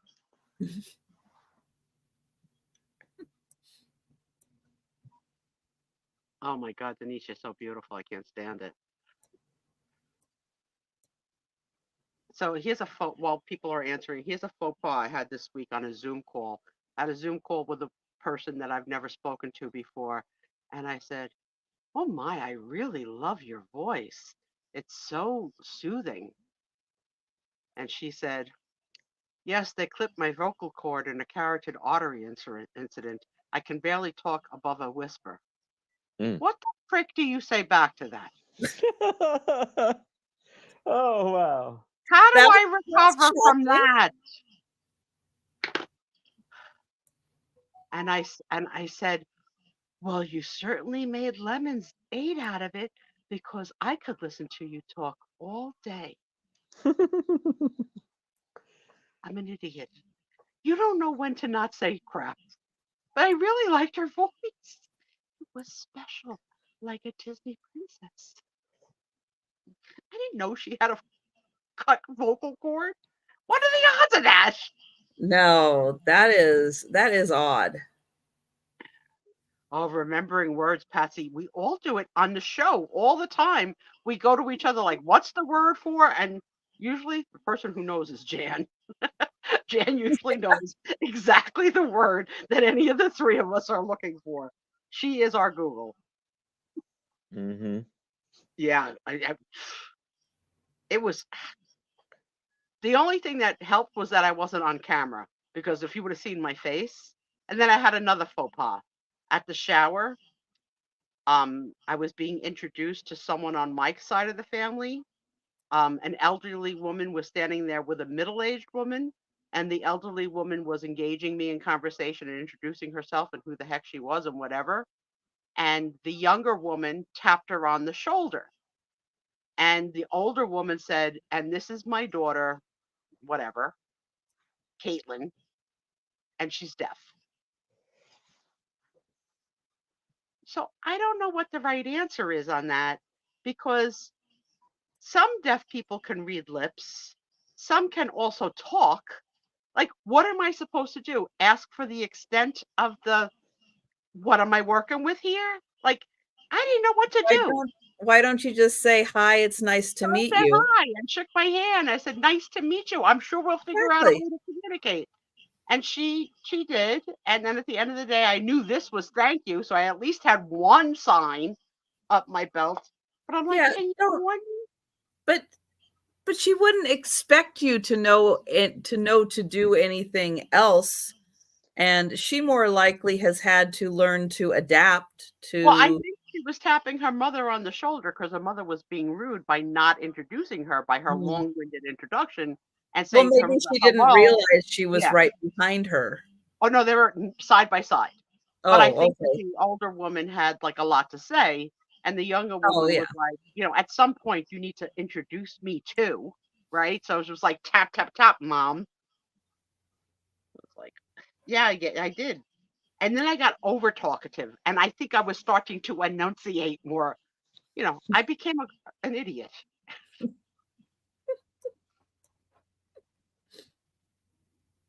So Picasso speaks your mind more in public.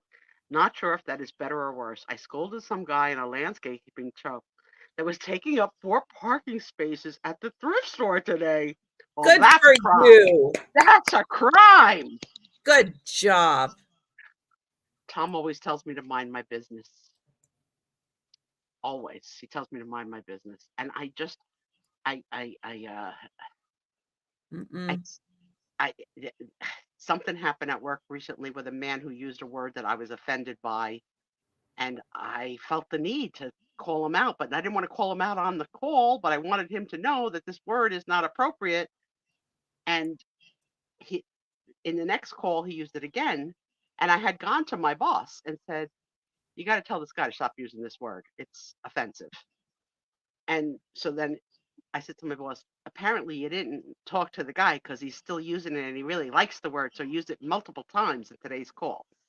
So the guy was going to Mm. present yesterday again. So I was like hanging on by my seat because my husband's like, "Stay out of it. You're about to retire. Why do you got to open your mouth? Why do you got to fix everything? Why do you got to?" Because I felt like it's like as if you see a crime or a wrong thing. Like, I'm not the type that be like, I'm the one that'll be like, "I'll be a witness at your trial." I saw everything where he would be like, "Walk away. Don't look down." So what would you do? And Kathy, it sounds like you speak up, and Kathy's not, I don't even think she's 5 feet tall. Kathy's about my height. She might be. Well, I don't know. Didn't we decide that we were about the same height, I think, Kathy? I think we're pretty close. Yeah, Kathy Wiseman. Yeah. Her mother was not being gracious and not taking the moment to say, "Hi, I'm so and so, and this is my daughter so and so, and just so you know, she's deaf." That's how the mother should have handled it, and she's had lots of years of practice. Kathy's 5'2". Trisha, you're Yeah. taller So too, we're right? so we're about the same height. I'm 5'3 3/4". I win in height. Yeah, I You have to stand up to prove it.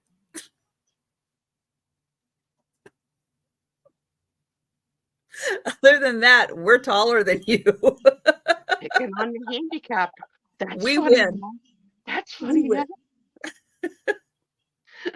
I'll get you back. One day I'll make you push me in my wheelchair.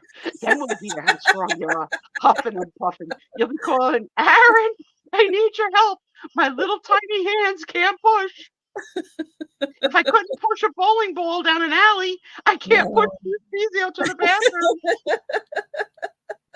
Picasso cat, can you take the left side? I'll take the right. Heave ho, heave ho. No. So no one else has a something they've gotten worse at and something that they've gotten better at. So Denise, if you keep falling, what are you better at?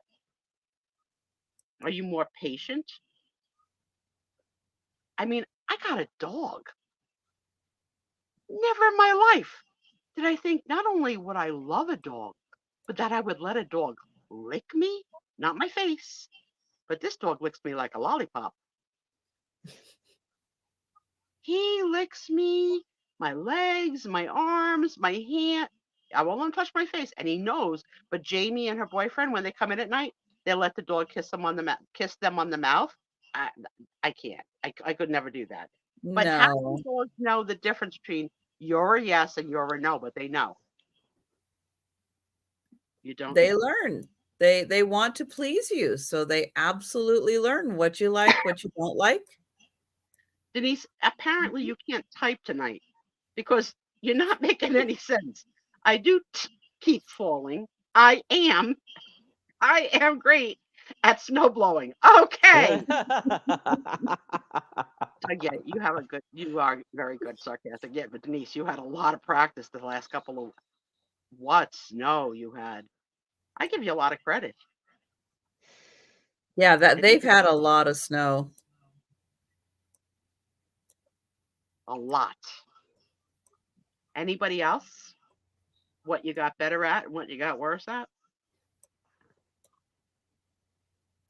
I'm hoping that I have developed more patience in my old age with Tom because he's the person I see the most, so I lose my patience with the most, and I got to get better at that. She has the video to prove it, yeah. All right, let's move on to our next getting to know you question. Oh, did you see Doug say that his sarcasm is getting better? I mean, I can attest to that. Yes. Oh, no, I didn't see it. I'll have to go back and watch it. Don't sweat the small stuff in life. I do know. My anxiety is horrible. I hope it becomes better when I stop working because that's what all my anxiety is about, really working. He was thinking jumping on top of the fence. Oh, cute. How cute. We wonder, because Denise, you have little dogs too. Right now, Tony's young, agile, and can jump up on beds, no problem. But my niece said to us, we should train him to go up on beds with steps because one day when he's older, he's not going to know about steps. He's not going to want them. He's going to jump up and get hurt. We never really thought of that. I don't even know if it would be too late now if he would use them, but yeah, and like with the cats, you know, with getting older cats and stuff, I've set up step process and they understand and they go right to it. Even when they're younger, like my younger cats, it's like I've taught them jump up on the toilet, then they jump up on the back of the toilet, and then they can jump up on the counter. Not that I want them to do that, but I want them to understand the process of Can you have them fill the tub for you? Like, you know, can they draw you a bath? Like, because then I'll be freaking impressed. Yes. No, it's the process so that they understand I can jump on something to jump on something to jump on something, which does end up helping them later in life when, you know, I've set up systems like that for when they get older, then they understand. I can like I've had to have, because I have my bed on really high risers. Well, the younger cats can jump, but Gracie couldn't anymore. And so I have a tub that's by the end of my bed jump up on the tub than jump up on the bed. So it's like little things like that you can teach them, and then they adapt, they understand, and they go on. So, Tony sleeps the first half of the night with Tom, and then when Tom leaves for work at 5-ish in the morning, he then comes to my bed. And he wakes me to let me know he's there. He taps me on the shoulder, and then I need to move. We have to do it exactly the same way every time. I have to move the comforter so that he could get in the crook of my back, between the crook of my back and my butt. He likes that one specific spot, but he doesn't land it right the first time. Like he adjusts, he readjusts, and then he has to lick my hand for about 3 minutes, which of course completely wakes me up. But I try to move my hand away and calm him down. But he's so excited to taste me again. So he licks me for a few minutes, and then I get him still. But if I don't get the comforter exactly right, he wants to start the whole freaking process all over again. Start from the beginning, at the shoulder. Yeah, I figured Trisha has like a trampoline. Not that kind. I know Doug needs not that kind of a tub, like a Rubbermaid tub. If Trisha's only 5'2", she's got to have one of those, aerobics jumping things and does a 1 and a 2 and like a Jack LaLanne move to get into bed, do a split in the air, twirl, dance, and then call all the critters. They're already in bed waiting for me. They wait for you. Oh, yeah. Oh yeah. It's Faye gets so excited. If I go and like turn my light on in the bedroom, she'll like jump up on the bed, and I'm like, no, it's not night time. I call it night so that they understand. I'm like, you're right. No. And then she's like, looks at me like, and then we have to wait. and then if I go back in my bedroom, then she's like, it's time. It's like, no, it's not. They love going to bed. 8 p.m. They love it. When we're all in my room, Tom's in the recliner and I'm on the bed, and Tony's on the bed or the recliner, back and forth between the two of us. When Tom gets up to kiss me goodnight to go to bed, Tony is at that moment in time with me on the bed, but not in a sleeping position, just with me on the bed. And he always said, Tom says the same thing every night. All right, Tony, if you want to stay with mommy, it's all right with me. As soon as Tom points a foot towards the door, the dog jumps off the bed. I said, you're taunting me because the dog won't stay with me. He knows beginning of the night is you and into the morning is mommy. And he's not going to change it up in any way, shape, or form.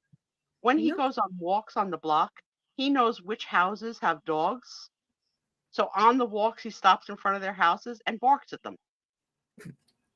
He met up with a huge dog the other day that he has seen before.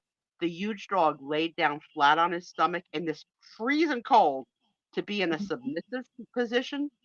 Tony went up to him, smelled him, and then made like an aggressive move. So my nephew had to pull him away. He goes, like, he has no idea he's 14 pounds. Like, he's got, for lack of a better expression, he's got balls. Yeah, and the big dog just wanted to play. So big dogs a lot of times will get down to be on the lower level with the little dogs so that they can play and meet. And that's a very, very friendly big dog. And Tony is on this icy lucky that he's making friends with a big dog. Now that's just the start of their relationship. It'll evolve. According to Tom and my niece and nephew, they run into each other often. The other dog's name is Scout, but a big dog. But like, how sweet is that? The big dog obviously likes Tony, and that's why he's going to the extra effort. Tony's just very aloof, except for humans. I think anyone could break in my house, and Tony would be like, "Hi, love me." Of course he would. Love me, love me. He would. What do you want? Let me show you where the treats are. The thing that bothers me the most is the bottom of my feet, because I'm ticklish. So you would say, Suspizio, put some socks on. But I'm so hot since menopause, I can't wear socks. That's like, oh my God, I can't wear socks. It's too hot. So how do I say to the dog? Because I laugh, so he thinks it's like a game. He Yeah. doesn't play ball. He doesn't play fetch. He doesn't play squeak the toy. The only thing he does is sleep and want to be cuddled and pet. And I have to say, that works for me, that I got a very lazy dog that doesn't want to play all day. I watched Denise while she was trying to sell with you the other night. She couldn't get a moment's rest. They were like taking turns, jumping up on her, saying, my turn, my turn, my turn, my turn. Crazy, crazy, crazy. Oh, yeah. Tommy says that he has a pattern of who he pees, how much urine he'll give at each spot, because he doesn't let it all out in one spot. He lets No. it out in different spots, and he has a particular house that he likes to poop on. I don't particularly like that neighbor, so I'm happy about it, but Tom picks it up. But she's the hussy on the block. She goes through husbands. We've already been through 3. Tom will report. There's a new car. There's a new car in the driveway. We might be working on number 4. I was like, you know what? None of our business. Not our business. I don't really like this question, but I'll ask it. Where's the best place in your town or city to have a picnic? I don't ever want to go on a picnic, so I don't know. Yeah, I know you don't want It's not going outside. I don't Hi, know. Hi, Steph. I would say Hey, down Steph. on at the marina. Down at the marina. That's a nice spot. All right. Yeah, probably the harbor. Yeah, the National Harbor. That's beautiful. That's a beautiful Baltimore Harbor. I've been to that. That's a beautiful spot. But now here's the difference in the picnic baskets. I'm not going on a picnic, so there's no basket. What's in the sad basket you're bringing? But see, if you go on a picnic at the marina, you're just sitting on a bench. So that's what makes it nice. You have to be on the ground for it to be defined as a picnic? No. That's what I was thinking. No. So okay. Part 2 of the question. Who thinks that a picnic has to be sitting on the ground? I don't. Can you not have a picnic if you're sitting at a picnic table? I guess it is a picnic table. Or a bench? Yeah. Can it not be a picnic? Can it be your front porch? Sure. As long as you're eating outside with someone or some others. Yeah. That's a picnic. And you brought your food with you. That's a picnic. Okay. Or so maybe you bought food there. What's in your sad little basket? Because we know what you go thrifting with. A little half sandwich. Peanut butter and jelly sandwich. Yes, peanut butter and jelly sandwich. That's my go-to for if I'm going to be out all day thrifting, I bring a peanut butter and jelly sandwich because it's good energy. All right. Ham and cheese. That you're taking an Italian friend. And money's not enough. No, we're not doing an Italian picnic. No, because I know zero about Italian food and I wouldn't eat it. You like cheese? Do you like mozzarella? Not just eat mozzarella cheese. No. Salami, prosciutto, ball? No. Prosecco wine? Ooh, I am never going on a picnic with you. No, never. You are never going on a picnic with me. You would hate it. You would absolutely hate it. A little sad tuna fish half sandwich.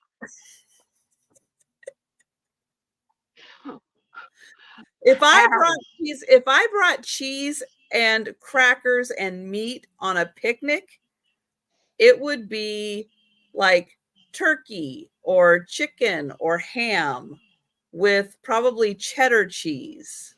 Guys, put in what you're bringing in your basket. Maybe grapes. Maybe some grapes. I'm going to up it up a little with a loved one or a potential future loved one. So Aaron, some Mrs. Cold future fried Mrs. chicken. Proctor. What are you bringing in the basket to impress this lady? Like really? Really? You asking me? You're the Look. bachelor in the room. Okay. Only I ask. I don't look. He's bringing Lunchables Ham and with cheese, Oreo cookies. Look at Jansen. If with I even began to strawberries, try to with cream, explain this show to other people. with cream. Goodness. Doug, my idea of a picnic is at a table on the patio of a club with a nice turkey club and Christ French fries. Chris, Chris, Oh, Chris. Chris, Like, what the hell are Christ French fries? there's no H there. I sprinkle you with holy water. You are now Cheese, Christ. crackers, and wine. I'm going with Steph. Cheese and crackers and Prosecco. Yes. Brie cheese, French bread, fruit and wine. Yes. Cheese, crackers, and wine. Are these Picasso Cat, Arizona? Steph, California. Steph, are you anywhere? What was the name of the town I said that? Jen and I are going to be off in the corner eating our Lunchables. What was the name of the town I said Nicole's short movie's going to play at? Santa Barbara, did I say? Was it Santa Barbara? Steph, are you anywhere near Santa Barbara? Not really. Santa Barbara, I think, is north of LA. Doug is out. He's not going on the picnic. I think I tend to forget how huge California is. Aaron, you've stalled long enough. I've let you think about it. Don't think I'm letting you off the hook with this question. What are you bringing? Cheese, ham cheese, Oreos, what is it? Because Capri Suns. Yes. Cups. Yes. Little straw. Are you gonna pop the straw in for your lady? Yes. You'll pop her son. Uh-huh. You know what? Don't Lunchables squeeze are while good. you do it. Have you ever had feedback from a Capri Sun? Have I had what? Yeah. You know, a Yes. squirt back. If you over squeeze, you have to be careful with Capri Suns. Yes. They're dangerous. Yeah, you learn the hard way as a parent or whatever. Or Yeah. if you're a juice box or now, how much Capri Sun can And you? it has to go straight down, and you can't squeeze. Straight down. Don't squeeze it. Well, sometimes you squeeze it. No, Not called Capri Sun. not with Capri Suns. Now, Nope. Aaron, would you be better on a bench side by side with the food in between you and the future Mrs. Aaron James Proctor? Or would you be better on a picnic table across where you have to eyeball each other? Across. Would there be a hat? Yeah. I gotta show off my brooch hat. Right. That's the best part. All right. I didn't hear from Denise. Oh yeah, she had the Christ pizza. Oh, but Kathy is having pizza at Anger Park in Minnesota in the summer, not in the winter, because you're not going to picnic in Minnesota in the winter. Oh, Steph, after we're done, okay. The lunch, I gotta just have her sit next to me, get close, and just I gotta go over each brooch and the meaning behind it and everything. You know, perfect date. So when you wake her up from her nap, you're gonna ask her for a second date. Yes. I'm kidding. And then I pay the harmonica for whoever her. the future Mrs. Aaron Proctor is gonna love everything about you because you are one heck of a guy. Yeah, not Thank a good you time very for a much. picnic now. And y'all are one heck of ladies. We love you like you're our brother. Like we got you. And Trisha and I are so happy that the three of us landed this unique Absolutely night. Yes. Absolutely. Three so totally different personalities. And what 2 years, guys? That's in YouTube world, that's crazy. Couples break up. Thruples break up. We're monogamous, sort of. Except for all the other people we do sales with. Oh, all right. All right. The next question. I still got time because Steph's not on for 20 minutes. Yes, Picasso Cat. We are just a couple weeks away from 2 years. The 2-year anniversary. Yeah. I know. I can't believe it.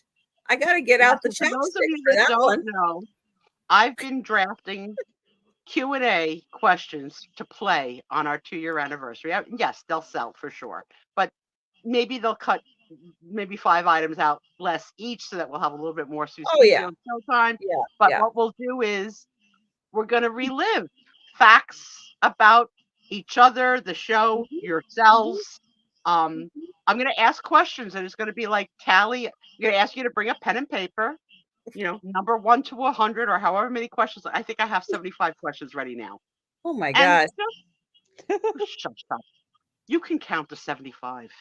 I can. Arabic and Roman numerals and an abacus that I think you'll be selling at the party. I think I already sold the abacus. Crazy. Yeah, stick with us. So what the point of there's no prizes. Just being together. Well, there might be. Maybe Trish will throw in a prize. I got nothing. Okay? I got nothing. But maybe there'll be a prize. But it's for the fun of it. Just to see who's been there all along, what you've learned about each other along the way, what we've learned about each other along the way. And Doug. Doug. Yeah. So the week before, I can do it if I have to. We'll remind you to get the pen and paper. Maybe you want to have lined paper. Maybe you do better with lined paper than unlined paper. Maybe you do better with a pencil. I picture Denise only with a pencil with an eraser because I think Denise might cheat. I'm just saying. I don't know for a fact, but I think she might cheat. I know some people would never cheat. Jan Goodwin never cheat. Never. Nope. That's why I'm going to hang out with Denise in my old age. Denise, back up to the home. Jan is going to be keeping an eye on both of you. Yes, exactly. All right, let's see. What's our next question? Where did that picnic question go? Oh, Denise has a purple pen. Look out. All right, this is staying with the outdoor theme. What's your favorite thing to do outdoors and what's your favorite thing to do indoors?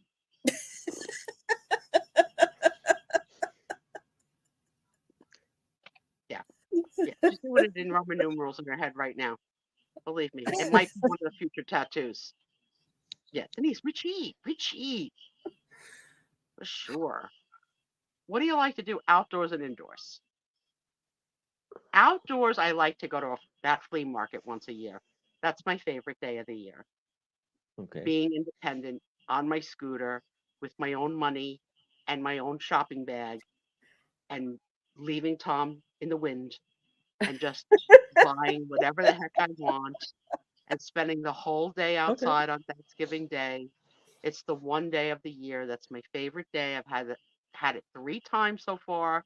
And I hope for good weather every Thanksgiving forever because I never want that day to not happen. I love it. Inside, I watch so much videos and movies. That entertains me. Instagram, YouTube.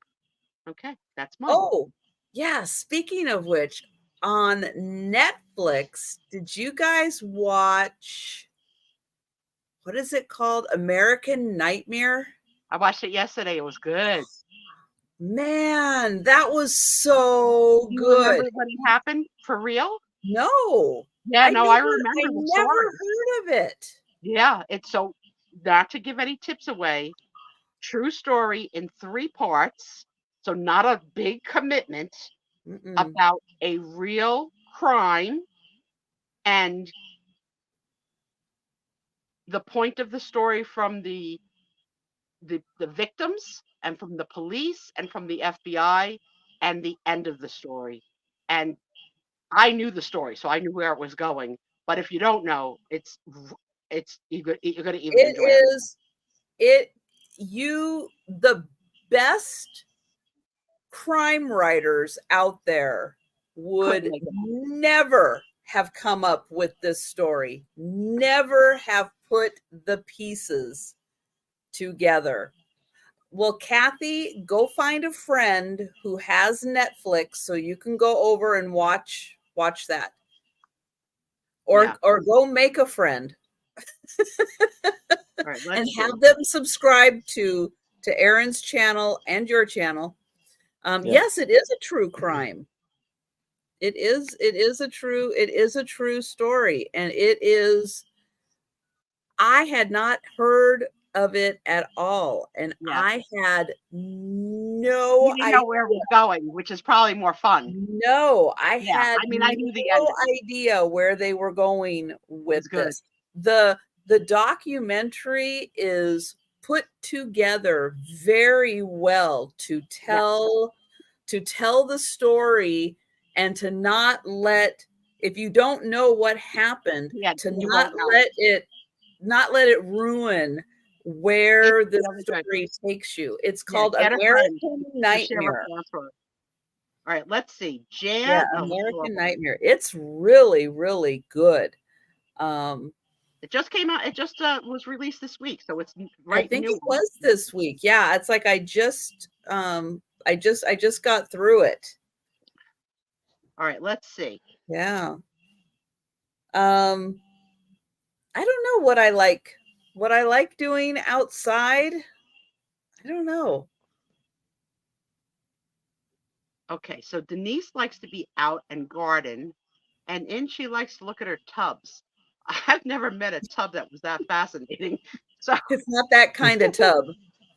It's not a bathtub. Not a bathtub? No. She has like me. We have tubs full of things in our house. Okay. And it's that kind of tub. All of us do. It's that kind of tub. I'm kind right. of like, I'm kind of more of a movie watcher. So I would probably say indoors, I might like just kind of, hanging out, watching a movie.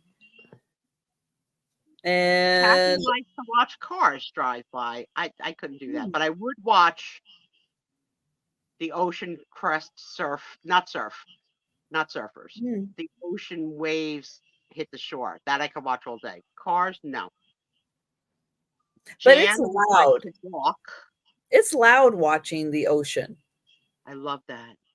For those of you who haven't ever been to a beach to listen to the waves come in, it's really loud. Just an FYI. That's the white noise I go to sleep to. True. Loud, as loud as the volume is, my white noise is I put it right here. I put it right here. I turn on the TV. When Tony hears it, he comes running. Oh, it's nap time. Here we go. Let's see. Jan likes to take a walk indoor. Thing outdoors is to walk. Indoors, she likes to sleep. Yeah, I'm a sleeper. Doug likes to go smell the air right before it rains. That sort of sounded like I like to smell of napalm in the morning, like you got from that movie. Doug likes to sleep too. Well, Doug, you can be my big spoon anytime. Denise likes her true crime, and this was a true crime story, so you would really like it. Patsy also gardens and plays with her dishes. I know if I had time, I would do a little more, like, with my flowers and stuff outside. I would do a little more with that. I need clarification from Patsy. When you say I like to play with my dishes, you're talking like a child's tea set that you're playing like tea? What do you mean?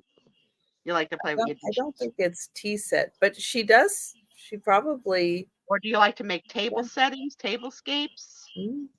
I need more info on that one. What's the name of it? American something. What was it? Nightmare. Nightmare. American Nightmare. Christy also loves the sound of the ocean. I love being on the beach. I like it. I like the sound of rain. I could watch rain out the window, like flow down the street. That I like. Oh, I like doing that's my I like doing that. It was one time. Yeah, I it was don't mind. funny. I don't mind watching the rain. I find that relaxing. I like watching Tom shovel and blow snow blow and sit on the tractor manly with his little, hood on his, because his tractor converts from a lawnmower to a snow remover. Oh, that's good. Oh, He's got a little plastic house that he sits in, and I like watching him do that. I love watching Tom work. Actually, you know That's one a turn thing on. when I was young, like a teenager, it was a train like a ways like a couple of miles from the house, but I mean it started blowing a little bit. You can hear it in the Yeah, distance, and that used yeah. to kind of help me, relax me or be a Yes, familiar sound yes. for We have me. a train not far too, and I'm here so many years, I don't notice it anymore. But Tony does. So Mm. Tony hears it about 45 seconds before I hear the first one. So and the train comes all day. It stops at a certain time of night. It doesn't run through the middle of the night, but it runs all day. And when he goes crazy, I start to count. And it's usually about 45 seconds when I hear the first, it's coming towards the station. Yeah, rain is soothing. Denise likes Because to and vent. then the whole thing with that too is I like to look at the rain was it brings back memories when I was young, like being over my grandmother's house, like a lot of my cousins and stuff like that. It'd be like summertime, we just running around all day, and then near the end of the day, a storm would roll through, and we would all go into the her sunroom and watch it rain, storm or rain right there, and we just sit there and just watch it. It used to be a good memory for me, like that. Now, did they allow you to jump in the mud puddles, or was that like Aaron? Nah. Yeah, no jumping in the mud puddles. No. And that's true, Denise. If I was in Iowa and there was a wave, I would be nervous also. Yeah. Definitely. Especially if you weren't by a lake. Yeah, that would not be good. Like it amazes me that there are people that we probably know that have never seen the ocean in life. Like, and that to me, just like because we live on a coast, blows my mind. Like to say, like, oh, I'm going to see the ocean for the first time. Like, wow! Like I living know in there's a New lot of Jersey, people who don't see the have ocean. not seen the ocean, right? Yeah. But the ocean to me, even on the ship where we go on a cruise, I could sit and watch the movement of the boat, and the movement of the water against the boat, the little like the ripple as it's moving. Otherwise, looking out, there's nothing to see, right? You could see water for miles and miles, and there's no land. Ah. Oh, that's pretty. That's okay. Now I understand.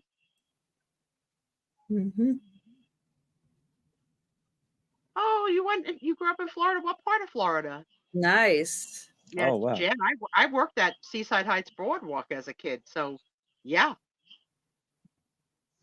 Yes, but I was shocked at the difference in temperature in the Pacific Ocean to the Atlantic Ocean. Yeah, it's Oh a my big God, difference. Huge difference. freezing.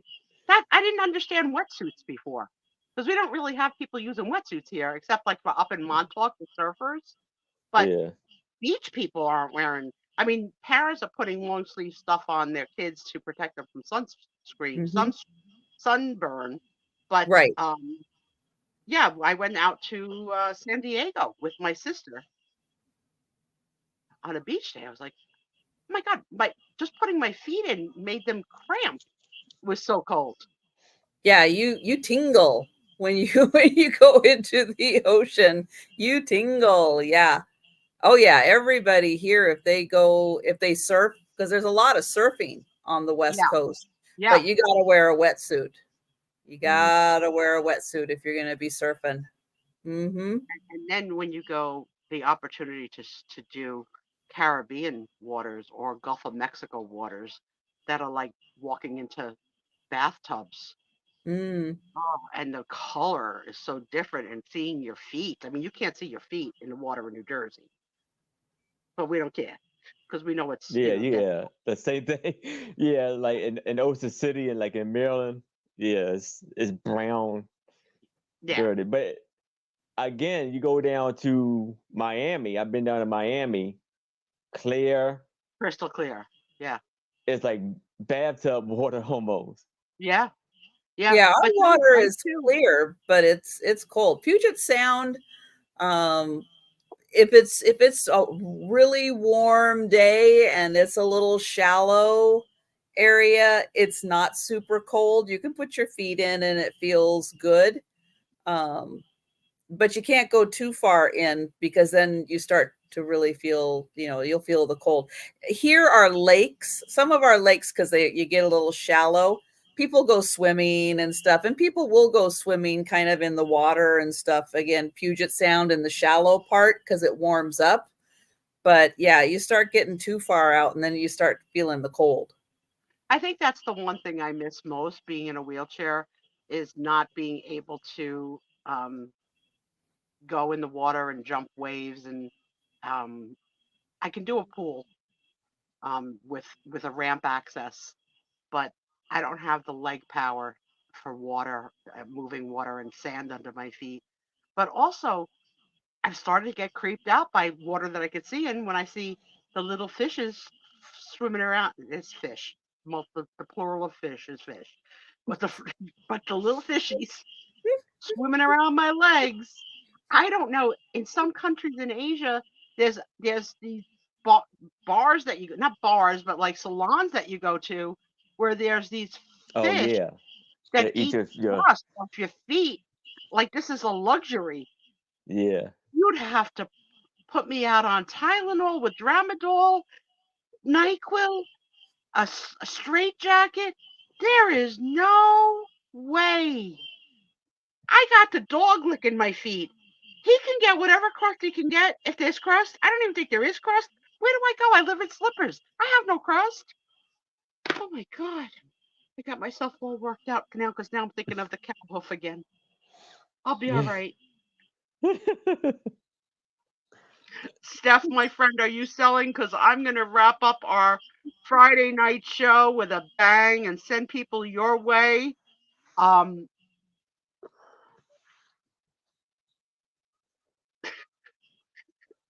Doug, we're not having that on ours. That is so disgusting. Would any of you do that? Would you I do would that? try it. I wouldn't mind it. I don't really want fish eating my feet. No. And I'm I would okay actually with try it. fish. Yeah. I like fish. I don't want them eating anything off of me. No. I think that'd be pretty cool. No, that's one of the reasons why the cats don't get to lick me. It's like, do not get used to how I taste. No. Aaron, do you No. do good foot hygiene? Do you get are you really good about keeping your toenails and stuff? Like, I don't want to know what's No. under Tom's socks. It's best that I don't know. No. Between the hard toe shoes, I don't, and he's a sock. He loves the socks at all times. And when I say all times, I Now, mean all times. Aaron, just so you Yes. know, you can go and get a pedicure and they Yes. will not put polish on your nails, but they Yeah. will let them soak.